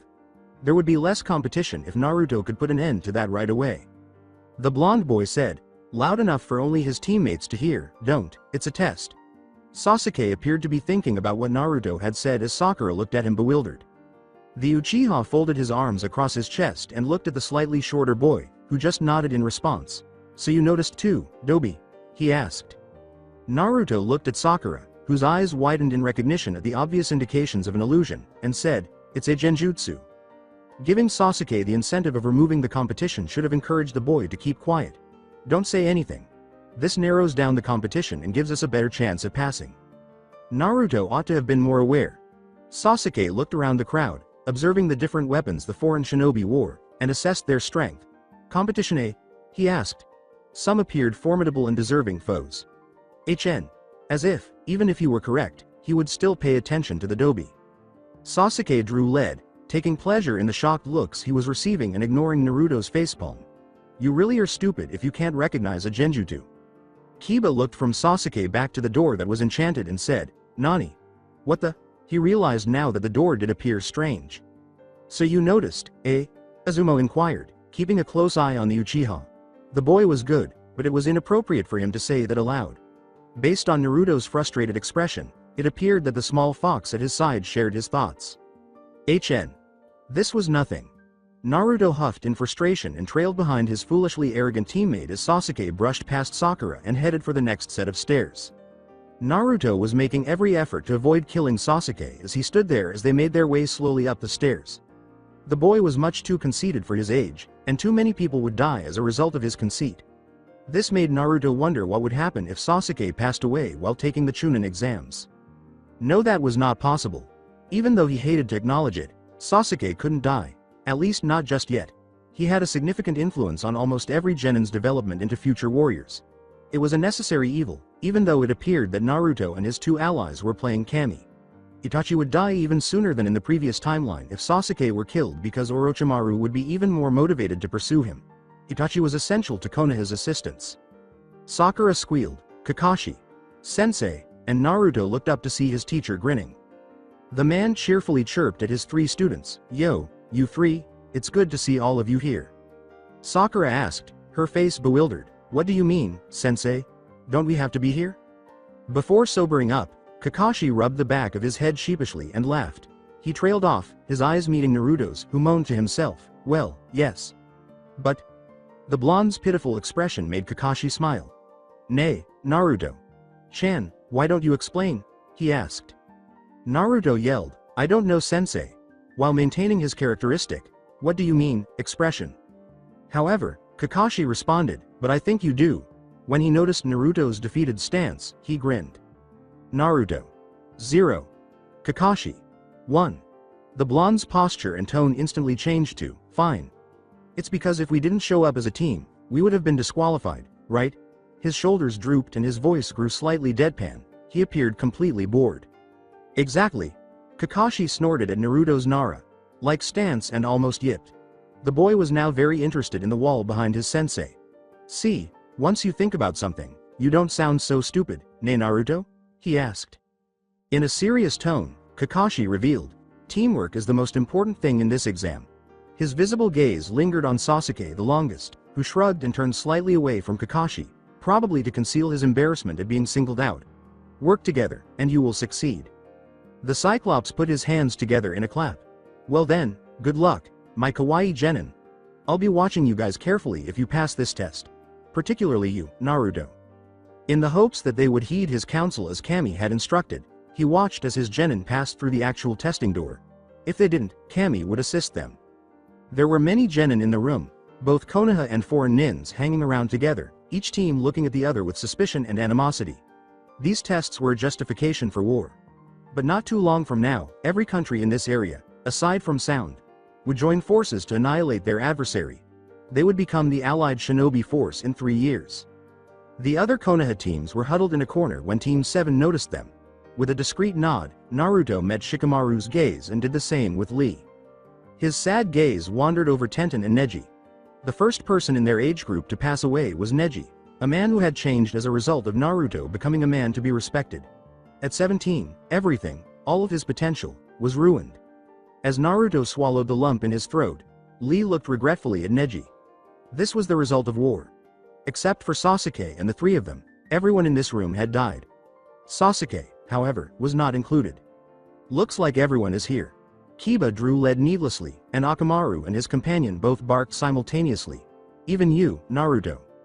With no genuine anger in his voice, Naruto retorted, "Shut up, dog breath. Of course I'd be here, where else would I go?" Before Kiba could continue, a different voice emerged, one that caused Lee, Shikamaru, and Naruto to tense minutely and stand a little taller.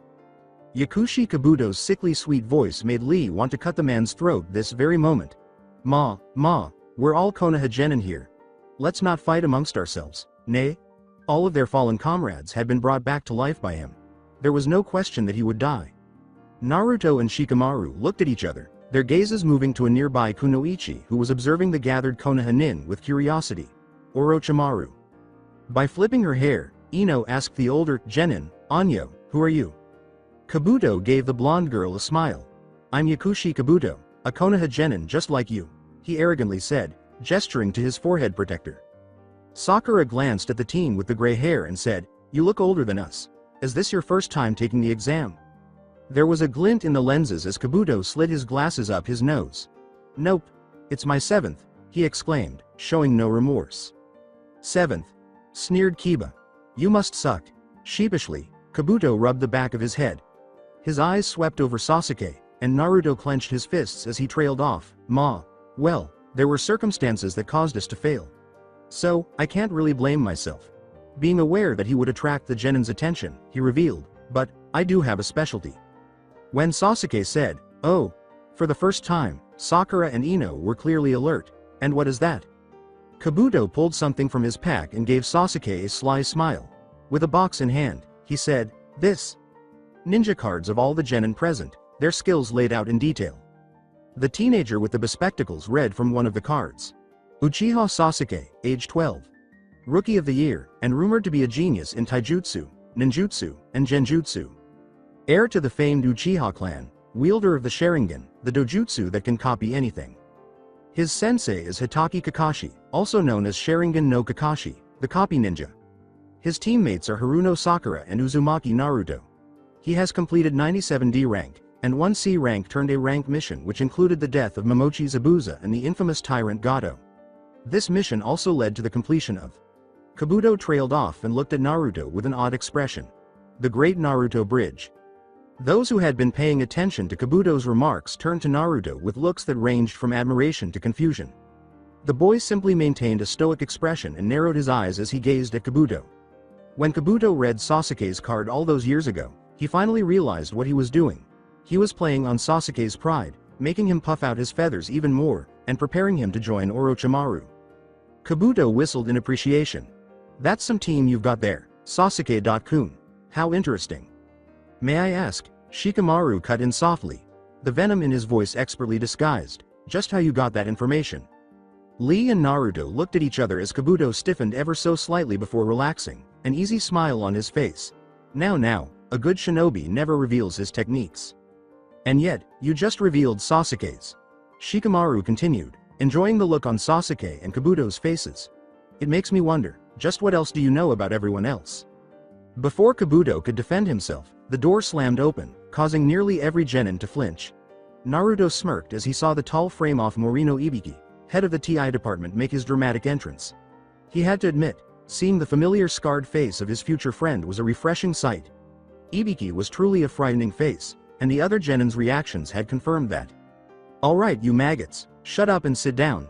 Each seat has a name in front of it, go find it and don't make a damn sound." Ibiki's sadistic grin made many of the genin shiver.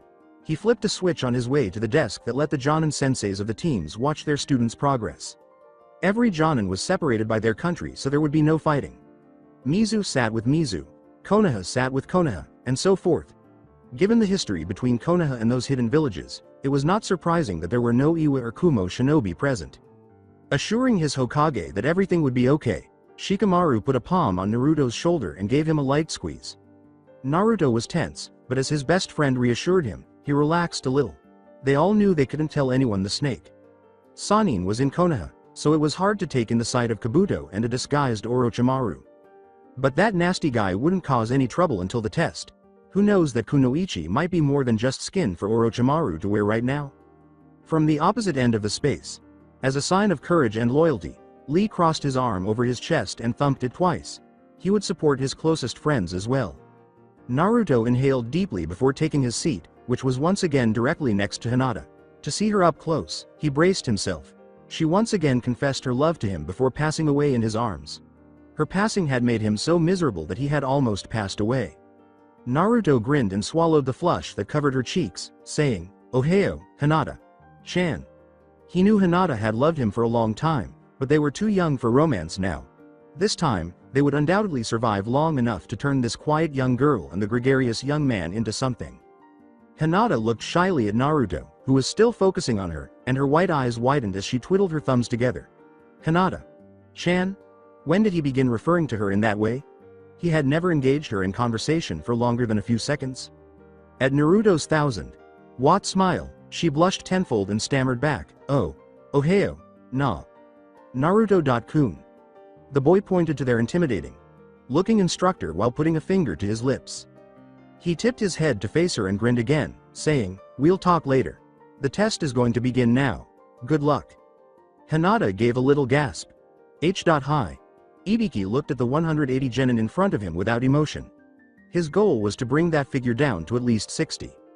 "Now listen carefully. In front of you are tests. You must answer the questions correctly. If anyone in your team does not, then you are automatically disqualified." Sakura and Sasuke's combined glares focused on Naruto, making the hairs on his neck stand on end. TCH. If only they realized that they would be the ones in need of assistance both during and after this test. Ibiki bared his teeth at them, and he was happy when some of them squealed from his glare. If any of you are caught cheating, then the entire squad is disqualified. You have an hour to answer the questions correctly. Understand? He said. Kids, TCH. They frightened so easily. How will they handle Anko, I wonder? Then, if there are no questions, begin. Immediately, the sound of pencils scratching on paper and anxious grunts filled the room. Ibiki disregarded the room's covert camera as he reclined in his chair. Let's find out how many children passed this dreadful test. The Konoha watched Ibiki scare their poor genin, and they sighed from outside the room. Kurenai watched Hinata as she eeped silently and muttered, "That man. He's a sadist all right." Kakashi looked at the monitor and then turned away, his book out again. They'll be fine.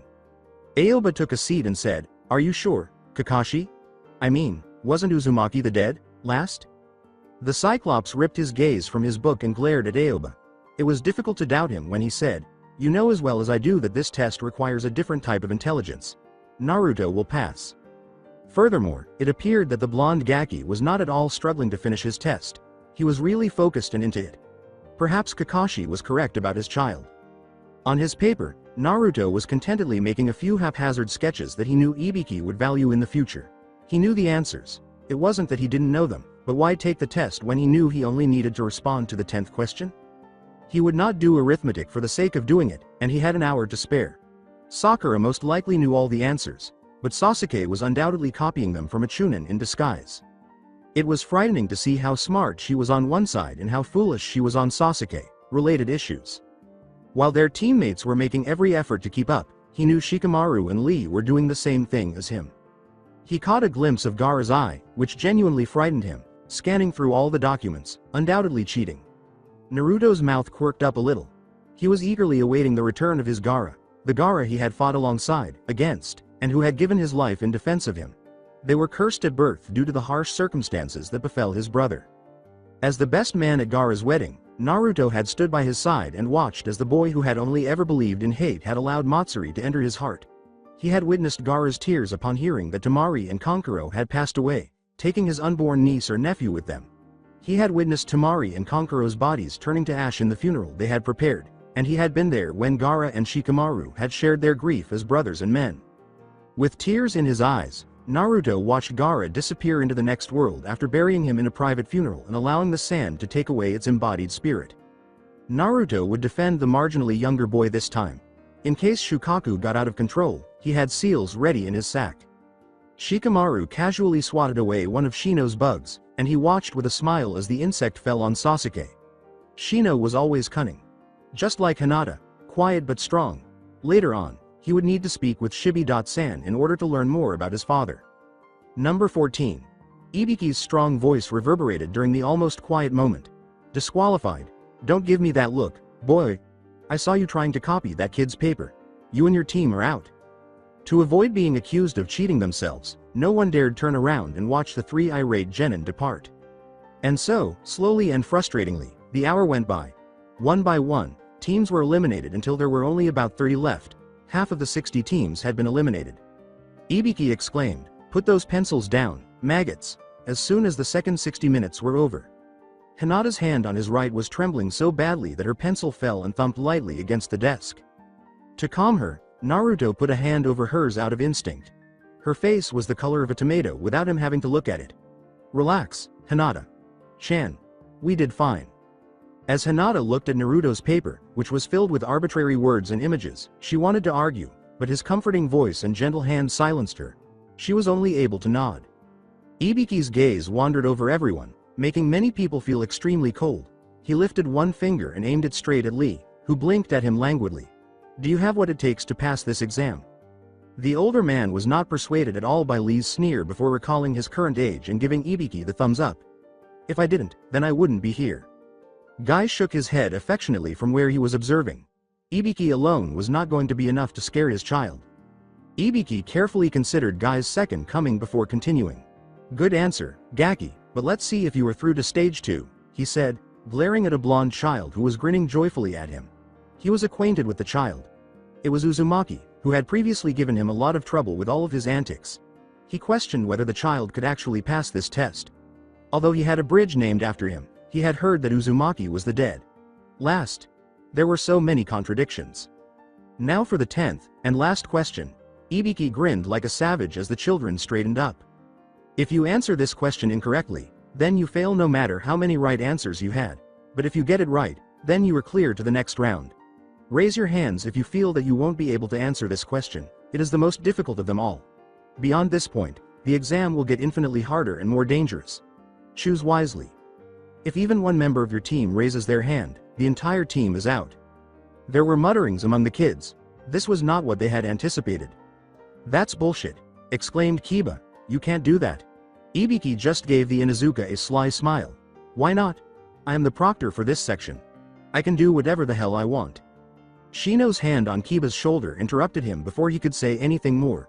If Ibiki were to disqualify them for Kiba's excessive loudness, that would be bad. Akamaru gave a sorrowful yap, but he also fell silent. Sakura gazed at her teammate from behind Naruto, telling him to give up in her mind. He couldn't respond to this question because he wasn't as intelligent as they were. If they didn't succeed here, it was okay because there was always next time. Do your best and go, Naruto. Please. In contrast, Sasuke was staring at Sakura and telling her the exact opposite of what she was attempting to tell Naruto. She and her cowardice were the ones who were going to ruin his chances of becoming a Chunin. Despite his reluctance to acknowledge it, Naruto would never give up, not for this. Teams began to disperse one by one until there were only 20 teams, or 60 genin, left. Naruto's face was expressionless as he gazed at Ibiki. He was aware that Sakura would probably want to back down, which was not good for either Sasuke or himself. However, he didn't want to receive the same response as the previous time. He'd get more attention that way. Sakura's glance from Sasuke to Naruto made Shikamaru and Lee tense. Naruto would not stop her from raising her hand because he was unable to see her hesitation. Hurry up, Naruto, Shikamaru thought anxiously. Hinata cast a worried glance at her crush. She noticed absently that his hair had grown a little longer, obscuring his eyes. He appeared to be giving something a lot of thought, possibly giving up. No, she cleared that thought from her mind. I will never give up, just as Naruto-kun would. She told herself firmly. She was determined not to falter. Sakura, Kakashi uncomfortably observed his team. Don't take a foolish action. You're very near, don't raise your hand. In the hopes that she wouldn't be killed by her team for this, the girl with the pink hair closed her eyes. She began to raise her hand slowly. She was certain they weren't prepared. When Naruto said, "You've got to be kidding me, right?" she put down her hand. In front of Ibiki, the blonde genin laughed. It made his whole body tremble with laughter. I can't believe that your little ploy worked, he said. Ibiki and the other genin gazed at Naruto, some understanding, some bewildered. Ibiki simply grinned at the rude Gaki. Oh, he said mockingly, raising an eyebrow. His teammate, the Pinky, had been about to disqualify this child's team when he said, and what exactly do you mean by that, Kozu? The Fox. Kid seemed to have a premonition of this happening. Shikamaru and Lee leaned back in their chairs behind him. Naruto's timing was always perfect. Naruto mockingly said, Nani, isn't it obvious? To Ibiki. The only way Sakura would not give up was to say, it's your test, why don't you explain, Morino-san. He was aware that this would unnecessarily draw attention to him. This child had balls of steel, so Ibiki had to give him points. It was almost suicidal to speak to the Tiz head in this way. Uzumaki's playful expression and completely casual demeanor actually made him think of Anko quite a bit right now. TCH. I don't think so. You're the one who spoke up so stupidly, so please, do continue. Ibiki's eyes shifted to Lee as he burst out laughing. What's so funny, Spandex. Boy, do you want to fail that bad? After snorting twice, Spandex. Boy, sobered up. Lee grinned quietly to himself and said, oh, nothing. I just wanted Naruto-kun to explain, that's it. Naruto should take advantage of this chance to show some intelligence, and quit acting so incredibly foolish. Though he knew it wouldn't be smart, Naruto refrained from giving Lee a glare. Are you sure you want me to reveal your secret, Morino-san? Ibiki, gritting his teeth at the child's composure in spite of Ibiki's apparent desire to kill, answered, please do. Naruto stated plainly, there is no 10th question. It was a trick. If any of the genin left before answering the unanswerable question, then they failed. But those who stayed back, like us, we all passed. Knowing that Hitaki was keeping an eye on his child, Ibiki glanced at the room's camera. It was definitely not what he had anticipated, but that was one clever Gaki. He watched Uzumaki intently. In retrospect, it was easy to assume that the boy was competent. After all, it took a lot of intelligence to paint. Bomb Anbu headquarters at the age of 7 and avoid being caught. Ibiki growled at Naruto's smug look and said, "HN. I suppose you do pass then, Kongra." The sudden shattering of the window interrupted him. "Make way for the super sexy and always ready Mitarashi Anko." "Sama."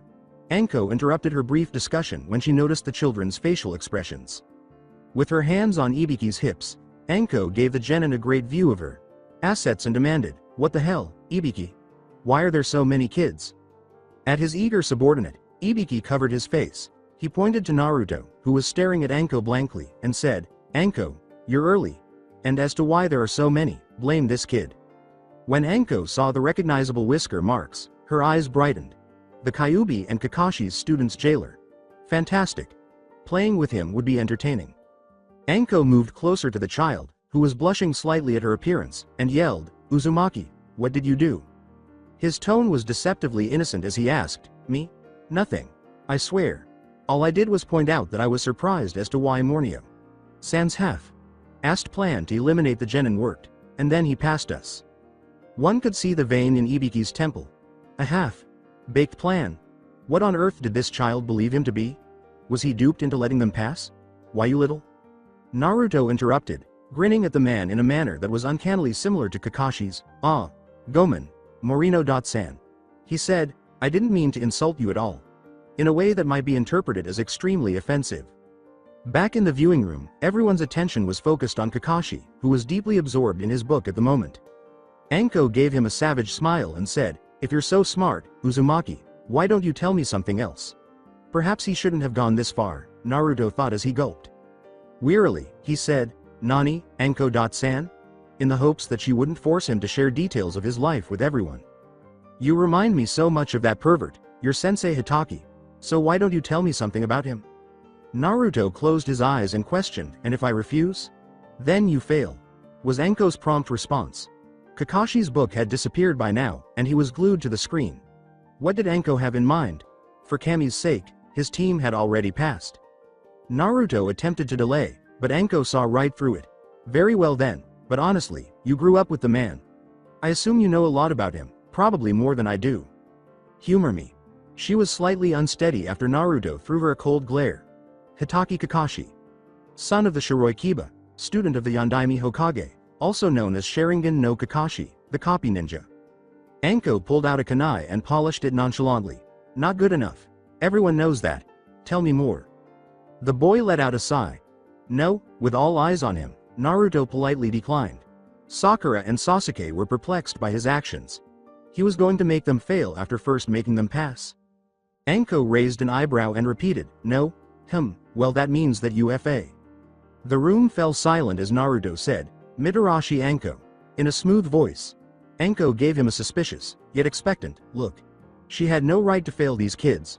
They had already passed away. She was aware of that, of course. She was just agitated by this child for some reason. Knowing that he had permanently altered his image by the time this brief speech ended, Naruto inhaled deeply before continuing. Age 25, rank Special Jonin. Apprentice to the trader, Orochimaru of the Sannin at age 12. Abandoned by said man 2 years later. By the way you keep touching your neck every couple of minutes, I would say that there is something there that is unpleasant. Wondering why he was aware of her curse seal, Anko snapped. Genin did not have access to that information. Naruto frowned, his expression hardening. Naruto turned to the hidden camera that was struggling to remain hidden and waved at it with 2 fingers. "See? You didn't like it when I told you something about yourself. Why the hell would I talk about my own sensei then, especially if he's not physically in this room right now?" Naruto's frown deepened as he glared at Anko. If he wanted me to know more about himself, then he would have told me. But if he had told me, then he would also expect that I keep it a secret, isn't that right? He said, unaware that he was sounding remarkably like he was reprimanding a subordinate. Naruto's tone had grown more patronizing as he bore into Anko. "I don't care who you are, but demanding to know about a man who is your superior through a genin is commenting about your own skill as a ninja. Isn't information gathering supposed to be an important skill?" he said.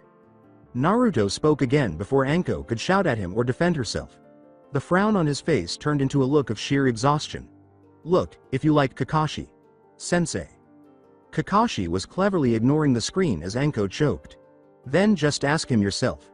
But then why don't you ask why Asuma Sensei smokes, or why Guy Sensei wears those clothes of his. Even you, don't you wear those revealing things because they make you feel empowered? Don't they make it easier to forget about your past? Don't answer, because I already know the answer. As he waited for Anko's answer, Naruto was now crouched in his chair with his hands in his pockets. There was silence throughout the room as everyone waited for the proctor and students' altercation to end. Shikamaru turned to face Lee, who shared Naruto's dead serious explanation. This was not something Anko had done in their timeline. They both understood that Naruto was gradually being compelled to demonstrate his actual strength and intelligence, even though the change was not significant. They had anticipated this, but they did not want it to happen so soon. Gazing down at her figure and then back at the child, Anko gaped at the blonde in front of her. Still struggling to find the right words, she swallowed a little. Was Naruto drawing conclusions from what he saw, or did he actually know about her past? She was aware that she shouldn't have pushed herself too hard and that she was to blame for allowing the child to say those things. Her words had been expertly twisted by him to suit his own purposes. Naruto asked without a hint of humor, "So do we pass?" As Ibiki watched Naruto's expression shift from serious to exhausted in a matter of seconds, he said slowly, "Yeah kid, you pass." With distinction. Wondering what the boy had meant when he had inquired as to why Asuma smoked or why Guy wore the clothes he did, Kurenai gazed at her silent allies. His words made more sense the more she considered them. They all had their own motivations for their actions. It seemed as though Naruto was aware of those reasons when he spoke. At last, Kakashi exhaled deeply and looked around the now empty classroom. "That kid," he said, frantically running a hand through his hair. "I don't know where to begin." Guy said in a low voice, without any overt joy, "Naruto-kun is very intelligent. More so than the Hokage imagined, Kakashi."